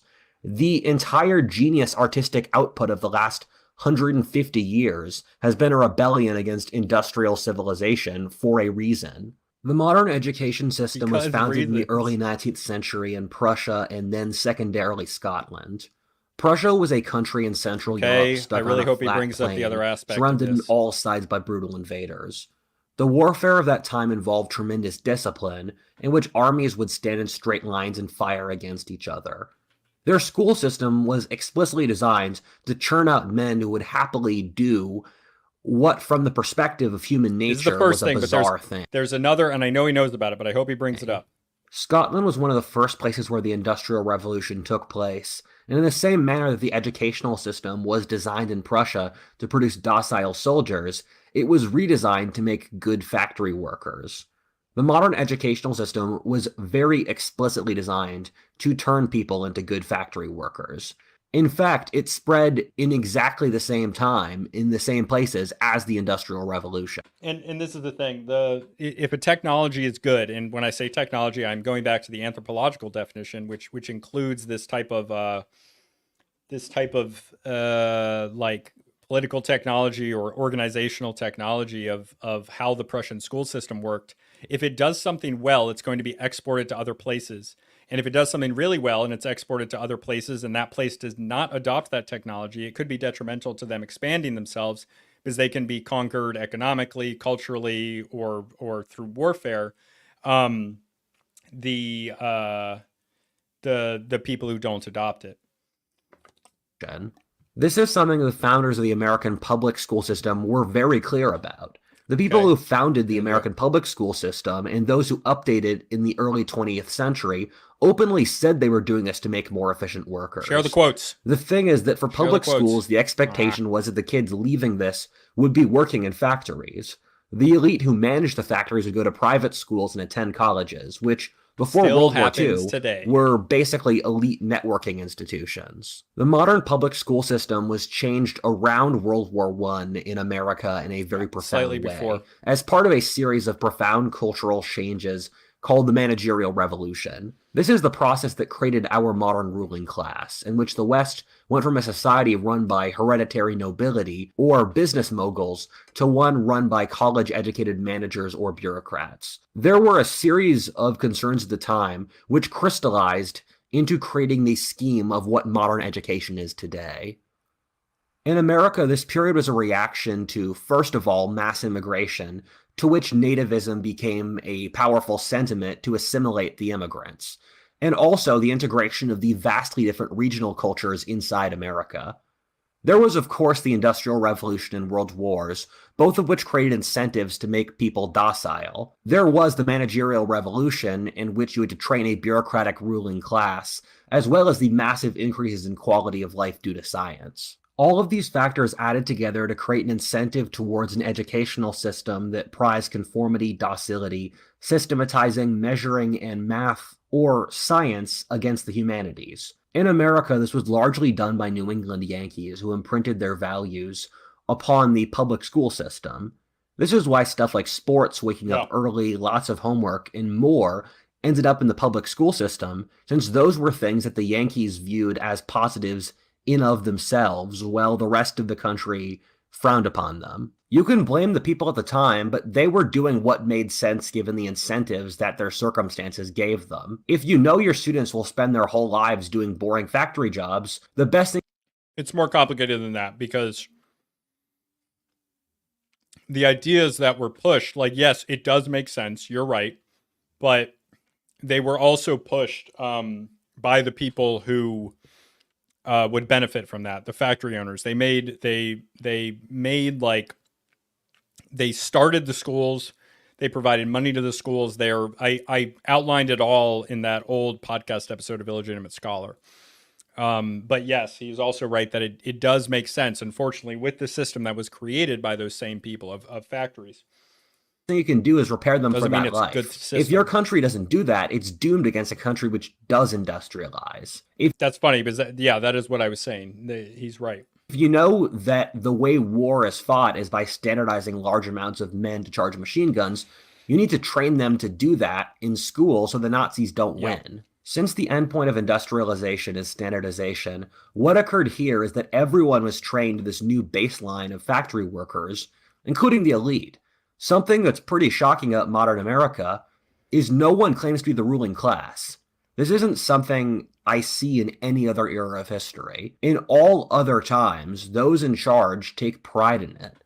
However, in modern America, everyone wants to be an everyman working Joe or the counterculture. They have to present themselves as Even victims the when they're elite not. today. All of these elites, they present themselves as, as normal people. They try to push that image. And even like non-political elites, like people like Warren Buffett, they're not. They're not. They like Warren Buffett was.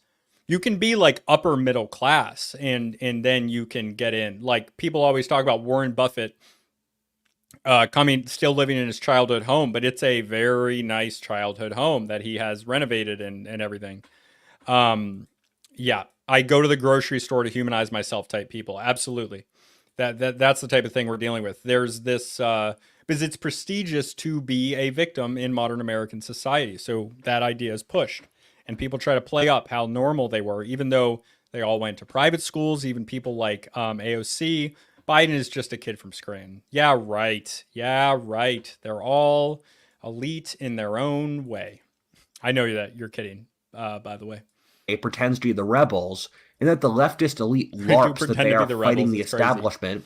Well, they are the establishment. An example of this is that if you're in a position of leadership, the wise thing to do is not work that much, and instead train your mind through various exercises to be tough, wise, and intelligent. The thing with leadership is they don't have to work because they have people beneath them who can do that. Their place is to make correct decisions and provide leadership, which is what their role in the organization is. One of my friends said that as a CEO, your job is to make the 5 important decisions a year that determine the survival of your company. You need to have a clear head to be able to make those decisions correctly, so an overworked leadership class is dangerous. This was the consensus across every society in history, and it's why the aristocracy in every society doesn't work. They need to be ready in positions of great stress, like leading armies, making intellectual breakthroughs, or important decisions. These things are incredibly nerve-wracking, so you need to mentally recharge and also train your brain with wisdom and courage in advance. This is why in every major society, the education of the aristocracy entails studying the classics and things like horseback riding, managing their estates, or fighting. Studying the classics increases wisdom, or the ability to judge information correctly by reading lessons from the wisest people of the past. You can't know what struggles the next generation will face, and the information that will be pertinent to them will change. However, you can train them to be able to understand, through timeless truths, how to deal with the new problems that they will face in their lives. Meanwhile, stuff like horseback riding, jousting, or managing the family estate teaches real-life skills. Riding a horse trains someone in leadership because an emotional animal like a horse is a lot like a crowd. The pain of dueling or jousting teaches how life is difficult and that pain is real. And also they used to just go to war on horses, the aristocracy especially. So, I mean, it's practical in itself. Managing a family business teaches real-life skills. Experience and practicality is the most important thing. Someone can theoretically know how to solve a problem, but that's nothing compared to actual experience. The reason I went on this tangent is to explain a completely different educational model, that which the aristocracies have used in every other historical society.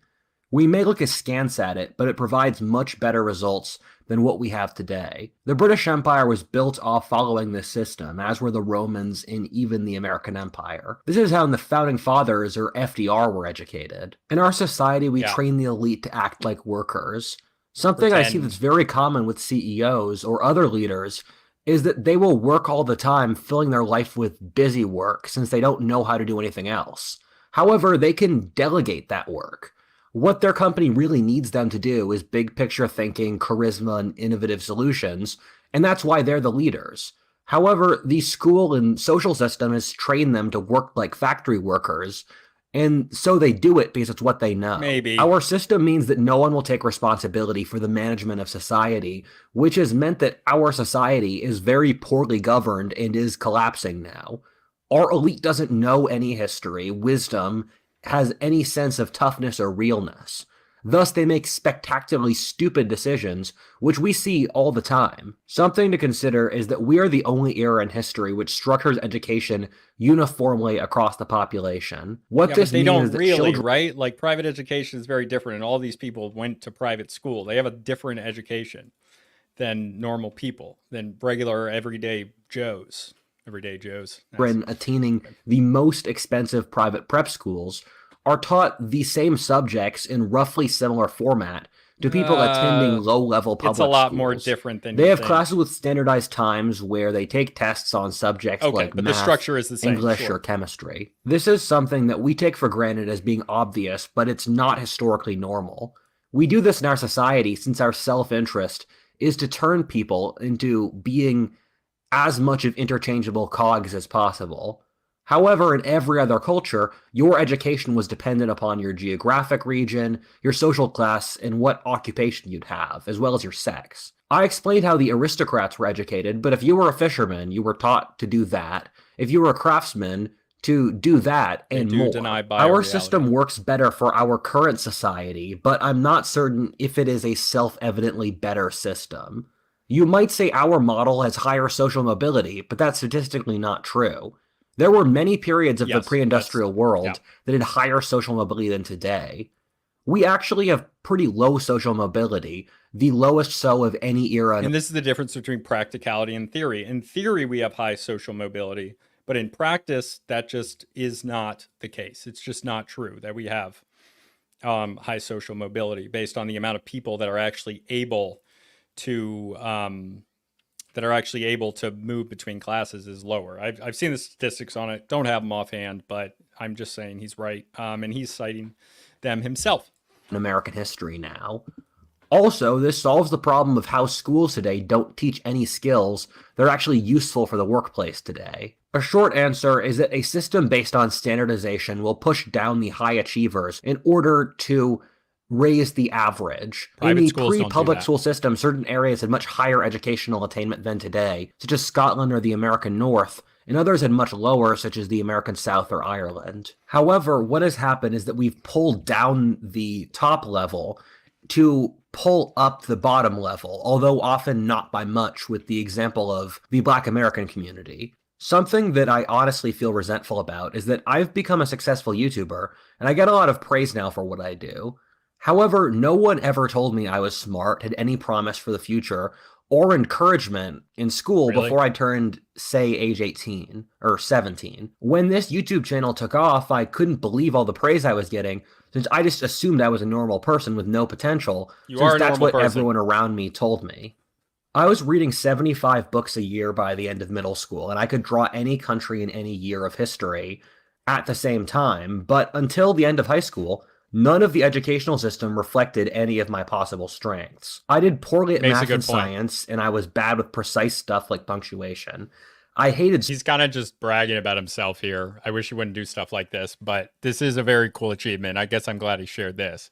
School, since my only feedback was teachers telling me to improve my punctuation, while not thinking at all about the ideas that I was writing about. If this YouTube channel... Okay, that's because your teachers are dumb. Because teachers, on average, are not smart people. And there's statistics on this, which are not racist, Mr. John Hoops. Hadn't taken off, I would have probably slid between the cracks and be I'm very smart and I have a lot of friends. The school system doesn't offer any individuality and punishes people who deviate from the factory norm. The goal is to get people into college, and anything that deviates from that is bad. Even if it's positive things like creativity, interest in other subjects, or having a lot of energy. Carol Quigley, one of the greatest historians in history, wrote in the 50s that the end growth of the bureaucratization of education would be that the brilliant would be viewed by the managerial education system as annoying problems to be pushed downwards rather than flowers to cultivate. The system of test taking would I am a special little snowflake myself personally, so I don't like that. benefit those with more rigid minds and who had chips on their shoulders. It would actively push against rewarding creativity. Right here. He said that this will actively decline the choice making and ability of the ruling class. An example of this sort of thing is that when I went to public school, the Bush administration's No Child Left Behind test taking policy was kicking in, where according to how well schools took a test, that determined their funding. And what happened was that we would spend 4 months a year studying on how to take the test. Not even knowledge on the test, just various hacks and systems tricks to increase our score on the test rather than actually learning anything. Yes, this is a big problem. And, you know, a lot of people in education, I went to education college. There are a lot of fine, very fine people there. But unfortunately, the system itself pushes something different. So it actively hurt our education to increase our school's funding. Something I see to a greater and greater degree every year is people just acting like zombie-like NPCs. I made a full video at NPCism, and I talk about how it is the end growth of the standardization coming from the Industrial Revolution. I see each generation today becoming more and more like zombies. I think it's a fair criticism by older generations that a lot of Gen Z has no personal opinions, hobbies, drive, direction, personality. The homogenization of everything. Anything like that. It breaks my heart to see Gen Z kids like this. In fact, it's worse the higher someone's social class is and the better school they go to. I often feel like these kids have never had someone treat them like a real person, talk to them honestly about their future, pay attention to their strengths or weaknesses, or take real interest in who they are.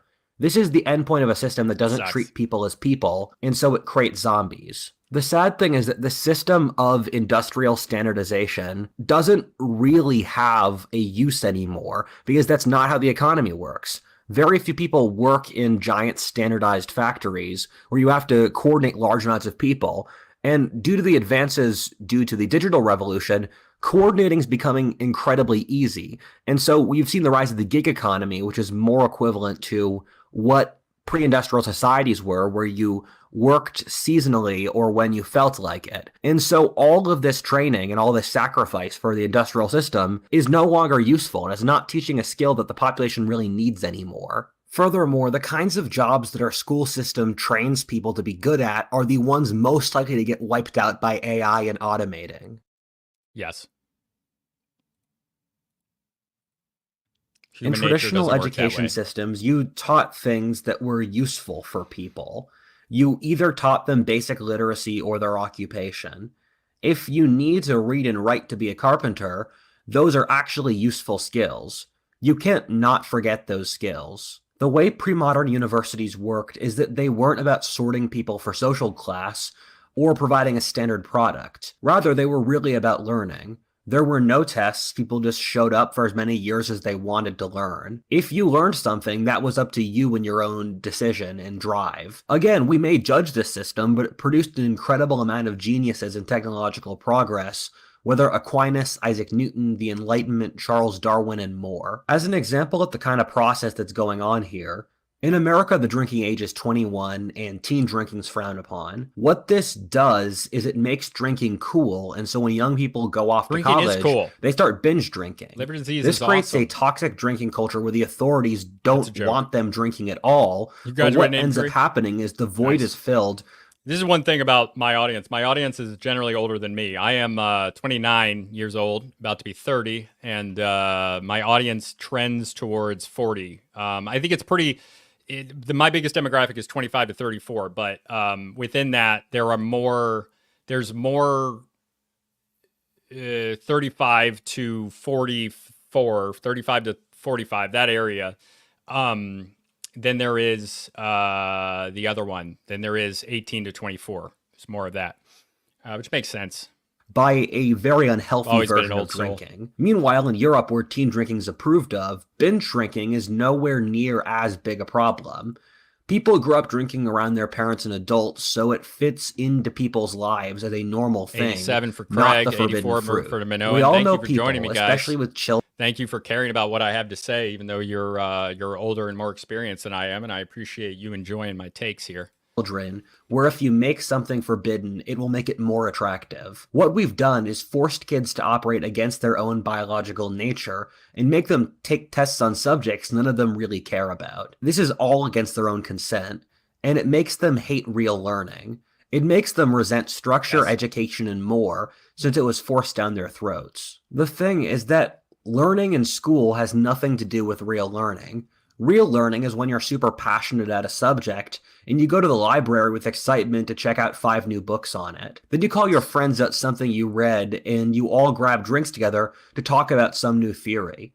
This kind of learning is based out of love, is how all brilliance and innovation is formed. Nothing is accomplished by someone who hates their subject. There's a saying that you can't force a mule to drink, and children are the same. The reason our ancestors had a much greater intellectual level and interest as a broader society is that it was seen as fun.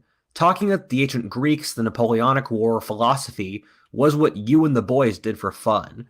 In a society that doesn't force people to learn, those who just want to hunt, flirt with girls, or work can do so, and those who want to talk about intellectual stuff also do so. However, by forcing the whole society through this process, it created a profound resentment against intellectuals and those who liked the topics discussed in school. In previous eras, having studied the classics and culture was seen as positive and the marker of a gentleman. We don't have a word for that today, and the only term for someone who studies those sorts of things is the derogatory nerd. People hated the nerds and the teachers' pets, since they liked the thing the rest of us hated. I think the mass education system, which we all had to go through, is what created our society's obsession, partly with hedonism, dislike of intellectual life and structure.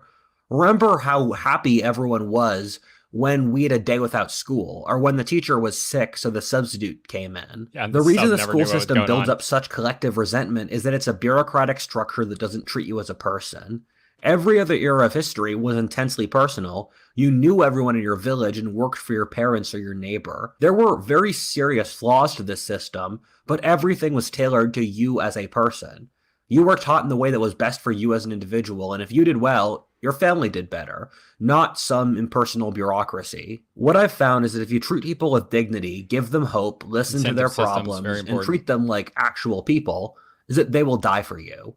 This is what great leaders do. They make the people feel seen and then demonstrate their inner desires in action. We're living creatures and we follow those who treat us well and view those who don't with contempt. The educational system doesn't care about you. Thus, it elicits no loyalty and any desire to excel inside of it. The problem here is that the story of history is the story of those who choose to excel. Ooh, and that's a good quote there. Oh, no. In general, I think teachers are good people. They work a job with no hope of social mobility and low pay. In most cases, since they genuinely want to help people. They have no real skills. They have no real skills. They're overpaid. They are. They do nothing. Just because, and the argument is always like, oh, I have a master's degree. No one cares about your master's degree. It's not hard to get. It's not, whatever. Or they like kids. I've met many teachers, and they often... Some of them really, really like kids. Like a lot. Like maybe too much. Really do care about their students, although they're hamstrung by an impersonal bureaucratic system. They also want to improve the world. However, there's balance in all things, and all of these positive traits do come with negatives. The incentives provided by the system we live in has created a poisonous social class, an incentive for teachers that has changed the profession into something unimaginable from what was originally planned. I grew up in the Rust Belt, and so I saw a lot of decaying buildings as a child, and it's honestly nice in its own kind of twisted way to see how rapidly nature fills the void. It's really interesting to see how buildings decay, and what part of the house or the building nature reclaims first. The force of entropy is universal, and this process of decay occurs in every single social structure in the same manner as it does as our physical buildings. Some systems are better than others, and thus are better able to fight against the process of natural entropy. The republic that came out of the French Revolution lasted months, while that which came out of the American Revolution lasted 250 years. Yeah, we really shit on feudalism and other pre-industrial systems in our society, but the reason they lasted for hundreds or thousands of years is that they established good incentives for stability. Every social class in medieval Europe was expected to push their own self-interest, but in doing so, they clashed with other social classes which were also pushing their interests, which created a balance across the entire social ecosystem. These kinds of checks and balances is why America has become the most successful country in history. In the pre-industrial world, the top incentive for educating people well was that it was parents and communities were responsible for their own children. You educated your kids correctly, since if you didn't, they couldn't become competent adults who could support you in old age, continue your family line, or keep your business running. Since the Enlightenment, the idea that humans are inherently good and perfectible has gained currency.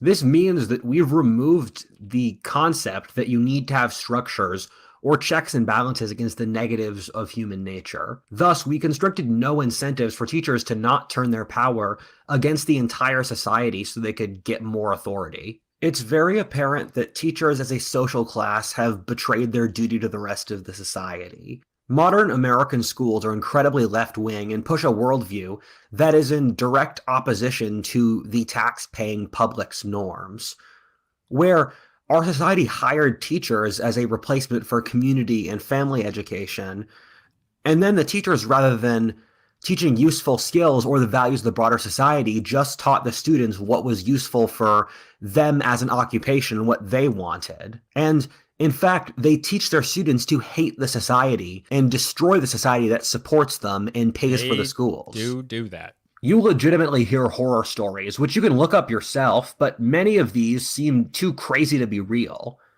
For elementary school students, you'll have drag queen story hours, porn and library books, teaching homosexuality to 6-year-old kids who don't even know what sexual attraction is, telling kids that changing their gender will solve all their mental health issues, and anyone who questions this is evil.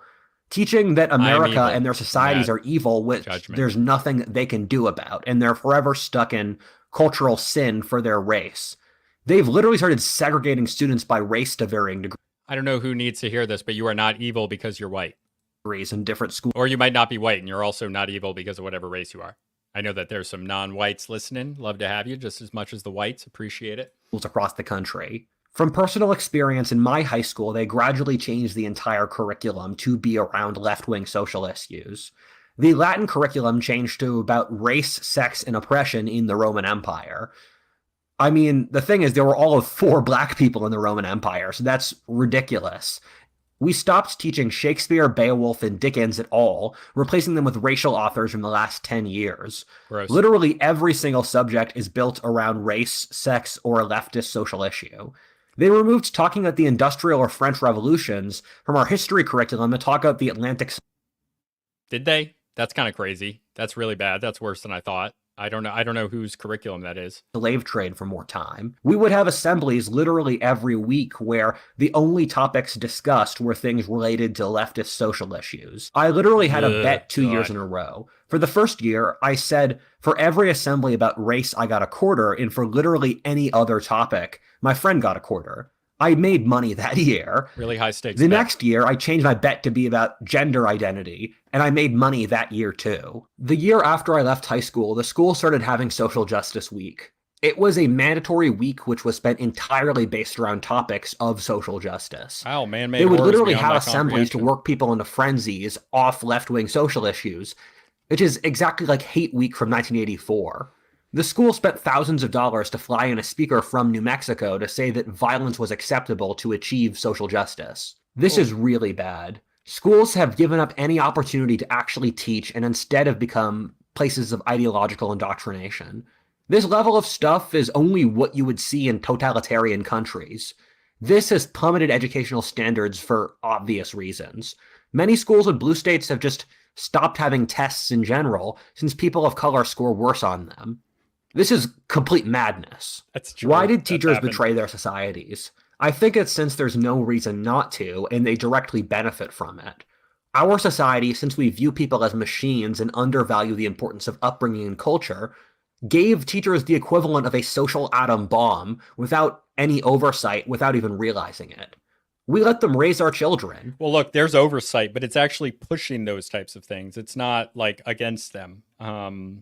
Yeah, small distinction, but The average child spends much more waking time in school than with their parents. I've talked in many videos about how important the values you raise your children with are for their and the society's future development. How you can look to family structure to predict what the political ideology or governance system of a society is. How the emotions you raise a society with determines its culture and philosophy. Craig, they are saying that with no oversight, we let teachers raise our children, and of course they raised them to be what the teachers wanted them to be. As women's entrance into the workforce, suburbanization, and longer working hours weakens the power and unity of the family, schools fill the void. Schools are meant to fill a void left by working moms. On top of this, there was no incentive for quality control. Teachers bear none of the costs for the students they send into society.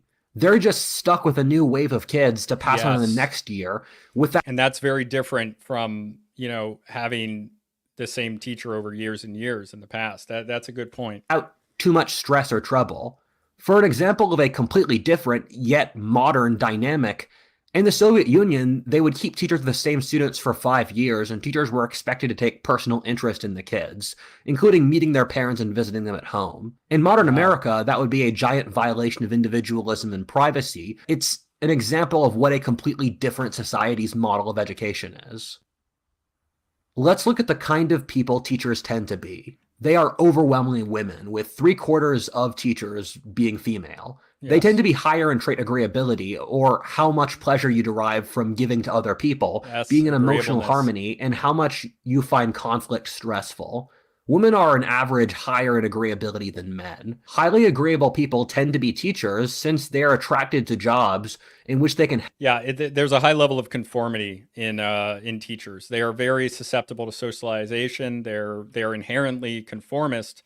And that makes sense based on the system we've created, because they are pushing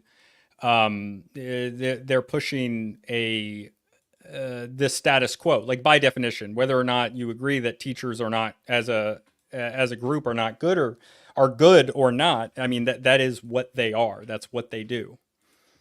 Help people, and being a teacher is uncompetitive. Agreeable people are bad at managing things or making hard decisions. They tend to be cowardly. The shadow of agreeability is resentfulness and manipulation. I score very low in agreeability. If I don't like someone, I'll just tell them to fuck off. When I expect something, I tell people about it. Agreeable people can't do this. Given teachers are in positions of authority, that means they rule through manipulation. This means that when schools or bureaucracy want you to do something, they try to manipulate you through guilt to show why it's actually in your self-interest or you're a bad person for not doing it. I actually think this is the origins of woke culture psychologically, given we were all raised by teachers. Thus, it became the ruling ideology of our society. Teachers tend to be smart and articulate people, but due to their uncompetitive... Okay, no, they're not. They're explicitly not. Teachers are... people with education degrees are amongst the lowest IQ of college graduates. They are not smart people. They are not doers. They are people who cannot do, so they teach. That is who they are. Let's not call them smart. Nature, they tend to not be good at dealing with the real world, which is a place of brutal Darwinistic competition. Well, they've never existed in it, right? Most teachers, it's not always true, but they don't have life experience outside of education. They go to college after high school immediately, they get a degree, and then they are expected to be the people who are teaching a bunch of kids who do not, who go to the workforce, because most students don't become teachers. So it's not a good system. It's just not at all. Thus, teachers by nature tend to be envious and resentful.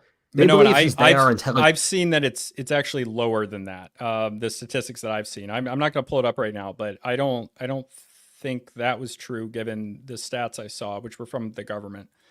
It came from egalitarianism, which created the longhouse. Yes, they want to longhouse you. That is what the schoolhouse is. And caring, they deserve money and power, unlike those stupid and immoral businessmen, generals, or politicians. Teachers are never expected to confront the real world due to the structure of their job, and so don't get humbled. What we've gotten here is a giant social class of resentful, intelligent, articulate people who are good at manipulating groups of people to follow their agenda, since that's their daily job. We then gave them control of raising our children. Does anyone see the problem that's set up here? This then resulted in gradually turning our society into a classroom. Firstly, it resulted in spreading insane and foolish beliefs about the world that only people who don't deal with the actual world could believe, like that we control reality, or that whiteness doesn't actually mean whiteness. At the same time, due to having an agreeable educator population, it's turned schools and thus our entire society into an agreeable place. Teachers subconsciously know their inadequacy against the real world, and thus try to blot it out in the classroom. I remember when I was 10, I drew pictures of swords, and the teacher called my parents in since they were worried I might become violent. When I was 13, my friends and I were playing a board game, and we were arguing about the rules. We were doing it politely and very civilly, but the teachers didn't like that we were arguing at all, and said if we didn't stop, they'd keep us from playing the game. This creates a very fake, plastic, and sterile environment. When people go to school, they're putting up a facade that isn't really them. If you stood up and actually said your beliefs about things in class, like, we're not going to have jobs at the end of this, that the elites in the system don't care about us at all, I don't think India is that advanced a society, or the food in the cafeteria sucks, you'll be told to go to the principal because what you said is deeply inappropriate. However, think of it this way. For the vast majority of waking hours for our children, they cannot be honest and authentic about who they are, and they must play a social role. And this doesn't really benefit anyone, but it does very much play into women's strengths. And with teachers, they know how weak they are and how tenuously they can actually hold on to power in the real world. And so they make this arbitrary, fake, and soft system since they're scared of actually leading. I think the reason our society hates masculinity is that men are harder to manage in the machine that is industrial civilization. Men will fight back if you push them too hard. Women won't. The modern educational system values compliance, quietness, stillness, sitting down, following orders, and that sort of thing, is a system made for women by women. Evidence of this is that we've put millions of boys on Adderall, or a form of meth, just to get them to sit around for 8 hours a day. This is why girls get much better grades than boys, and this year, universities will be 2/3 female. As an example of male-style teaching, let me tell you a story. I was in high school as a senior, and I was running a project with a bunch of freshman boys. I was responsible for the project to a teacher I was friends with. I didn't really care what the freshmen thought, and so I took the gloves off because they were all lazy and weren't getting stuff done. I started giving them orders, splitting them to different groups, swearing and insulting them when I didn't do what I liked, hitting their tables with a ruler and that sort of thing. The thing that surprised me is they loved it. They started the project in complete apathy, and once I did that, they finished it happily. They loved me, and I got a great relationship among the freshmen. Whenever I'd walk through their hallway, they'd hit me up and high-five me. The thing is that no teacher can behave in that way since our society is so feminized. We know men can be educated since it's what most of the history of education has been like. It has to be competitive, energetic, rough, fact-based, and driven off personal initiative. That would scare female teachers, though, since they don't like aggression or roughness. Our school system domesticates the population, makes them weak, since that's what makes it easier for female teachers to manage. My mother would joke growing up that the reason school started so early was that the kids would be tired and thus easier to manage. One of the themes here is that the education system could be vastly different from what it currently is. Imagine if they played capture the flag and paintball in school. That would be more useful for kids' lives than teaching them algebra, given it would give them practical skills like teamwork, charisma, practicality, the value of pain, and more. They would use that more than algebra in their daily lives. Why does our society have high school? Nothing learned there is actually useful. I don't remember or really use anything I learned in high school. Kids would be better served rather than going to high school, going to trade school for an occupation, or going to a more loose university-style place where they could study for their career or academic interest what matters most to their future lives. This sounds crazy, but this is the system that Germany uses. A lot of Nordic countries that score much higher than us in education have half the actual amount of class time in elementary school. They start school years later, or they don't give homework. We found from studies that people can only really learn for 3 hours a day. I want the main theme of this video to be that we could restructure education far beyond what any of us imagine and get better results. Furthermore, that if we make school fun and relatable, we can also still get better results. This point reminds me of a story in my gap year when I went to a language school in France. We only had 3 hours of class a day, and they taught French through interactive conversations where you had to use French practically without reference to your home language. I learned more French, which I still remember until now, in those 3 months than the L there is learning French, though. A decade of Latin or French that I took in grade school, learning through rote. The free time that gave me let me go to local bars and meet French people, which also improved my French more than going to a class. We don't have to suffer to be successful. Let the people who want to learn, and let those who just want to get a job, get a job. However, this isn't what's occurring. We're seeing rapidly decreasing educational standards. The next generation is retarded, as most of my generation is. Oh my God, with indoctrination taking over schools, it seems that socialization and turning people into cogs is more important for our elite in schools than teaching people. Furthermore, I think the powerful in our society would agree with that. They don't want smart people, they ask too many questions. As I've said in previous videos, I'm worried that the Unabomber and Mouse Utopia were right. I don't have the time to explain it here, the Mouse Utopia so video was here's a very text interesting. wall.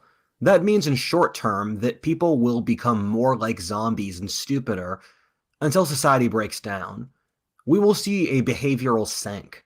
I think the Industrial Revolution has burned social institutions so much so that we can't go back. I don't think we're going to recreate the social structure where strangers educate our children. With the global population collapse, what we're seeing is that do you have a only problem the with the Mouse rural and Utopia religious thing? will have children and inherit I've only the heard of earth. it from him. So I'm I guessing don't, community I and don't know anything but religious-based that. education will fill the void by the 22nd century. Something my friends and I have been talking about is that if we get wealthier and better connected, it's forming a community of smart people and educating each other's children. We've seen homeschooling increase massively in popularity since COVID. Basically, community homeschooling reaches the point of forming new schools. Ironically, this would be a return of what the original American school system was about.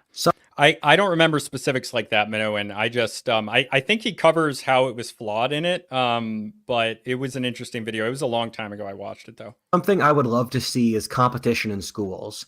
Each parent has a voucher to send their kids to any school in the surrounding area. Anyone can open a school. Good schools get more kids that go to them and thus more taxpayer money. Good schools form branches and become franchises. Bad schools die out. Rather than public schools, we'd have competing independent schools. This would be extending free market principles to schools and thus create accountability. As of now, entrenched interests will not let this happen. However, the world is out to change a lot very quickly. For smart, enterprising people, a lot of amazing changes can be made in the education system. I know there are people in my audience who want to fix education, and I wish them all the best in the world. I hope this video has been helpful. Okay, guys, I'm all done here. Any closing thoughts? I got to get ready for 5 till midnight, which will be on the 5 till midnight channel at 8 p.m. Check that out. You can search 5 till midnight to find it. I would appreciate people subscribing over there. We get some views, but we need more subscribers to get to monetization, which we'll be at eventually until we get banned, which is almost an inevitability, I think, in a lot of bad. Yeah, thank you, Craig. Hit the like and subscribe and the bell. Any last comments, questions, anything you want to know about where we're headed with the podcast and everything? I'm working on another standalone video, which is going to be based on a thread I did on Zheng He, the Chinese admiral.